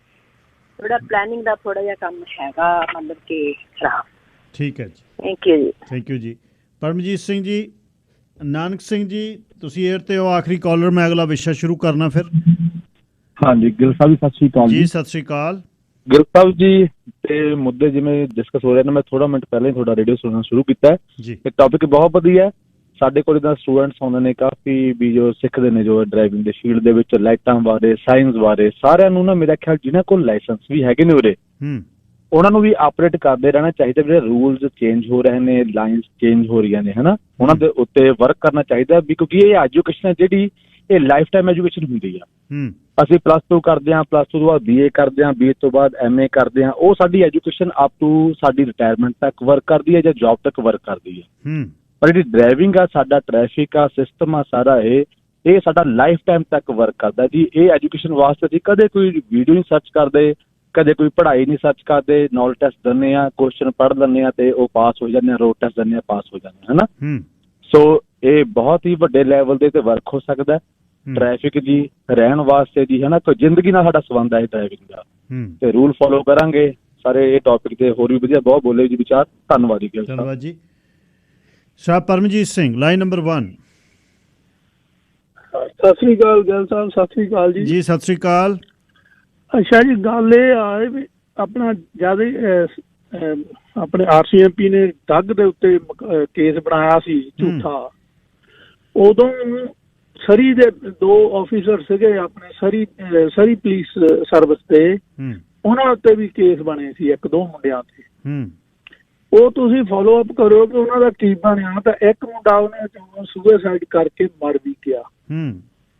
ਤੁਸੀਂ ਸੁਣਿਆ ਹੋਣਾ, ਮੇਰਾ ਖਿਆਲ ਉਹ ਮੁੰਡੇ ਦਾ ਨਾਂ ਲਾਸਟ ਨੇਮ ਹੋਠੀ ਸੀਗਾ। ਇਹ 1.5 ਮਹੀਨੇ ਦੀ ਗੱਲ ਆ। ਉੱਤੇ ਕੇਸ ਬਣਿਆ ਸੀ ਸ਼ੂਟਿੰਗ ਰੇਂਜ ਦੇ ਵਿੱਚ ਹੀ। ਉਹ ਦਿਖਾ ਲਿਆ ਵੀ ਉਹ ਸੁਸਾਈਡ, ਹੂ ਨੋਜ਼ ਵੀ ਉਹ ਕੀ ਹੋਇਆ ਹੋਊ ਉਹਨੂੰ। ਤਾਂ ਤੇ ਉਹਦਾ ਕਿਸੇ ਮੇਨ ਮੀਡੀਆ ਨੇ ਨਾ, ਆਪਣੇ ਮੀਡੀਆ ਨੇ ਉਹ ਕੇਸ ਹੀ ਨਹੀਂ ਕੱਢਿਆ ਵੀ ਇਹ ਮੁੰਡੇ ਨੂੰ ਕੀ ਹੋਇਆ, ਇਸ ਨੂੰ ਕੀ ਗੱਲ ਹੋਈ ਆ। ਤਾਂ ਇਹ ਝੂਠੇ ਕੇਸ RCMP ਵਾਲੇ ਬਣਾ ਗਏ। ਇਹਨਾਂ ਦੀ ਕ੍ਰੈਡੀਬਿਲਿਟੀ ਕਿੱਥੇ ਆ, ਮੈਨੂੰ ਤਾਂ ਸਮਝ ਨਹੀਂ ਆਉਂਦੀ। ਔਰ ਉਹ ਛੁੱਟ ਵੀ ਗਏ ਬੰਦੇ। ਤਾਂ ਹੁਣ ਉਹ ਮੁੰਡੇ ਜਿਹੜੇ ਫਸੇ ਉਹ ਸਾਰੀ ਪੁਲਿਸ ਵਾਲੇ, ਉਹਨਾਂ ਦਾ ਕੀ ਬਣੂਗਾ। ਅੱਛਾ ਜੀ, ਦੂਜੀ ਗੱਲ, ਉਹ ਦੂਏ ਨੇ ਜਿਹਦੇ ਹੁਣ ਕਦੀ 100 ਰੜਕਿਆ ਤੇ ਨਾ ਭੋਗ ਮੰਤਰੀ ਜਿਹਦੇ ਰੜਕਦਾ, ਉਹਨਾਂ ਨੂੰ ਪੁੱਛੋ ਵੀ ਇਹ ਜਿੱਦਾਂ ਕਹਿੰਦੇ ਸੱਟ ਕੱਢੀ ਯਾਰ ਮਿਸਤਰ, ਹੁਣ ਉਹ ਕਿੱਥੇ ਜਾ ਵੜੇ ਆ। ਉਹ ਆ ਕੇ ਦੱਸ ਦੇਣ। ਤੇ ਸਾਡੀਆਂ ਜਿਹੜੀਆਂ ਵੋਟਾਂ ਉਹ ਵੀ ਸਾਰੀ ਪੁਲਿਸ ਦੇ ਹੱਕ ਵਿੱਚ ਸੀਗੀਆਂ, ਇਸ ਕਰਕੇ ਤੁਸੀਂ 22% ਜਿਹੜਾ ਲੈ ਕੇ ਵੋਟ ਜਿੱਤਿਆ। ਲਿੰਡਾ ਨੂੰ 22% ਵੋਟ ਪਈ ਆ ਜੀ। ਬਿਲਕੁਲ ਜੀ, ਬਿਲਕੁਲ 27-28% ਆ, 70% ਨਹੀਂ ਪਈ। 27-28% ਤੇ ਮੇਅਰ ਬਣੇ ਨੇ। 1000 ਵੋਟ ਦਾ ਫਰਕ ਸੀ ਬਰਿੰਡਾ ਦਾ ਤੇ ਮੇਅਰ ਮਕਲਮ ਦਾ, ਹੈ ਨਾ। ਹੁਣ ਫੇਰ ਕਹਿੰਦੀ ਸੀ ਮੇਰਾ ਪੈਸੇ ਦਾ ਕਾਸਟ ਬਹੁਤ ਹੋਣੀ, ਹੁਣ ਕਾਸਟ ਵੀ ਕਵਰ ਹੋ ਰਹੀ। ਹੁਣ ਕੀ ਸੱਪ ਸੌਂਗ ਗਿਆ, ਹੁਣ ਤਾਂ ਵੀ ਲਾ ਕੇ ਵੀ ਠੀਕ ਹੈ ਵੀ ਜਿਵੇਂ ਮੇਰੀ ਕਾਸਟ ਕਵਰ ਕਰਦੇ ਮੈਂ ਠੀਕ। ਉਹੀ ਗੱਲ ਫਿਰ ਕਹਿੰਦੇ ਹੁੰਦੇ ਵੀ ਆਪਣੀਆਂ ਗਾਂ ਸੀਟਾਂ ਪੱਕੀਆਂ ਕਰਨ ਵਾਸਤੇ ਬੈਠੀ ਹੈ, ਇਹਨੇ ਗਾਂ ਜਾ ਕੇ ਸਰੀ ਵਿੱਚ ਖੜ ਜਾਣਾ। ਸਾਰੇ ਪ੍ਰੋਜੈਕਟ ਉੱਥੇ ਨੂੰ ਲੈ ਗਈ ਆ। ਹੁਣ ਨਿਊਟਨ ਦੇ ਸਾਰੇ ਪ੍ਰੋਜੈਕਟ ਇਹਨੇ ਕੈਂਸਲ ਕਰ ਦਿੱਤੇ ਆ। ਉੱਥੇ ਹੀ ਆਈ ਰੀਨਾ ਬਣਨੇ, ਉਧਰ ਹੀ ਸਭ ਕੁਛ ਹੋਊਗਾ ਜੀ। ਬਹੁਤ ਮਾੜੀ ਸਿਚੁਏਸ਼ਨ ਹੈ ਸਰੀ ਜੀ। ਓਕੇ ਜੀ ਗਿੱਲ ਸਾਹਿਬ, ਸਤਿ ਸ੍ਰੀ ਅਕਾਲ ਜੀ। ਸਤਿ ਸ੍ਰੀ ਅਕਾਲ ਜੀ, ਧੰਨਵਾਦ ਤੁਹਾਡੀ ਪਕੜ। ਅੱਛਾ, ਜਿਹੜੇ ਮੈਂ ਅਗਲਾ ਜਿਹੜਾ ਹੁਣ ਆਪਣੇ ਕੋਲ 30 ਮਿੰਟ ਨੇ। 1 ਮਿੰਟ ਬਾਈ ਜੀ, ਹਰਵੀਰ ਉਹਨਾਂ ਨੂੰ ਵੀ ਅਖੀਰ 'ਚ ਲੈ ਲਈਏ। ਅਗਰਵਾਲ ਸਾਹਿਬ ਤੁਸੀਂ ਏਅਰ ਤੇ ਹੋ, ਸਤਿ ਸ੍ਰੀ ਅਕਾਲ। ਗਿੱਲ ਸਾਹਿਬ ਸਤਿ ਸ੍ਰੀ ਅਕਾਲ ਜੀ। ਜੀ ਸਤਿ ਸ੍ਰੀ ਅਕਾਲ। ਵੈਸੇ ਤਾਂ ਜਿੰਨੇ ਮਰਜ਼ੀ ਪ੍ਰੋਗਰਾਮ ਕਰ ਲਓ ਜੀ, ਹਾਲਾਤ ਤਾਂ ਐਵੇਂ ਮੇਰਾ ਖਿਆਲ ਕਾਫੀ ਚਾਂਸ। ਪਰ ਸ਼ਹਿਰ ਦਾ ਭਵਿੱਖ ਤੁਸੀਂ ਸਦਾ ਚਿੰਤਾ ਤੋਂ ਰਹੋ। ਘੰਟਿਆਂ ਬੱਧੀ ਆਪਾਂ ਗੱਲਾਂ ਕਰਦੇ ਹਾਂ, ਕਿੱਧਰ ਨੂੰ ਜਾਵਾਂਗੇ ਆਪਾਂ, ਕੀ ਕਮੀ ਕੀ ਹੈ ਜਿਹੜੀ ਸਹੀ ਹੋ ਸਕਦੀ ਹੈ। ਇਹ ਮੇਰਾ ਖਿਆਲ ਹੁਣ ਵਿਗੜ ਜ਼ਿਆਦਾ ਆ ਗਿਆ ਜੀ। ਮੈਨੂੰ ਲੱਗਦਾ ਨਹੀਂ ਇੱਥੇ ਕੁਛ ਵੀ ਸੁਧਰਨਾ। ਟੂ ਬੀ ਆਨੈਸਟ, ਮੈਂ ਤੁਹਾਨੂੰ ਸੱਚੀ ਗੱਲ ਦੱਸਾਂ ਹੈ ਨਾ। ਹੁਣ ਤਾਂ ਮੈਂ ਇੱਕੋ ਹੀ ਸੋਚਦਾ ਸੀ ਬੈਠਾ। ਇਹ ਤੁਹਾਡੇ ਟੌਪਿਕ ਤੇ ਥੋੜਾ ਜਿਹਾ ਡਿਫਰੈਂਟ ਮੇਰਾ ਵਿਚਾਰ ਮੇਰੇ ਦਿਮਾਗ 'ਚ ਆ ਰਿਹਾ ਸੀ ਬਈ ਇੱਕੋ ਹੀ ਜੇ ਸਿਆਸਤਦਾਨ ਨੂੰ ਜੇ ਕੱਲ ਥੋੜਾ ਜਿਹਾ ਲੀਹ 'ਤੇ ਰੱਖਿਆ ਜਾ ਸਕਦਾ ਤਾਂ ਪ੍ਰੋਵਿੰਸ਼ੀਅਲ ਲੈਵਲ ਦੇ ਉੱਪਰ ਰੀਕਾਲ ਦੀ ਆਪਸ਼ਨ ਹੈਗੀ, ਜਿਹੜੀ ਉਹਦੇ ਵੀ ਕੋਈ ਦੰਦ ਨਹੀਂ ਹੈ ਖਾਸ, ਹੈ ਨਾ। ਲੇਕਿਨ ਜੇ ਇਹ ਇੱਥੇ ਮਿਊਨਿਸਪਲ ਲੈਵਲ ਤੇ ਵੀ ਉਹ ਲਿਆਂਦੀ ਜਾਵੇ ਥੋੜਾ ਜਿਹਾ ਸਟ੍ਰਿਕਟ ਮੈਜਰ ਦੇ ਨਾਲ, ਸ਼ਾਇਦ ਸਿਆਸਤਦਾਨ ਡਰਨ ਲੱਗ ਜਾਣ। ਅਦਰਵਾਈਜ਼ ਤਾਂ ਕਰਪਸ਼ਨ ਦਾ ਐਨਵਾਇਰਨਮੈਂਟ ਬਣ ਗਿਆ ਜੀ। ਹਰ ਬੰਦੇ ਨੂੰ ਲਾਲਚ ਵਧਿਆ ਹੋਇਆ। ਉਹ ਕਹਿੰਦੇ ਲੁੱਟ ਕੇ ਭੱਜੋ ਜਿੱਦਣ ਦੀ ਗੱਲ। ਇਹ ਰੀਕਾਲ ਦੀ ਆਪਸ਼ਨ ਮੇਰਾ ਖਿਆਲ ਜੇ ਲੋਕੀ ਪ੍ਰੈਸ਼ਰਾਈਜ਼ ਕਰਨ ਆਪਣੇ MLAs ਨੂੰ ਜਾਂ MPs ਨੂੰ, MLA ਦੀ ਲੋੜ ਮੇਰਾ ਖਿਆਲ ਜ਼ਿਆਦਾ, ਉਹ ਇੱਥੇ ਇਨਫੋਰਸ ਕਰ ਸਕਦੇ ਆ। ਕਿਉਂਕਿ ਜੇ ਹੁਣ 27% ਦੇ ਮੇਅਰ ਜਿੱਤ ਕੇ ਕਹਿੰਦਾ ਮੈਂ ਸਾਰੇ ਫੈਸਲੇ ਆਪਦੇ ਮੁਤਾਬਕ ਹੀ ਕਰਨੇ ਆ, ਬਿਲਕੁਲ, ਤਾਂ ਫਿਰ ਬਾਕੀ ਦੇ ਫਿਰ ਉਹ 73% ਕਿੱਧਰ ਨੂੰ ਜਾਣਗੇ। 73% ਕੋਲੇ ਵੀ ਆਪਸ਼ਨ ਰੀਕਾਲ ਦੀ ਹੋਣੀ ਚਾਹੀਦੀ ਆ। ਇਹਨੂੰ ਰੇਜ਼ ਕਰੋ ਪਲੀਜ਼ ਇਸ਼ੂ ਨੂੰ। ਠੀਕ ਹੈ ਜੀ, ਠੀਕ, ਥੈਂਕ ਯੂ ਜੀ, ਥੈਂਕ ਯੂ। ਬਿਲਕੁਲ, ਜਿਹੜੀ ਵਿਨ ਹੋਈ ਆ ਬਰਿੰਡਾ ਲੋਕ ਉਹਨਾਂ ਦੀ, ਉਹ 28% ਨਾਲ ਹੋਈ ਆ। 28.14, 27.31 ਵੋਟਾਂ ਜਿਹੜੀਆਂ ਪਈਆਂ ਸੀ ਡੱਗ ਮਕੱਲਮ ਨੂੰ, ਫਿਰ ਗੋਲਡੀ ਹੌਗ ਨੂੰ, ਅਤੇ ਉਸ ਤੋਂ ਬਾਅਦ ਜਿੰਨੀ ਸਿਮਜ਼ ਨੂੰ 12.5%, ਸੁਖ ਧਾਲੀਵਾਲ ਉਹਨਾਂ ਨੂੰ 8.25%, 8.25 ਨਹੀਂ 8.13% ਪਈਆਂ ਸੀ। ਸੋ ਇਹ ਬਾਕੀ ਥੱਲੇ ਨੇ। ਹੋਰ ਕਿਸੇ ਨੇ ਸੁਖਪਾਲ ਸਿੰਘ ਪਾਲੀ ਉਹਨਾਂ ਨੇ ਲਿਖ ਕੇ ਭੇਜਿਆ ਜੀ, ਕਹਿੰਦੇ ਮੇਰਾ ਸੁਨੇਹਾ ਪੜ੍ਹ ਦਿਓ। ਬਰਿੰਡਾ ਨੂੰ ਇਹ ਨਹੀਂ ਭੁੱਲਣਾ ਚਾਹੀਦਾ ਵੀ 70% ਲੋਕਾਂ ਨੇ ਵੋਟਾਂ ਉਹਦੇ ਖਿਲਾਫ ਪਾਈਆਂ ਨੇ, ਅਤੇ ਇਹ 14 ਸਾਲਾਂ ਤੋਂ ਸਾਡੀ ਸਕਾਈ ਟ੍ਰੇਨ ਉੱਥੇ ਰੁਕੀ ਪਈ ਆ, ਕੋਈ ਵਾਧਾ ਨਹੀਂ ਹੋਇਆ। ਕੋਕਿਟਲਮ ਵਰਗੇ ਸ਼ਹਿਰਾਂ 'ਚ ਅਗਲੇ ਘਰਾਂ ਤੱਕ ਲੈ ਗਏ। ਵੈਨਕੂਵਰ UBC ਨੂੰ ਹੋਰ ਬਣਾ ਰਹੀ ਹੈ। 72% ਲੋਕ ਪੁਲਿਸ ਸਰੀ ਦੀ ਭਾਲਦੇ ਨੇ। ਸਕਾਈ ਟ੍ਰੇਨ 16 ਬਲਾਕ ਕਵਰ ਕਰਦੀ ਹੈ ਈਸਟ ਨੂੰ ਸਿਰਫ। ਬਸ ਇੱਕ ਇੱਦੋਂ ਅੱਗੇ ਲਈ ਕਹਾਣੀ ਆ ਜਿਹੜੀ ਉਹ ਤੁਸੀਂ। ਅੱਛਾ, ਅਗਲੀ ਜਿਹੜੀ ਮੈਂ ਤੁਹਾਡੇ ਨਾਲ ਇਸ ਇੱਕ ਤਾਂ ਚੀਜ਼ਾਂ ਜਿਹੜੇ ਆਪਣੇ ਹੱਥ 'ਚ ਨਹੀਂ ਹੈ, ਮਹਿੰਗਾਈ ਆਪਣੇ ਹੱਥ 'ਚ ਨਹੀਂ, ਇੰਟਰਸਟ ਰੇਟ ਸਰਕਾਰਾਂ ਨੇ ਵਧਾਤਾ ਉਹ ਆਪਣੇ ਹੱਥ 'ਚ ਨਹੀਂ ਹੈ, ਪਰ ਆਪਣਾ ਜਿਉਣਾ ਜਿਹੜਾ ਆਪਣੇ ਘਰ ਦੀ ਹਾਊਸ ਹੋਲਡ ਚਲਾਉਣੀ ਉਹ ਆਪਣੇ ਹੱਥ 'ਚ ਹੈ। ਉਹਦੇ ਲਈ ਇਹ ਤਾਂ ਪਤਾ ਵੀ ਇਨਕਮ ਤਾਂ ਵਧੀ ਨਹੀਂ, ਖਰਚੇ 3 ਗੁਣਾ ਹੋ ਗਏ, ਤਨਖਾਹਾਂ 3 ਗੁਣਾ ਕਿਹਦੀਆਂ ਵਧੀਆਂ ਨੇ, ਕਿਸੇ ਦੀ ਨਹੀਂ। ਆ ਮਿਨੀਮਮ ਵੇਜਸ ਹੁਣ ਵਧੇ ਨੇ $1 $2 ਨੇ, ਕੀ ਫਰਕ ਪਾ ਦੇਣਾ ਜੇ $8 8 ਘੰਟੇ ਹਰ ਰੋਜ਼ ਕੰਮ ਕਰਦੇ ਹੋ। 8 5 40 40 ਚੌਕਾ 160 $200 ਬਾਜੂ। 200 ਨਾਲ ਕੱਖ ਨਹੀਂ ਆਉਂਦਾ। $200 ਦੀ ਤਾਂ ਹੁਣ ਪੰਜਾਬੀ ਦਾ ਜਿਹੜਾ ਗਰੋਸਰੀ ਸਟੋਰ ਆ ਉਹ 'ਚੋਂ 6-7 ਚੀਜ਼ਾਂ ਆਉਂਦੀਆਂ ਨੇ। ਫਰੂਟ ਤੁਸੀਂ 1.5 ਪਾਉਂਡ ਲੈ ਲਓ, 2-2 ਪਾਉਂਡ ਲੈ ਲਓ, 4 ਕਿਸਮ ਦੇ ਫਰੂਟ ਤਾਂ $30 ਦੇ ਫਰੂਟ ਨੇ। ਖਰਚੇ ਜਿਹੜੇ ਵੱਧ ਗਏ, ਇਹਦੇ ਸਮੇਂ ਮੈਨੇਜ ਇਸ ਨੂੰ ਕਰਨਾ ਜਿਹੜਾ ਹੈ ਉਹ ਕਿੰਨਾ ਜ਼ਰੂਰੀ ਹੈ। ਹਾਊਸ ਹੋਲਡ ਇਨਕਮ ਦੇ ਨਾਲ ਜਿਹੜੀ ਕਮਾਈ ਆ ਰਹੀ ਹੈ ਉਹ ਨਾਲ ਘਰ ਨੂੰ ਚਲਾਉਣ ਦੇ ਲਈ ਕਿਹੜੀਆਂ ਚੀਜ਼ਾਂ ਕਰ ਸਕਦੇ ਹੋ, ਬਜਟ ਕਿਵੇਂ ਸੈੱਟ ਕਰ ਸਕਦੇ ਹੋ, ਘਰ ਦੇ ਵਿੱਚ ਬੈਠ ਕੇ ਮੀਟਿੰਗ ਕਿਵੇਂ ਟੱਬਰ ਨਾਲ ਕਰ ਸਕਦੇ ਹੋ। ਦੇਖੋ ਹਰ ਮਹੀਨੇ ਆਪਾਂ $2000-3000 ਮਾਈਨਸ ਜਾ ਰਹੇ ਹਾਂ, ਸਾਲ ਦਾ 36000 ਕਰਜ਼ਾ ਚੜ੍ਹ ਜਾਣਾ, ਆਪਣਾ ਕੰਮ ਖਰਾਬ ਹੈ। ਇੱਕ ਤਾਂ ਪਹਿਲੀ ਗੱਲ, ਬੈਂਕ ਦੇ ਵਿੱਚ ਤੁਸੀਂ ਸਭ ਤੋਂ ਪਹਿਲਾਂ ਸ਼ੁਰੂ ਦੇ ਵਿੱਚ ਬੈਂਕ ਦੇ ਵਿੱਚ ਜਿਹੜੀ ਹੁਣ ਮੌਰਗੇਜਸ ਹੋਈਆਂ ਨੇ, ਜਦੋਂ ਰੀਨਿਊ ਹੋਣੀਆਂ ਨੇ, ਕੋਸ਼ਿਸ਼ ਕਰੋ ਘਰ ਨੂੰ ਹੋਮ ਐਕੁਇਟੀ ਪਲਾਨ ਦੇ ਉੱਪਰ ਲੈ ਜਾਓ। ਜਦ ਤੱਕ ਸਾਲ 2 ਸਾਲ ਇੰਟਰਸਟ ਵਧੇ ਹੋਏ ਨੇ, ਉਹਨੂੰ ਕਹੇ ਵੀ ਯਾਰ ਮੇਰੇ ਘਰ ਦੀ ਲਾਈਨ ਆਫ ਕ੍ਰੈਡਿਟ, ਇਸ ਨੂੰ ਮੌਰਗੇਜ ਨੂੰ ਲਾਈਨ ਆਫ ਕ੍ਰੈਡਿਟ 'ਤੇ ਸੈੱਟ ਕਰਦੇ। ਅੱਗੇ 70% ਦੇ ਦਿੰਦੇ ਸੀ, ਹੁਣ 50 ਦੇਣਗੇ। ਜੇ 7-8 ਲੱਖ ਦਾ ਘਰ ਆ, 10 ਲੱਖ ਦਾ ਘਰ ਆ, ਜੇ 5 ਲੱਖ ਮੌਰਗੇਜ ਹੋਈ, 5 ਲੱਖ ਉਹ ਲਾਈਨ ਆਫ ਕ੍ਰੈਡਿਟ ਸੈੱਟ ਕਰ ਲਓਗੇ, ਉਹ ਇੰਟਰਸਟ ਆਉਣ ਲਈ ਤੁਹਾਡਾ ਸੈੱਟ ਕਰ ਦਿੰਦੇ। ਮੌਰਗੇਜ 'ਚ ਇੰਟਰਸਟ ਦੇ ਪ੍ਰਿੰਸੀਪਲ ਲਾਉਂਦੇ ਆ, ਉਹ ਵੀ ਗੱਲਾਂ ਨੇ, ਇੰਟਰਸਟ ਵੱਧ ਜਾਂਦਾ, ਪ੍ਰਿੰਸੀਪਲ ਘੱਟ ਜਾਂਦਾ।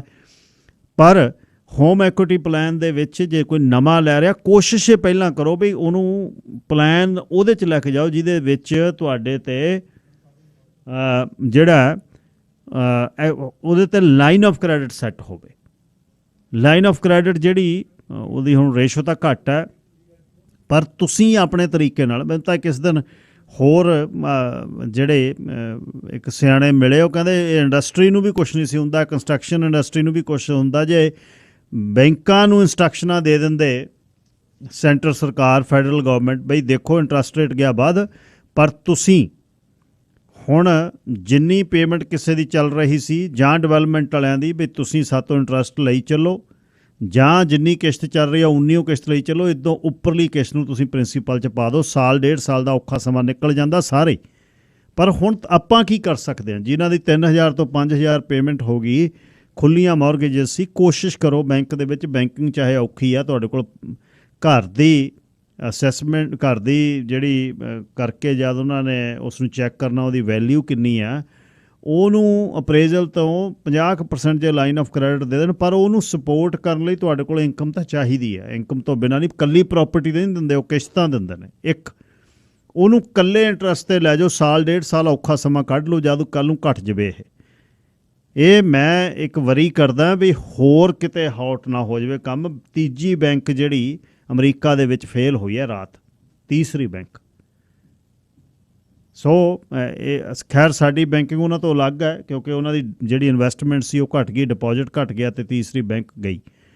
ਸੋ ਇਹ ਕਰੋ, ਕੋਸ਼ਿਸ਼ ਕਰੋ। ਨੰਬਰ 2, ਜਿਹੜਾ ਦਿਖਾ ਕੇ ਇੱਕ ਦੂਜੇ ਨੂੰ ਰਿਮ ਚੌੜੇ ਤੇ ਮਹਿੰਗੀ ਤੇ ਸਸਤੀ, ਉਹ ਜਿਹੜੇ ਚੱਕਰ 'ਚ ਆਪਾਂ ਪਏ ਹਾਂ। ਗੱਡੀ 'ਤੇ ਇੱਕ ਸਟੇਸ਼ਨ ਤੋਂ ਦੂਜੇ ਸਟੇਸ਼ਨ ਤੱਕ ਜਾਣਾ, ਮਿਨੀਮਲ ਖਰਚ ਉਹਦੇ 'ਤੇ ਰੱਖੋ, ਜਿੰਨਾ ਘੱਟ ਤੋਂ ਘੱਟ ਕਰ ਸਕਦੇ ਹੋ। ਕਿਸੇ ਦੀ ਲੀਜ਼ ਪੇ ਆਫ ਹੋ ਗਈ, ਉਹ ਜਿਹੜੀ ਰੈਜ਼ੀਡਿਊਲ ਉਹਦੀ ਇਨਕਮ ਹੈ 25-30-40 ਉਹਨੂੰ ਦੇ ਕੇ ਉਸ ਨੂੰ ਫ੍ਰੀ ਕਰ ਲਓ, ਨਹੀਂ ਉਸ ਨੂੰ ਡਾਊਨ ਸਾਈਜ਼ ਕਰ ਲਓ, 4 ਦੀ ਜਗ੍ਹਾ 2 ਕਰ ਲਓ, ਅਤੇ ਪਰਿਵਾਰ ਆਪਣੇ ਆਪ ਨੂੰ ਵੰਡ ਲਓ। ਗੱਡੀ ਇੱਕ ਦੇ ਪਹਿਲਾਂ ਇੱਕ ਨਾਲ ਹੀ 5 ਬੰਦੇ ਸਾਰਦੇ ਸੀ, ਹੁਣ 5 ਕੋਲ 5 ਨੇ।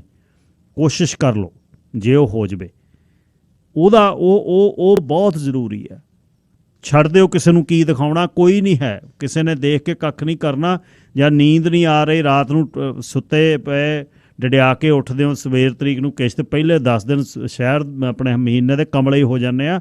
ਇਨਕਮ ਹੈ ਤੁਹਾਡੇ ਕੋਲ, ਕਮਾਈ ਆ ਫਿਕਸ, ਜਿਹੜਾ ਕੋਈ ਮਰਜ਼ੀ ਲਈ ਚਲੋ, ਜੈਟ ਲੈ ਲਓ ਚਾਹੇ, ਮੈਂ ਉਹ ਵੀ ਹੱਕ 'ਚ ਜੇ ਤੁਹਾਡੀ ਕਮਾਈ ਆ। ਜਵਾਕਾਂ ਨੂੰ ਛੱਡ ਕੇ ਇੰਨਾ ਜਾਣ ਦੀ ਨਹੀਂ ਫਿਕਰ ਕਰਨੀ ਚਾਹੀਦੀ, ਆਪਣੇ 'ਤੇ ਇੱਕ ਪੈਸੇ ਖਰਚਣੇ ਚਾਹੀਦੇ ਨੇ। ਇਹਨਾਂ ਨੇ ਕਰ ਲੈਣਾ ਸਾਰਾ ਕੁਛ, ਕਰ ਲੈਣ ਜਾਂ ਨਾ ਕਰ ਲੈਣ ਇਹ ਵੀ ਗੱਲ ਅਲੱਗ ਹੈ। ਵਧੀਆ ਐਜੂਕੇਸ਼ਨ ਦੇ ਦਿਓ, ਘਰ ਜਿਹੜਾ ਹੈਗਾ ਹੀ ਹੈ, ਜਿਹੜਾ ਘਰ ਉਹ 3 ਜਵਾਕਾਂ ਦਾ ਸਾਂਝਾ, 2 ਜਵਾਕਾਂ ਦਾ ਸਾਂਝਾ, ਧੀਆਂ ਪੁੱਤਾਂ ਦੇ ਬਰਾਬਰ ਕਰਕੇ ਉਹਨੂੰ ਦੇ ਦਿਓ ਅਤੇ ਉਹਨਾਂ ਨੇ ਰਹਿ ਲੈਣਾ। ਅਸੀਂ ਸਾਡੇ ਸਿਰ 'ਤੇ ਕੱਖ ਨਹੀਂ ਸੀ, ਅਸੀਂ ਆ ਕੇ ਜਦ ਸ਼ੁਰੂ ਕਰ ਲਿਆ ਤਾਂ ਇਹ ਵੀ ਰਹਿਣਗੇ। ਇਹਨਾਂ ਨੂੰ ਪੜ੍ਹਾਈ ਦੇ ਦਿਓ ਵਧੀਆ, ਪਰ ਐਂ ਨਾ ਸੋਚੋ ਇਹਨਾਂ ਨੂੰ 5 ਮਿਲੀਅਨ ਦਿਖ ਜਾਣਾ, ਇਹਨੂੰ 4 ਦਿਖ ਜਾਣਾ, 2। ਆਪਣੀ ਜ਼ਿੰਦਗੀ ਜਿਉ ਲਓ, ਰਿਹਾ ਹੀ ਕੱਖ ਨਹੀਂ। ਜਿਹੜਾ 50 ਤੋਂ ਉੱਪਰ ਆ ਉਹਦੇ ਕੋਲ ਸਾਲ ਇਹਦਾ 8-10 ਨੇ, 8-10 ਸਮਰਾਂ ਨੇ, 8-10 ਵਿੰਟਰ ਨੇ, ਜਿਹੜੇ ਦੇਸ਼ ਦੇ ਟ੍ਰਿਪ ਨੇ, ਬਾਕੀ ਕੁਛ ਨਹੀਂ। 65 ਸਾਲ ਤੋਂ ਉੱਪਰ ਜਾਣੋ ਜੂਣੋਂ ਹਟ ਜਾਂਦਾ ਬੰਦਾ, ਸੋਫੇ ਤੋਂ ਹੀ ਨਹੀਂ ਉੱਠਦਾ, ਕਹਿੰਦਾ ਉਰੇ ਠੀਕ ਆ, ਚਾਹ ਲਿਆ ਦਿਓ ਬਸ। ਉਹ ਖਰਚਾ ਘਟਾ ਲਓ। ਇਹ ਜਿਹੜਾ ਸ਼ੋਅ ਆਫ ਆ ਨਾ, ਕਿਹੜਾ ਲੈਂਦਾ ਸੀ ਯਾਰ ਕਾਰਾਂ 22-22, 2500, 2800 ਮਹੀਨੇ ਦੀ ਲੀਜ਼ 'ਤੇ। ਤੁਸੀਂ ਆਪਾਂ ਕਿੱਧਰ ਨੂੰ ਤੁਰੇ ਹੋਏ ਹਾਂ? ਇੱਥੇ ਸਰੀ 'ਚ ਕਰੋਲਾ ਅਤੇ ਸਿਵਿਕ ਵੱਧ ਤੋਂ ਵੱਧ ਅਕੋਰਡ ਗੱਡੀਆਂ ਹੁੰਦੀਆਂ ਸੀ ਪਹਿਲਾਂ ਤਾਂ। ਜਿਹੜੀ ਉਹ ਐਲੀ ਜਿਹੜੀ 300 ਜਿਹੀ ਹੁੰਦੀ ਸੀ ਇੱਕ, ਉਹੀ ਸੀ। ਓਲਸ ਮੋਬੀਲ ਦੀਆਂ ਡੈਲਟਾ 88 ਇਹ ਗੱਡੀਆਂ ਹੁੰਦੀਆਂ ਸੀ। ਹੁਣ ਤਾਂ ਸਾਡੀ ਕਹਾਣੀ ਹੋਰ ਹੈ। ਸੈਟ ਆਫ ਲਾਈਟਸ 'ਤੇ ਅਗਲੇ ਵੱਲ ਨੂੰ ਇਉਂ ਝਾਕਦੇ ਜਿਵੇਂ ਆਪਾਂ ਪਿੰਡਾਂ ਦੇ ਵਿੱਚ ਮਾੜੇ ਬੰਦੇ ਵੱਲ ਝਾਕਦੇ ਹੋ, ਅੱਛਾ ਤੂੰ ਇਹ ਚਲਾ ਰਿਹਾ। ਕਈ ਘੁਮਾ ਕੇ ਲਿਆ ਕੇ ਲਿਆਉਂਦੇ ਨੇ ਤੁਹਾਡੇ ਮੂਹਰੇ ਵੀ, ਆ ਦੇਖ ਲਾ ਮੈਂ ਕਿਹੜੀ ਗੱਡੀ ਚਲਾ ਰਿਹਾ ਅੱਜ। ਉਹ ਮਨ ਦੀ ਫੀਲਿੰਗ ਆ, ਜਦ ਤੁਸੀਂ ਕਿਸੇ ਨੂੰ ਦਿਓਗੇ ਤਵੱਜੋ ਤਾਂ ਹੀ ਹੁੰਦਾ। ਤੀਸਰੀ ਚੀਜ਼ ਕ੍ਰੈਡਿਟ ਕਾਰਡ। ਇਹ ਤਾਂ ਕਹਾਣੀ ਨਵੇੜ ਦਿਓ ਨਾ ਜਿੰਨਾ ਔਖਾ ਸਮਾਂ, ਵੀ ਉਹਨੂੰ ਉਹ ਘਸਾਉਣਾ ਬੰਦ ਕਰ ਦਿਓ। ਜਿਹੜਾ ਸ਼ਬਦ ਪੰਜਾਬੀਆਂ ਦਾ ਘਸਾਉਣਾ ਨਾ, ਉਹ ਘਸਾਉਣਾ ਬਹੁਤ ਤੰਗ ਕਰਦਾ ਤੁਹਾਨੂੰ। ਠੀਕ ਹੈ ਤੁਹਾਡੇ ਕੰਮ 'ਚ ਜ਼ਰੂਰਤ ਆ, ਕਿਤੇ ਗੈਸ ਪਵਾਉਣਾ, ਕਿਤੇ ਕੋਈ, ਪਰ ਇਉਂ ਨਾ ਕਰੋ। ਇੱਕ ਉਹਦੀ ਜਿਹੜੀ ਵਧਾਉਂਦੇ ਨੇ ਤੁਹਾਡੀ ਲਿਮਟ, ਜਿਹੜੀ 6 ਮਹੀਨੇ ਬਾਅਦ ਬੈਂਕ ਚਿੱਠੀ ਪਾਉਂਦੀ ਆ ਨਾ ਵੀ ਤੈਨੂੰ ਅਸੀਂ 10,000 ਹੋਰ ਦੇਤਾ, ਉਹ ਕੋਈ ਖੁਸ਼ੀ ਦੀ ਗੱਲ ਨਹੀਂ ਸੀ। ਖੁਸ਼ੀ ਦੀ ਨਾ ਗੱਲ ਸੀ ਨਾ ਹੈ। ਜੇ 30 ਤੋਂ 40 ਕਰਤੀ, ਉਹ 10,000 ਤੁਸੀਂ ਉਹ ਵੀ ਵਰਤ ਲੈਣਾ। ਔਰ ਇਹ ਸਮਾਂ ਇਹ ਹੈ ਵੀ ਕ੍ਰੈਡਿਟ ਕਾਰਡ ਕੱਢ ਕੇ ਜੇਬ 'ਚੋਂ ਰੱਖੋ ਘਰੇ, ਅਤੇ ਜਿਹੜਾ ਬੈਂਕ 'ਚ ਪੈਸੇ ਜਮ੍ਹਾਂ ਕਰੋ ਉੱਥੋਂ ਕੈਸ਼ ਕਢਾ ਲਓ। ਉਹ ਕੈਸ਼ ਨੂੰ ਜੇਬ 'ਚ ਰੱਖੋ ਅਤੇ ਉਹ ਕੈਸ਼ ਦੇ ਹਿਸਾਬ ਨਾਲ ਆਪਣੇ ਆਪ ਨੂੰ ਵਰਤੋ। ਉਹ ਟੈਕਸੇਬਲ ਤਾਂ ਮਨੀ ਆਲਰੇਡੀ ਚਲੇਗੀ, ਤੁਸੀਂ ਉੱਥੋਂ ਕੈਸ਼ ਕਢਾ ਲਿਓ $500-400, ਉਹਨੂੰ ਦੇਖੋ ਵੀ ਹਾਂ ਚਲੋ ਬੈਂਕ 'ਚੋਂ ਮੌਰਗੇਜ ਦੀ ਕਿਸ਼ਤ ਜਾਣੀ ਆ, BC ਹਾਈਡਰੋ ਦੇ ਜਾਣਾ। ਜਿਹੜੇ ਜੇਬ ਖਰਚੇ ਨੇ, ਗਰੋਸਰੀ ਜੇਬ, ਉਹ ਕੋਟ ਪੈਂਟ ਸੂਟ ਅਤੇ ਜਿਊਲਰੀ ਜੇਬ, ਉਹ ਦੇਖੋ ਵੀ 500 ਦੇ ਵਿੱਚ ਮੈਂ ਐਤਕੀ ਕੀ ਕਰਨਾ। ਇਹ ਮੈਂ ਕਿਉਂਕਿ ਜਦ ਤੁਸੀਂ ਕ੍ਰੈਡਿਟ ਕਾਰਡ ਸਵਾਈਪ ਕਰਦੇ ਹੋ ਜਦ ਦੁੱਖ ਨਹੀਂ ਆਉਂਦਾ, ਦੁੱਖ ਤਾਂ ਜਦ ਆਉਂਦਾ ਜਦ ਰਗੜਾ ਲੱਗਦਾ। ਜੇ ਵੱਡੀ ਕੋਈ ਉੱਤੇ ਸ਼ਾਪਿੰਗ ਕਰਨੀ ਆ ਤਾਂ ਕੋਸ਼ਿਸ਼ ਕਰੋ ਵੀ ਉਹਦੀ ਕੱਟ ਆਫ ਡੇਟ ਜਿੱਦਣ ਮੁੱਕਦੀ ਆ ਉਸ ਦਿਨ ਉਹਦੇ ਤੋਂ ਬਾਅਦ ਉਹਨੂੰ ਵਰਤ ਲਓ। ਤੁਹਾਡੇ ਕੋਲ 40 ਦਿਨ ਉਹਨੂੰ ਵਰਤਣ ਨੂੰ ਮਿਲ ਜਾਣਗੇ। ਕਿਸੇ ਦੀ 25 ਤੋਂ 25 ਬਿੱਲ ਸਾਈਕਲ ਹੈ, 26 ਨੂੰ ਜੇ ਵਰਤ ਲਓਗੇ, ਮੰਨ ਲਓ ਵੀ 26 ਮਈ ਨੂੰ ਵਰਤਿਆ ਹੋਇਆ, ਉਹਨੂੰ ਜੂਨ 'ਚ ਨਹੀਂ ਤੁਸੀਂ ਦੇਣੀ, ਉਹਨੂੰ ਜੁਲਾਈ ਦੇ ਵਿੱਚ ਉਹਦੀ ਪੇਮੈਂਟ ਆਉਣੀ ਹੈ। ਤੁਹਾਡੇ ਕੋਲ 40 ਦਿਨ ਹੋਣਗੇ। ਫਿਰ ਉਹਨੂੰ ਕੋਸ਼ਿਸ਼ ਕਰੋ ਬਈ ਆਪਾਂ ਉਹਨੂੰ ਕੁਛ ਕੁ ਆਹ ਮਹੀਨੇ ਦੇ ਤਾਂ ਕੁਛ ਕੁ ਇਕੱਠੇ ਨਾ ਹੋਣ, ਜਾਂ ਉਹਦੇ ਰੈਡੀ ਕਰਕੇ ਰੱਖੋ। ਇਹਨਾਂ ਦੇ ਕ੍ਰੈਡਿਟ ਦੇ ਪਿੱਛੇ ਬੜੇ ਏਅਰ ਮਾਈਲ ਮਿਲਦੇ ਨੇ ਜੀ, ਆਹ ਮਾਈਲ, ਇਹ ਦੇਖੋ ਵੀ ਏਅਰ ਮਾਈਲ ਜਿਹੜੇ ਮਿਲਦੇ ਉਹ ਕਿੰਨੇ ਨੇ ਸਾਲ 'ਚ। ਜੇ ਖਰਚਣਾ ਹੀ 10,000 ਆ, 10,000 ਨਾਲ ਕੋਈ ਟਿਕਟ ਨਹੀਂ ਆਉਂਦੀ, ਅਤੇ ਉਹਦਾ ਮਹੀਨੇ ਸਾਲ ਦੀ ਜਿਹੜੀ ਉਹਦੀ ਫੀ ਆ ਉਹ $150 ਆ, ਉਹ ਨਹੀਂ ਵਰਥ ਹੈ। ਉਹਨੂੰ ਛੱਡ ਦਿਓ, ਉਹ ਕਾਰਡ ਨਾ ਲਓ ਜਿਹਦੀ ਈਅਰਲੀ ਫੀਸ ਆ, ਜਾਂ ਤੁਸੀਂ ਉਹਨੀ ਕਮਾਈ ਉਹ ਨਹੀਂ ਕਰਨੀ, ਤੁਹਾਡੇ ਮੀਲ ਮੂਲ ਨਹੀਂ ਜੁੜਦੇ। ਸੋ ਇਹ ਜਿਹੜੀਆਂ ਭਰਮਾਉਣ ਵਾਲੀਆਂ ਚੀਜ਼ਾਂ ਨੇ। ਜੇ ਹੁਣ ਆਪਣੇ ਕੋਲ ਇਨਕਮ ਹੈ ਨਹੀਂ ਤਾਂ ਫਿਰ ਖਰਚੇ ਘਟਾਉਣੇ ਪੈਣਗੇ ਡਿਪਰੈਸ਼ਨ ਤੋਂ ਜਾਣ ਤੋਂ ਪਹਿਲਾਂ, ਮਨੋਰੋਗ ਤੋਂ ਪਹਿਲਾਂ। ਇਹਦੇ 'ਤੇ ਪਹਿਰਾ ਦਿਓ। ਔਰ ਇਹ ਘਰ 'ਚ ਬੈਠ ਕੇ ਤੁਹਾਡੀ ਟੇਬਲ 'ਤੇ ਮੀਟਿੰਗ ਹੋਣੀ ਚਾਹੀਦੀ ਆ ਵੀ ਕੀ ਕਰ ਸਕਦੇ ਆਪਾਂ, ਕੀ ਨਹੀਂ ਕਰ ਸਕਦੇ। ਇੱਕ ਹੋਰ ਬਹੁਤ ਸਾਡੇ ਘਰਾਂ ਦੇ ਵਿੱਚ ਇੱਕ ਬਹੁਤ ਟਰੈਡੀਸ਼ਨ ਚੱਲ ਗਿਆ ਬਾਹਰ ਖਾਣ ਦਾ, dine out, dine out, dine out, dine out. ਕਿਸੇ ਰੈਸਟੋਰੈਂਟ ਸਰੀ 'ਚ ਵੜ ਜਾ, ਸਭ ਪੈਕ ਨੇ। ਮੈਂ ਕਿਸੇ ਰੈਸਟੋਰੈਂਟ ਦੇ ਖਿਲਾਫ ਨਹੀਂ, ਜਿਹਨੇ ਕਿਸੇ ਨੇ 5-4 ਲੱਖ ਲਾਇਆ ਉਹਨੂੰ ਪੈਸੇ ਬਣਾਉਣੇ ਚਾਹੀਦੇ ਨੇ, ਪਰ ਜਿਹੜਾ ਨਹੀਂ ਖਰਚ ਸਕਦਾ ਉਹ ਤਾਂ ਬਚੋ। ਕਿਹੜਾ ਇੱਥੇ 4, 5, 7, 10 ਰੈਸਟੋਰੈਂਟ ਸਾਰੇ ਸ਼ਹਿਰ 'ਚ ਹੁੰਦੇ ਸੀ, ਹੁਣ 100 ਰੈਸਟੋਰੈਂਟ ਆ। ਫਿਰ ਉੱਥੋਂ ਮੂੰਹ ਟੇਢਾ ਕਰਕੇ, ਮੂੰਹ ਵਿੰਗਾ ਕਰਕੇ, ਬੁੱਲ ਬਾਹਰ ਨੂੰ ਕੱਢ ਕੇ ਫਿਰ ਫੋਟੋਆਂ ਦੀਆਂ ਨਹੀਂ। ਡਿਨਰ ਐਟ ਫਲਾਣਾ ਰੈਸਟੋਰੈਂਟ। ਲੈ ਦੱਸ, ਕਿਸੇ ਦੀ ਕਾਰ ਆ ਗਈ ਘਰੇ, ਉਹਦੇ ਨਾਲ photo, new ride, new shoes, new ਆਹ ਕੱਪੜੇ, ਨਵਾਂ ਘਰ, ਆਹ ਵਾਸ਼ਰੂਮ ਆ ਸਾਡਾ। ਬੈਡਰੂਮ ਦੀ ਵੀ ਖਿੱਚ ਦਿਆ ਕਰੋ ਸੌਣ ਵੇਲੇ, ਉਹ ਵੀ ਕਹਿੰਦਾ ਵੀ ਆਰ ਸਲੀਪਿੰਗ ਨਾਓ, ਉਹ ਵੀ ਭੇਜਿਆ ਕਰੋ। ਸੋ ਇਹ ਜਿਹੜਾ ਫਿਰ ਆਪਣੇ ਮਾਨਸਿਕ ਲੈਵਲ, ਮਾਨਸਿਕ ਤਵਾਜ਼ਨ ਜਿਹੜਾ ਖਰਾਬ ਕਰਨਾ, ਰਾਤ ਨੂੰ 12-12 ਵਜੇ ਤੱਕ ਸੋਸ਼ਲ ਮੀਡੀਆ 'ਤੇ ਚਿੰਬੜੇ ਰਹਿਣਾ, ਆਹ ਟਿਕਟੋਕ ਆ ਗਈ ਜਾਂ ਫਲਾਣੇ ਦੀ ਆ ਗਈ, ਫਲਾਣੇ ਨੇ ਆਹ ਕਰਤਾ, ਫਲਾਣੇ ਨੇ ਉਹ ਕਰਤਾ। ਜੇ ਕਹੋ ਵੀ ਤੁਸੀਂ ਸੌਂ ਜਾਓ, ਕੰਮ ਨਹੀਂ ਹੈ ਕੋਈ। ਜੇ ਕੰਮ ਨਹੀਂ ਹੈ ਤਾਂ ਸੋਸ਼ਲ ਮੀਡੀਆ। ਨੀਂਦ ਖਰਾਬ ਹੋਣੀ ਆ, ਨੀਂਦ ਪੂਰੀ ਨਹੀਂ ਹੋਣੀ, ਉਹਨੇ ਸਰੀਰ 'ਤੇ ਤੁਹਾਡੇ ਪ੍ਰੋਬਲਮ ਪਾਉਣੀ ਹੈ। ਸੋ ਜੇ ਤੁਹਾਡੇ ਖਰਚੇ ਕੰਟਰੋਲ ਕਰੋਗੇ ਤਾਂ ਜ਼ਿੰਦਗੀ ਸੌਖੀ ਹੋ ਜਾਊ।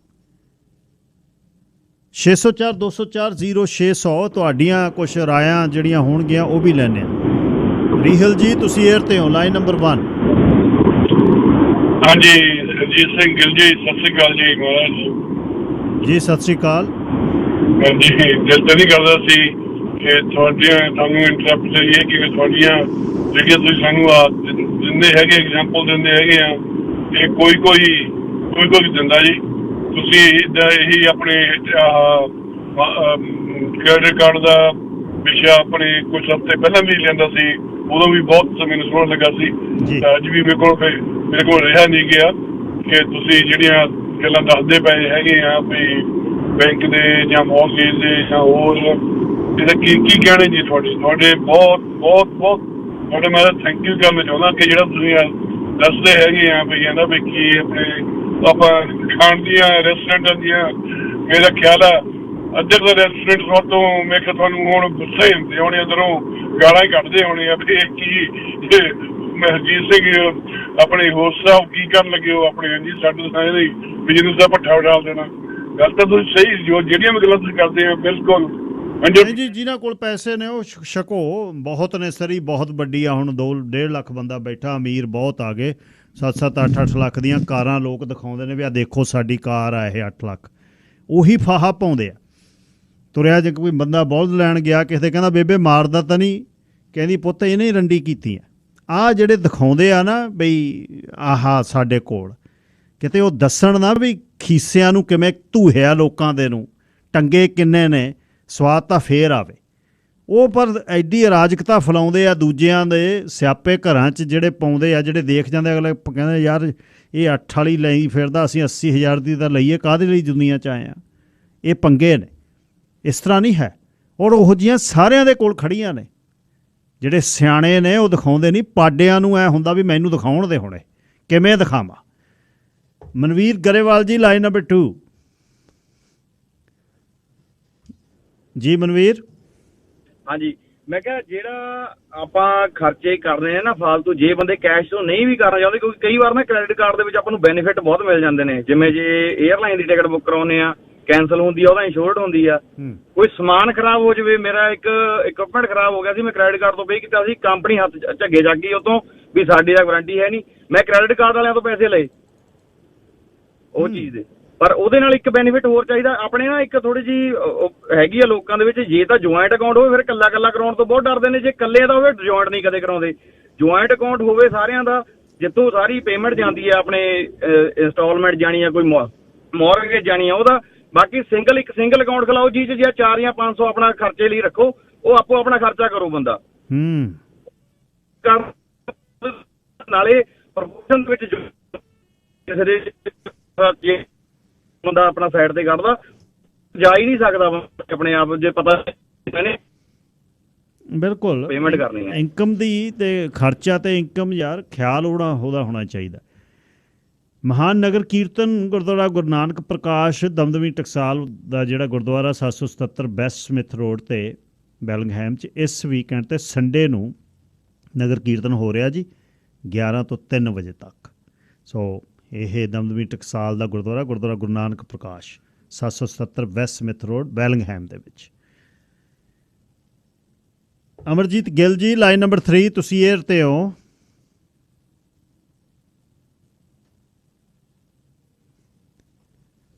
ਜੀ ਗਿੱਲ ਸਾਹਿਬ।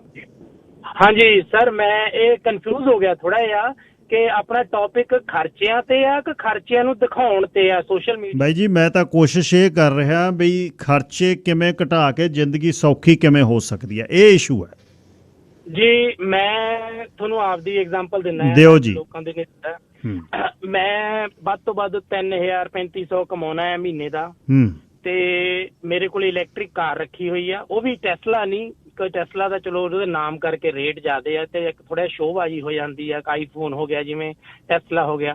ਹੁਣ ਮੇਰੇ ਕੋਲੇ ਕਾਰ ਤਾਂ ਇਲੈਕਟ੍ਰਿਕ ਆ, ਪਰ ਮੈਂ ਕਿਸੇ ਹੋਰ ਕੰਪਨੀ ਦੀ ਲਈ ਹੈ ਜਿਹੜਾ ਮੈਨੂੰ 10-20 ਹਜ਼ਾਰ ਸਸਤੀ ਮਿਲ ਰਹੀ ਹੈ, ਪਰ ਉਸੇ ਰੇਂਜ ਦੀ ਉਨੀ ਜਾਂਦੀ ਹੈ ਜਿੰਨੀ ਟੈਸਲਾ ਜਾਂਦੀ ਆ। ਤੇ ਮੇਰੇ ਕੋਲੇ ਆਈਫੋਨ 14 ਦੀ ਬਜਾਏ ਸੈਮਸੰਗ ਦਾ 2 ਸਾਲ ਪੁਰਾਣਾ ਫੋਨ ਆ। Very good. ਕੰਮ ਉਹ ਵੀ ਉਹੀ ਕਰ ਰਿਹਾ ਵਾ, ਤੇ ਪਰ 500-700 ਦਾ ਫਰਕ ਆ। ਤੇ ਮੇਰੇ ਕੋਲੇ ਗੂਚੀ ਦੀਆਂ ਐਨਕਾਂ ਦੀ ਬਜਾਏ ਤੇ ਗੈਸ ਸਟੇਸ਼ਨ ਤੋਂ ਲਈਆਂ ਹੋਈਆਂ ਕਾਲੀਆਂ ਐਨਕਾਂ ਵਾ $20 ਦੀਆਂ, ਉਹ ਵੀ ਧੁੱਪ ਤੋਂ ਰੋਕ ਲੈਂਦੀਆਂ। ਮੇਰੇ ਕੋਲੇ ਪੈਂਟ ਜਿਹੜੀ ਵਾਲਮਾਰਟ ਤੋਂ $25-30 ਦੀ ਲਈ ਹੈ ਜੀਨ, ਤੇ ਟੀ-ਸ਼ਰਟ ਲਈ ਹੈ $10-11-15 ਦੀ ਵਾਲਮਾਰਟ ਤੋਂ, ਤੇ ਉਹੀ ਸੋਹਣੀ ਲੱਗਦੀ ਆ ਪਾਈ। ਪਰ ਗੱਲ ਇਹ ਆ ਕਿ ਆਪਾਂ ਸੋਚਦੇ ਆ ਕਿ ਮਹਿੰਗੀਆਂ ਚੀਜ਼ਾਂ ਹੀ ਤੁਹਾਨੂੰ ਜ਼ਿੰਦਗੀ 'ਚ ਤਾਰਨਗੀਆਂ, ਪਰ ਜਦੋਂ ਤੁਹਾਡੀ ਸੋਚ ਹੀ ਆ ਕਿ ਚੀਜ਼ ਉਹੀ ਹੁੰਦੀ ਆ, ਤੁਹਾਡੀ ਸੋਚ ਹੈ, ਤੁਸੀਂ ਚਾਹੁੰਦੇ ਹੋ ਕਿ ਲੋਕ ਤੁਹਾਨੂੰ ਵਡਿਆਈ ਕਰਨ ਤੁਹਾਡੀ, ਜਾਂ ਤੁਹਾਨੂੰ ਸਮਝਣ ਤੁਸੀਂ ਵੀ ਬਹੁਤ ਕਮਾਇਆ ਜ਼ਿੰਦਗੀ ਦੇ ਵਿੱਚ, ਬਸ ਇਸੇ ਵਡਿਆਈ ਦੇ ਚੱਕਰ 'ਚ ਹੀ ਲੋਕ ਖਰਚੇ ਕਰੀ ਜਾਂਦੇ ਆ।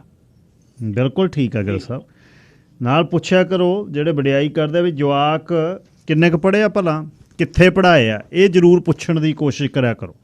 ਗੱਲ ਕਰਕੇ ਜੇ ਅਗਲਾ ਕਹੇ ਵੀ ਆ ਦੇਖੋ 5-7 ਲੱਖ ਦੀ ਖੜੇ ਹੋ ਗਏ, ਵੀ ਜਵਾਕ ਬਾਈ ਜੀ ਆਪਣੇ ਕੀ ਪੜ੍ਹਾਇਆ ਉਹਨਾਂ ਨੂੰ, ਇੰਨਾ ਕੇ ਪੁੱਛ ਲਓ ਬਸ। Mohan Singh ji line number 4। Hello ਹਾਂਜੀ, ਸਤਿ ਸ਼੍ਰੀ ਅਕਾਲ ਜੀ। ਸਤਿ ਸ਼੍ਰੀ ਅਕਾਲ ਗਿੱਲ ਸਾਹਿਬ। ਗਿੱਲ ਸਾਹਿਬ ਜਿਹੜੀ ਫੋਕੀ ਵਡਿਆਈ ਆ ਇਹ ਮਾਰਦੀ ਬੰਦੇ ਨੂੰ ਜੀ। ਜੇ ਹੁਣ ਫਰਕ ਤੂੰ ਖਾਣਾ ਖਾਣ ਜਾਣਾ ਆ, ਨਾਲ ਤਾਂ ਮਿਲਣਾ ਤੁਹਾਨੂੰ ਕੂੜਾ ਆ। ਮੈਨੂੰ ਕੋਈ ਬੰਦਾ ਕਹਿੰਦਾ ਪਕੌੜੇ ਖਾ ਕੇ ਆਇਆ ਮੱਛੀ ਦੇ, ਮੈਂ ਕਿੰਨੇ ਨੂੰ ਖਾਧੇ, $60 ਪਾਉਂਡ। ਉਹ ਮੈਂ ਕਿਹਾ ਉਹ 35-40 ਪਾਉਂਡ ਆ ਵਧੀਆ ਮੱਛੀ, ਤੁਹਾਨੂੰ ਦੇਣਾ ਬਾਅਦ ਛੱਲੇ ਹੀ ਦੇਣੀ ਖਾਣੀ ਆ, ਤੁਸੀਂ ਕਿਹੜਾ ਪਕੌੜੇ ਖਾ ਲਿਆ। ਘਰ ਦਾ ਜਿੰਨਾ ਮਰਜ਼ੀ ਮਹਿੰਗਾ ਲਿਆ ਖਾਣਾ ਬਣਾ ਕੇ ਖਾਵੋ, ਮਹਿੰਗਾ ਨਹੀਂ ਪੈਂਦਾ। ਜਦੋਂ ਬੰਦਾ ਮਰਦਾ ਨਾ, ਦੂਜੇ ਰੀਸ ਜਾ ਕੇ ਰੈਸਟੋਰੈਂਟ ਜਾਣਾ, ਦਿਖਾਵਾਂਗੇ ਫਲਾਣੇ ਥਾਂ ਗਏ ਸੀ, ਉੱਥੇ ਗਏ ਸੀ ਨਾ, ਇਹ ਮਾਰਦੇ ਇਹਦੇ ਘਰ। ਹੁਣ ਜਦ ਪਹਿਲੇ ਕਰ ਲੈਣ ਗੱਲ ਦੱਸੀ ਵੀ ਮੈਂ ਕਾਰ ਵੀ ਲਈ ਆ, ਚੱਲਦੀ ਵਧੀਆ ਤੇ ਖਰਚਾ ਵੀ ਘੱਟ ਆ ਜੀ, ਤੇ ਕੱਪੜੇ ਪਾਉਣੇ ਠੀਕ ਆ, ਪਾਉਣੇ ਪੈਣੇ, ਕਸੀਰ ਦੰਗਾ ਥੋੜਾ ਖੜਾ ਹੈਗਾ। ਜਦੋਂ ਤੁਹਾਡੇ ਖੁੱਲ ਹੋ ਜਾਏ ਜੋ ਮਰਜ਼ੀ ਕਰੋ, ਜਿਹੜਾ ਕੋਈ ਮਰਜ਼ੀ ਖਾਓ, ਜਿਹੜਾ ਕੋਈ ਮਰਜ਼ੀ ਪਹਿਨੋ, ਪੈਸਾ ਹੋਵੇ ਕੋਲ। ਬਿਲਕੁਲ ਏਦਾਂ ਰੱਖਿਆ ਜਿੰਨਾ ਚਿਰ ਨਾ ਹੱਥ ਨਹੀਂ ਖੁੱਲਾ ਹੋਇਆ ਉਹਨੇ ਚ ਘੱਟ ਤੋਂ ਘੱਟ ਹੀ ਖਰਚਦਾ ਕਿ ਚਾਦਰ ਦੇ ਕੇ ਪੈਰ ਵਿਛਾਇਆ। ਹੁਣ ਚਾਦਰ ਵੱਡੀਆਂ ਦੋ ਵਾਰ ਨਜ਼ਾਰੇ ਲਓ। ਬਿਲਕੁਲ ਠੀਕ ਆ। Jaspreet Singh ji line number 1। ਹਾਂਜੀ ਸਤਿ ਸ਼੍ਰੀ ਅਕਾਲ ਜੀ। ਜੀ ਸਤਿ ਸ਼੍ਰੀ ਅਕਾਲ ਸਰ। ਇੱਕ ਮੈਂ ਸੁਜੈਸ਼ਨ ਦੇਵਾਂਗਾ ਜੀ, ਜਦੋਂ ਆਪਾਂ ਗਰੋਸਰੀ ਕਰਦੇ ਆ ਨਾ, ਕੁਛ ਸੇਵ ਔਨ ਫੂਡ ਵਰਗੇ ਸਟੋਰ ਆ। ਹੁਣ ਫੋਰ ਐਗਜ਼ਾਮਪਲ ਮੈਂ ਲਾਸਟ ਵੀਕ ਗਿਆ, ਇੱਕ ਬੱਚੇ ਦਾ ਦੁੱਧ ਦਾ ਡੱਬਾ ਲੈਣਾ ਸੀ, ਉੱਥੇ $37 ਦਾ ਲੱਗਿਆ ਸੀ। ਮੈਂ ਕਾਊਂਟਰ ਤੇ ਜਾ ਕੇ ਉਦਾਂ ਹੀ ਪੁੱਛਿਆ, ਮੈਂ ਕਿਹਾ ਯਾਰ ਇਹ ਮੈਂ $29 ਦਾ ਲੈਣਾ ਸ਼ੁਰੂ ਕੀਤਾ ਸੀ 2 ਮਹੀਨੇ ਪਹਿਲਾਂ, ਇਹ 37 ਦਾ ਕਿਉਂ ਹੋ ਗਿਆ? ਉਹ ਕਹਿੰਦਾ ਭਾਜੀ ਆਹ ਇੱਕ ਫਲਿੱਪ ਐਪ ਆ, ਡਾਊਨਲੋਡ ਕਰੋ ਤੇ ਇਹਦੇ ਵਿੱਚ ਰੇਟ ਪ੍ਰਾਈਸ ਮੈਚ ਕਰਕੇ ਅਸੀਂ ਦੇਵਾਂਗੇ। ਮੈਂ ਡਾਊਨਲੋਡ ਕੀਤੀ ਤੇ ਉਹਨਾਂ ਨੂੰ ਦਿਖਾ ਲਿਆ, ਉਹ 27 ਦਾ ਵਾਲਮਾਰਟ 'ਚ ਲੱਗਾ ਸੀ। ਮੈਂ ਸਿਰਫ ਇਹ ਕਹਿਣਾ ਚਾਹੁੰਦਾ ਕਿ ਜਦੋਂ ਤੁਸੀਂ ਗਰੋਸਰੀ ਵੀ ਖਰੀਦਦੇ ਆ ਤਾਂ ਬਸ ਸਿਰਫ ਇਹ ਦੇਖੋ ਕਿ ਪ੍ਰਾਈਸ ਮੈਚ ਕਰਕੇ ਲਓ ਚੀਜ਼ ਜਿਹੜੀ ਲੈਣੀ ਆ, ਤਾਂ ਕਿ ਸਾਨੂੰ ਵੱਡੇ ਸਟੋਰ ਲੁੱਟ ਨਾ ਸਕਣ, ਤੇ ਪ੍ਰਾਈਸ ਕੰਟਰੋਲ, ਮਹਿੰਗਾਈ ਇਹ ਆਟੋਮੈਟਿਕ ਇਦਾਂ ਵੀ ਥੱਲੇ ਆਊਗੀ ਜੇ ਲੋਕੀ ਅਵੇਅਰ ਹੋਣਗੇ। Thank you Jaspreet. Sangha Sahib line number 2। ਬਾਈ ਜੀ ਸਤਿ ਸ਼੍ਰੀ ਅਕਾਲ। ਜੀ ਸਤਿ ਸ਼੍ਰੀ ਅਕਾਲ। ਗੱਲਾਂ ਉਹਦੀ ਸਾਰੀਆਂ ਕੰਮ ਦੀਆਂ ਦੱਸੇ ਦਿੱਤੀਆਂ ਤੇ ਬਹੁਤ ਵਧੀਆ ਸੀਗਾ। ਦੇਖੋ ਜਿਹੜੇ ਨਾ ਆਪਾਂ ਕਈ ਵਾਰ ਫੁਕਰੇ ਬੰਦਿਆਂ ਵੱਲ ਦੇਖਦੇ ਹੋ, ਯਾਰ ਉਹਦੇ ਕੋਲ ਐਡਾ ਵੱਡਾ ਘਰ ਵਾ, ਵੱਡੀ ਗੱਡੀ ਆ, ਉਹਦੇ ਕੋਲ ਆ ਵਾ, ਪਰ ਉਹਨਾਂ ਦੇ ਪੱਲੇ ਕੱਖ ਨਹੀਂ ਹੁੰਦਾ ਹੈਗਾ। ਜਿੱਦਾਂ ਬਹੁਤ ਲੋਕਾਂ ਦਾ ਬਾਹਰ ਵੀ ਪਿਆ, ਨੇੜੇ ਵੀ ਦੇਖਿਆ ਜਿੱਦਾਂ, ਤੋ ਉਹਨਾਂ ਦੇ ਪੱਲੇ ਗੱਡੀਆਂ ਗੁੱਡੀਆਂ ਹੀ ਹੁੰਦੀਆਂ ਜਾਂ ਘਰੇ ਹੁੰਦੇ ਆ, ਤੇ ਉਹਨਾਂ ਦੇ ਓਦਾਂ ਪੱਲੇ ਕੱਖ ਨਹੀਂ ਹੁੰਦਾ ਹੈਗਾ ਜਿੱਦਾਂ, ਬਟ ਫੋਕੀ ਟੋਰੇ ਹੀ ਆ। ਮੈਂ ਦੇਖਦਾ ਸੀ, ਹੈਰਾਨ ਸੀਗਾ। ਉਹ ਏਦਾਂ ਦੇ ਉਹ ਟੀਵੀ ਵਾਲੇ ਵੀ ਆ ਜਿਹੜੇ ਇੰਟਰਵਿਊ ਕਰਦੇ ਜੀ, ਪਕੌੜੇ ਲੈ ਕੇ ਆਇਆ ਜੀ ਇਸ ਗੱਡੀ ਦੇ ਵਿੱਚ, ਪਕੌੜੇ ਲੈ ਕੇ ਆਉਣਾ ਗੱਡੀ ਦੇ ਵਿੱਚ, ਕਿੱਡੀ ਕੁ ਖੂਬੀ ਆ ਜਾਂ ਕਿੱਡੀ ਕੁ ਉਹਦੀ ਗੱਲਬਾਤ ਜਿਹੜੀ ਹੈਗੀ ਆ। ਬਾਕੀ ਜੇ ਤੁਹਾਡੇ ਕੋਲ ਪੈਸੇ ਜਿਹਨਾਂ ਦੇ ਕੋਲ ਹੈਗੇ ਉਹ ਲੋਕਾਂ ਨੂੰ ਦਿਖਾਲਦੇ ਨਹੀਂ ਹੁੰਦੇ ਹੈਗੇ, ਜਿਹੜੇ ਫੁਕਰੇ ਬੰਦੇ ਹੁੰਦੇ ਉਹੀ ਦਿਖਾਲਦੇ ਆ। ਜਿਹੜਾ ਸਮਝਦਾਰ ਬੰਦਾ ਹੁੰਦਾ ਉਹ ਪਰਦੇ 'ਚ ਸਾਰਾ ਕੁਝ ਰੱਖਦਾ ਹੁੰਦਾ। ਸੋ ਕਈ ਵਾਰ ਨਾ, ਹੁਣ ਮੇਰਾ ਕੱਲ ਦਾ ਹੀ ਤਜਰਬਾ, ਐਡਾ ਵੱਡਾ ਘਰ ਬਣਾਇਆ ਵਾ, ਦੇਖਣ ਵਾਲਾ ਕਹਿੰਦਾ ਯਾਰ 5 ਮਿਲੀਅਨ ਦਾ ਘਰ ਆ ਜਾਂ 4 ਮਿਲੀਅਨ ਦਾ ਘਰ ਵਾ। ਉਹ ਆਪਣੇ 2 ਬੱਚੇ ਸੀ, ਮੈਂ ਉਹਨਾਂ ਨੂੰ ਮੂਵ ਕਰਾਉਣਾ ਸੀ ਟੈਕਸੀ ਦੇ ਵਿੱਚ, ਤੇ ਉਹਨਾਂ ਦਾ ਉਹ ਡਿਪੋਜ਼ਿਟ ਦੇਣ ਦੇ ਉੱਪਰੋਂ ਗਾਲ ਉਹਨਾਂ ਨੂੰ ਉਹ ਬੇਟੀਆਂ ਨੂੰ ਗਾਲਾਂ ਲੱਪਿਆ ਕੱਢਣ, 18 20 ਸਾਲ ਦੀਆਂ ਸੀਆਂ। ਉਹ ਕਹਿੰਦਾ ਏਦਾਂ ਨਹੀਂ ਉਹਨਾਂ ਨੂੰ ਗਾਲਾਂ ਕੱਢੀਆਂ ਕਿ ਤੁਸੀਂ ਆਹ ਖਰਾਬ ਕਰਤਾ, ਆਹ ਖਰਾਬ ਕਰਤਾ।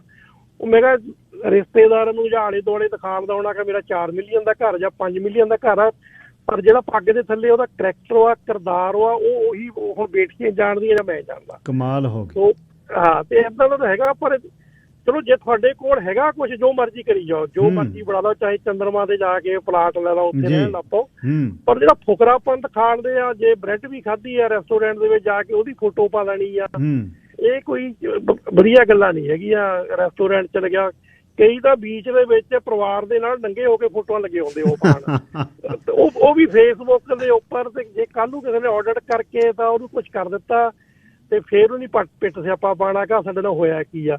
ਤੇ ਤੁਸੀਂ ਛੁੱਟੀਆਂ ਆਪਣੀਆਂ ਮਨਾਉਣ ਗਏ, ਆਪਣੀਆਂ ਆਨੰਦ ਕਰੋ ਹਨਾ। ਤੁਸੀਂ ਹਸਬੈਂਡ ਵਾਈਫ ਟੱਬ ਦੇ ਵਿੱਚ ਬੜਿਓ ਜਾਂ ਪੂਲ 'ਚ ਬੜਿਓ, ਫੋਟੋਆਂ ਖਿੱਚ ਕੇ ਫੇਸਬੁੱਕਾਂ ਤੇ ਪਾਣੇ ਆ, ਉਹ ਚੰਗਾ ਨਹੀਂ। ਉਹ ਮੇਰੇ ਹਿਸਾਬ ਦੇ ਨਾਲ ਮਾਨਸਿਕ ਰੋਗੀ ਬੰਦੇ ਆ ਜਿਹੜੇ ਇਦਾਂ ਦੇ ਕੰਮ ਕਰਦੇ ਆ। ਸੋ ਇਹਨਾਂ ਤੋਂ ਬਚਣਾ ਚਾਹੀਦਾ। ਤੇ ਦੇਖੋ ਮਹਿੰਗਾਈ ਬਹੁਤ ਹੋ ਗਈ ਆ, ਮਹਿੰਗਾਈ ਦਾ ਕੋਈ ਅੰਤ ਨਹੀਂ, ਤੇ ਸਾਰਿਆਂ ਨੂੰ ਸੰਭਲ ਕੇ ਚੱਲਣਾ ਚਾਹੀਦਾ। ਈਵਨ ਜਿਨ੍ਹਾਂ ਦੀਆਂ ਮੌਰਗੇਜ ਵੀ ਹੈ ਨਹੀਂ, ਉਹਨਾਂ ਨੂੰ ਵੀ ਹਾਰਡ ਹੋ ਗਿਆ ਜਿਹੜਾ ਬਿਲਕੁਲ। ਪਰ ਜਿਹੜੇ ਹੁਣ $4,000 ਮੌਰਗੇਜ ਪੇ ਕਰਦੇ ਆ, ਉਹਨਾਂ ਦਾ ਤਾਂ ਬਹੁਤ ਔਖਾ। ਤੇ ਕਿਰਾਇਆ ਵੀ ਬਾਈ ਜੀ ਬਹੁਤ ਹੋ ਗਿਆ। $2,200 $2,500 2 ਬੈਡਰੂਮ ਦੀ ਬੇਸਮੈਂਟ ਦਾ ਕਿਰਾਇਆ ਮੰਗ ਰਹੇ। ਉਹਨਾਂ ਨੂੰ ਮੇਰਾ ਖਿਆਲ ਸ਼ਰਮ ਨਹੀਂ ਆਉਂਦੀ ਹੈਗੀ। ਦੇਖੋ ਤੇ ਤੁਸੀਂ ਇਹਨਾਂ ਦਾ ਹੁਣ ਬੱਚਿਆਂ ਦਾ ਖੂਨ ਥੋੜ੍ਹਾ ਨਚੋੜਨਾ ਹੈ। ਵਿਚਾਰੇ 1000-1500 ਬਣਾਉਂਦੇ ਆ ਮਹੀਨੇ ਦਾ, ਤੇ ਤੁਸੀਂ $2,500 ਲੈ ਕੇ ਕਿੱਥੇ ਨੂੰ ਜਾਓਗੇ? ਇਹਨਾਂ ਦੇ ਪੈਸੇ ਜਿਹੜੇ ਹੈਗੇ ਆ। ਥੈਂਕ ਯੂ ਵੀਰ ਜੀ। ਥੈਂਕ ਯੂ ਬਾਈ ਜੀ, ਥੈਂਕ ਯੂ। ਅਰਾਜਕਤਾ ਫੈਲਦੀ ਹੈ ਨਾ, ਜਦ ਤੁਸੀਂ ਮਨੁੱਖੀ ਮਨ ਹੈ ਉਹ ਚੱਕਾ ਚੌਂਧ ਵੱਲ ਨੂੰ ਜਾਂਦਾ ਹੈ, ਜਿੰਨਾ ਮਰਜ਼ੀ ਕੰਟਰੋਲ ਕਰੇ, ਪਰ ਖਰਚੇ ਯਾਰ ਕੰਟਰੋਲ ਕਰੋ। ਹੁਣ ਤੁਹਾਡੀ ਮਹਿੰਗਾਈ ਹੋ ਗਈ, ਤੁਹਾਡੇ ਹੱਥ 'ਚ ਨਹੀਂ, ਇਹ ਤਾਂ ਆਟੋ ਵਾਲਿਆਂ ਦੇ ਹੱਕ 'ਚ ਹੈ, ਹੱਥ 'ਚ ਆ ਵੀ ਕੀ ਕਰਨਾ ਉਹਨਾਂ ਨੇ। ਪਰ ਉਹਨੂੰ ਜੇ ਹੱਥ 'ਚ ਤੁਸੀਂ ਆਪਣੇ ਖਰਚੇ ਤਾਂ ਕੰਟਰੋਲ ਕਰੀਏ ਨਾ ਆਪਾਂ, ਉਹ ਤਾਂ ਨਾ ਕਰੀਏ। ਕੋਈ ਸ਼ੋਅ ਆਫ ਵਾਲਿਆਂ ਨੂੰ ਬੇਨਤੀ ਆ, ਪਲੀਜ਼ ਤੁਹਾਨੂੰ ਘਰ ਦੇ ਤੇ ਤੁਹਾਨੂੰ ਗੱਡੀਆਂ ਦਿੱਤੀਆਂ, ਇੰਜੋਏ ਕਰੋ ਉਹਦੇ 'ਚ। ਕਿਸੇ ਨੂੰ ਦਿਖਾ ਕੇ ਤੁਸੀਂ ਕੀ ਕਰੋਗੇ? ਸਾਲ ਕਿਸੇ ਨੂੰ 25 ਹੋ ਗਏ, ਕਿਸੇ ਨੂੰ 30 ਹੋ ਗਏ, ਜਿੰਨੇ ਮਰਜ਼ੀ ਹੋ ਗਏ, ਪਰ ਇਹਨੂੰ ਸਮਾਜ ਨੂੰ ਵਧੀਆ ਸਿਰਜਣ ਲਈ, ਨਰੋਆ ਸਮਾਜ ਸਿਰਜਣ ਲਈ ਹਰ ਇੱਕ ਬੰਦੇ ਦੀ ਜ਼ਿੰਮੇਵਾਰੀ ਹੈ। ਉਹ ਜ਼ਿੰਮੇਵਾਰੀ ਨਿਭਾਉਣੀ। ਸਰ ਜਗਦੀਪ ਸਿੰਘ ਬਰਾੜ ਜੀ, ਤੁਸੀਂ ਏਅਰ ਤੇ ਹੋ। ਸਤਿ ਸ਼੍ਰੀ ਅਕਾਲ ਬਾਈ ਜੀ। ਜੀ ਸਤਿ ਸ਼੍ਰੀ ਅਕਾਲ ਬਾਈ। ਗੱਲ ਇਹ ਵੀ ਜਿਵੇਂ ਸਿਆਣੇ ਕਹਿੰਦੇ ਚਾਦਰ ਵੇਖ ਕੇ ਪੈਰ ਪਸਾਰੋ। ਜਿਹੜਾ ਹੁਣ ਟਾਈਮ ਹੈ ਨਜਾਇਜ਼ ਖਰਚਾ ਬੰਦ ਕਰਕੇ ਤੇ ਕੰਮ ਵਾਲੇ ਪਾਸੇ ਮਾੜਾ ਜਿਹਾ ਹੋਰ ਟੂੜੀ ਕੱਸ ਕੇ ਰੱਖੋ। ਤੇ ਬਾਕੀ ਜਿਹੜੇ ਦੇਖਾ ਦਿਖਾਈ ਵਾਲੇ, ਉਹ ਤਾਂ ਅੱਗੇ ਮੈਂ ਕਿਹਾ ਜੀ 50% ਤਾਂ ਉਹ ਆ ਜਿਹੜੇ ਲੋਕਾਂ ਨੂੰ ਵਿਖਾਉਣ ਦੀ ਖਾਤਰ ਆਪ ਦੁਖੀ ਹੁੰਦੇ, ਤੇ 50% ਉਹ ਆ ਜਿਹੜੇ ਲੋਕਾਂ ਨੂੰ ਵੇਖ ਕੇ ਦੁਖੀ ਹੋ ਜਾਂਦੇ। ਧੰਨਵਾਦ ਬਾਈ ਜੀ। ਬਿਲਕੁਲ ਧੰਨਵਾਦ ਜੀ।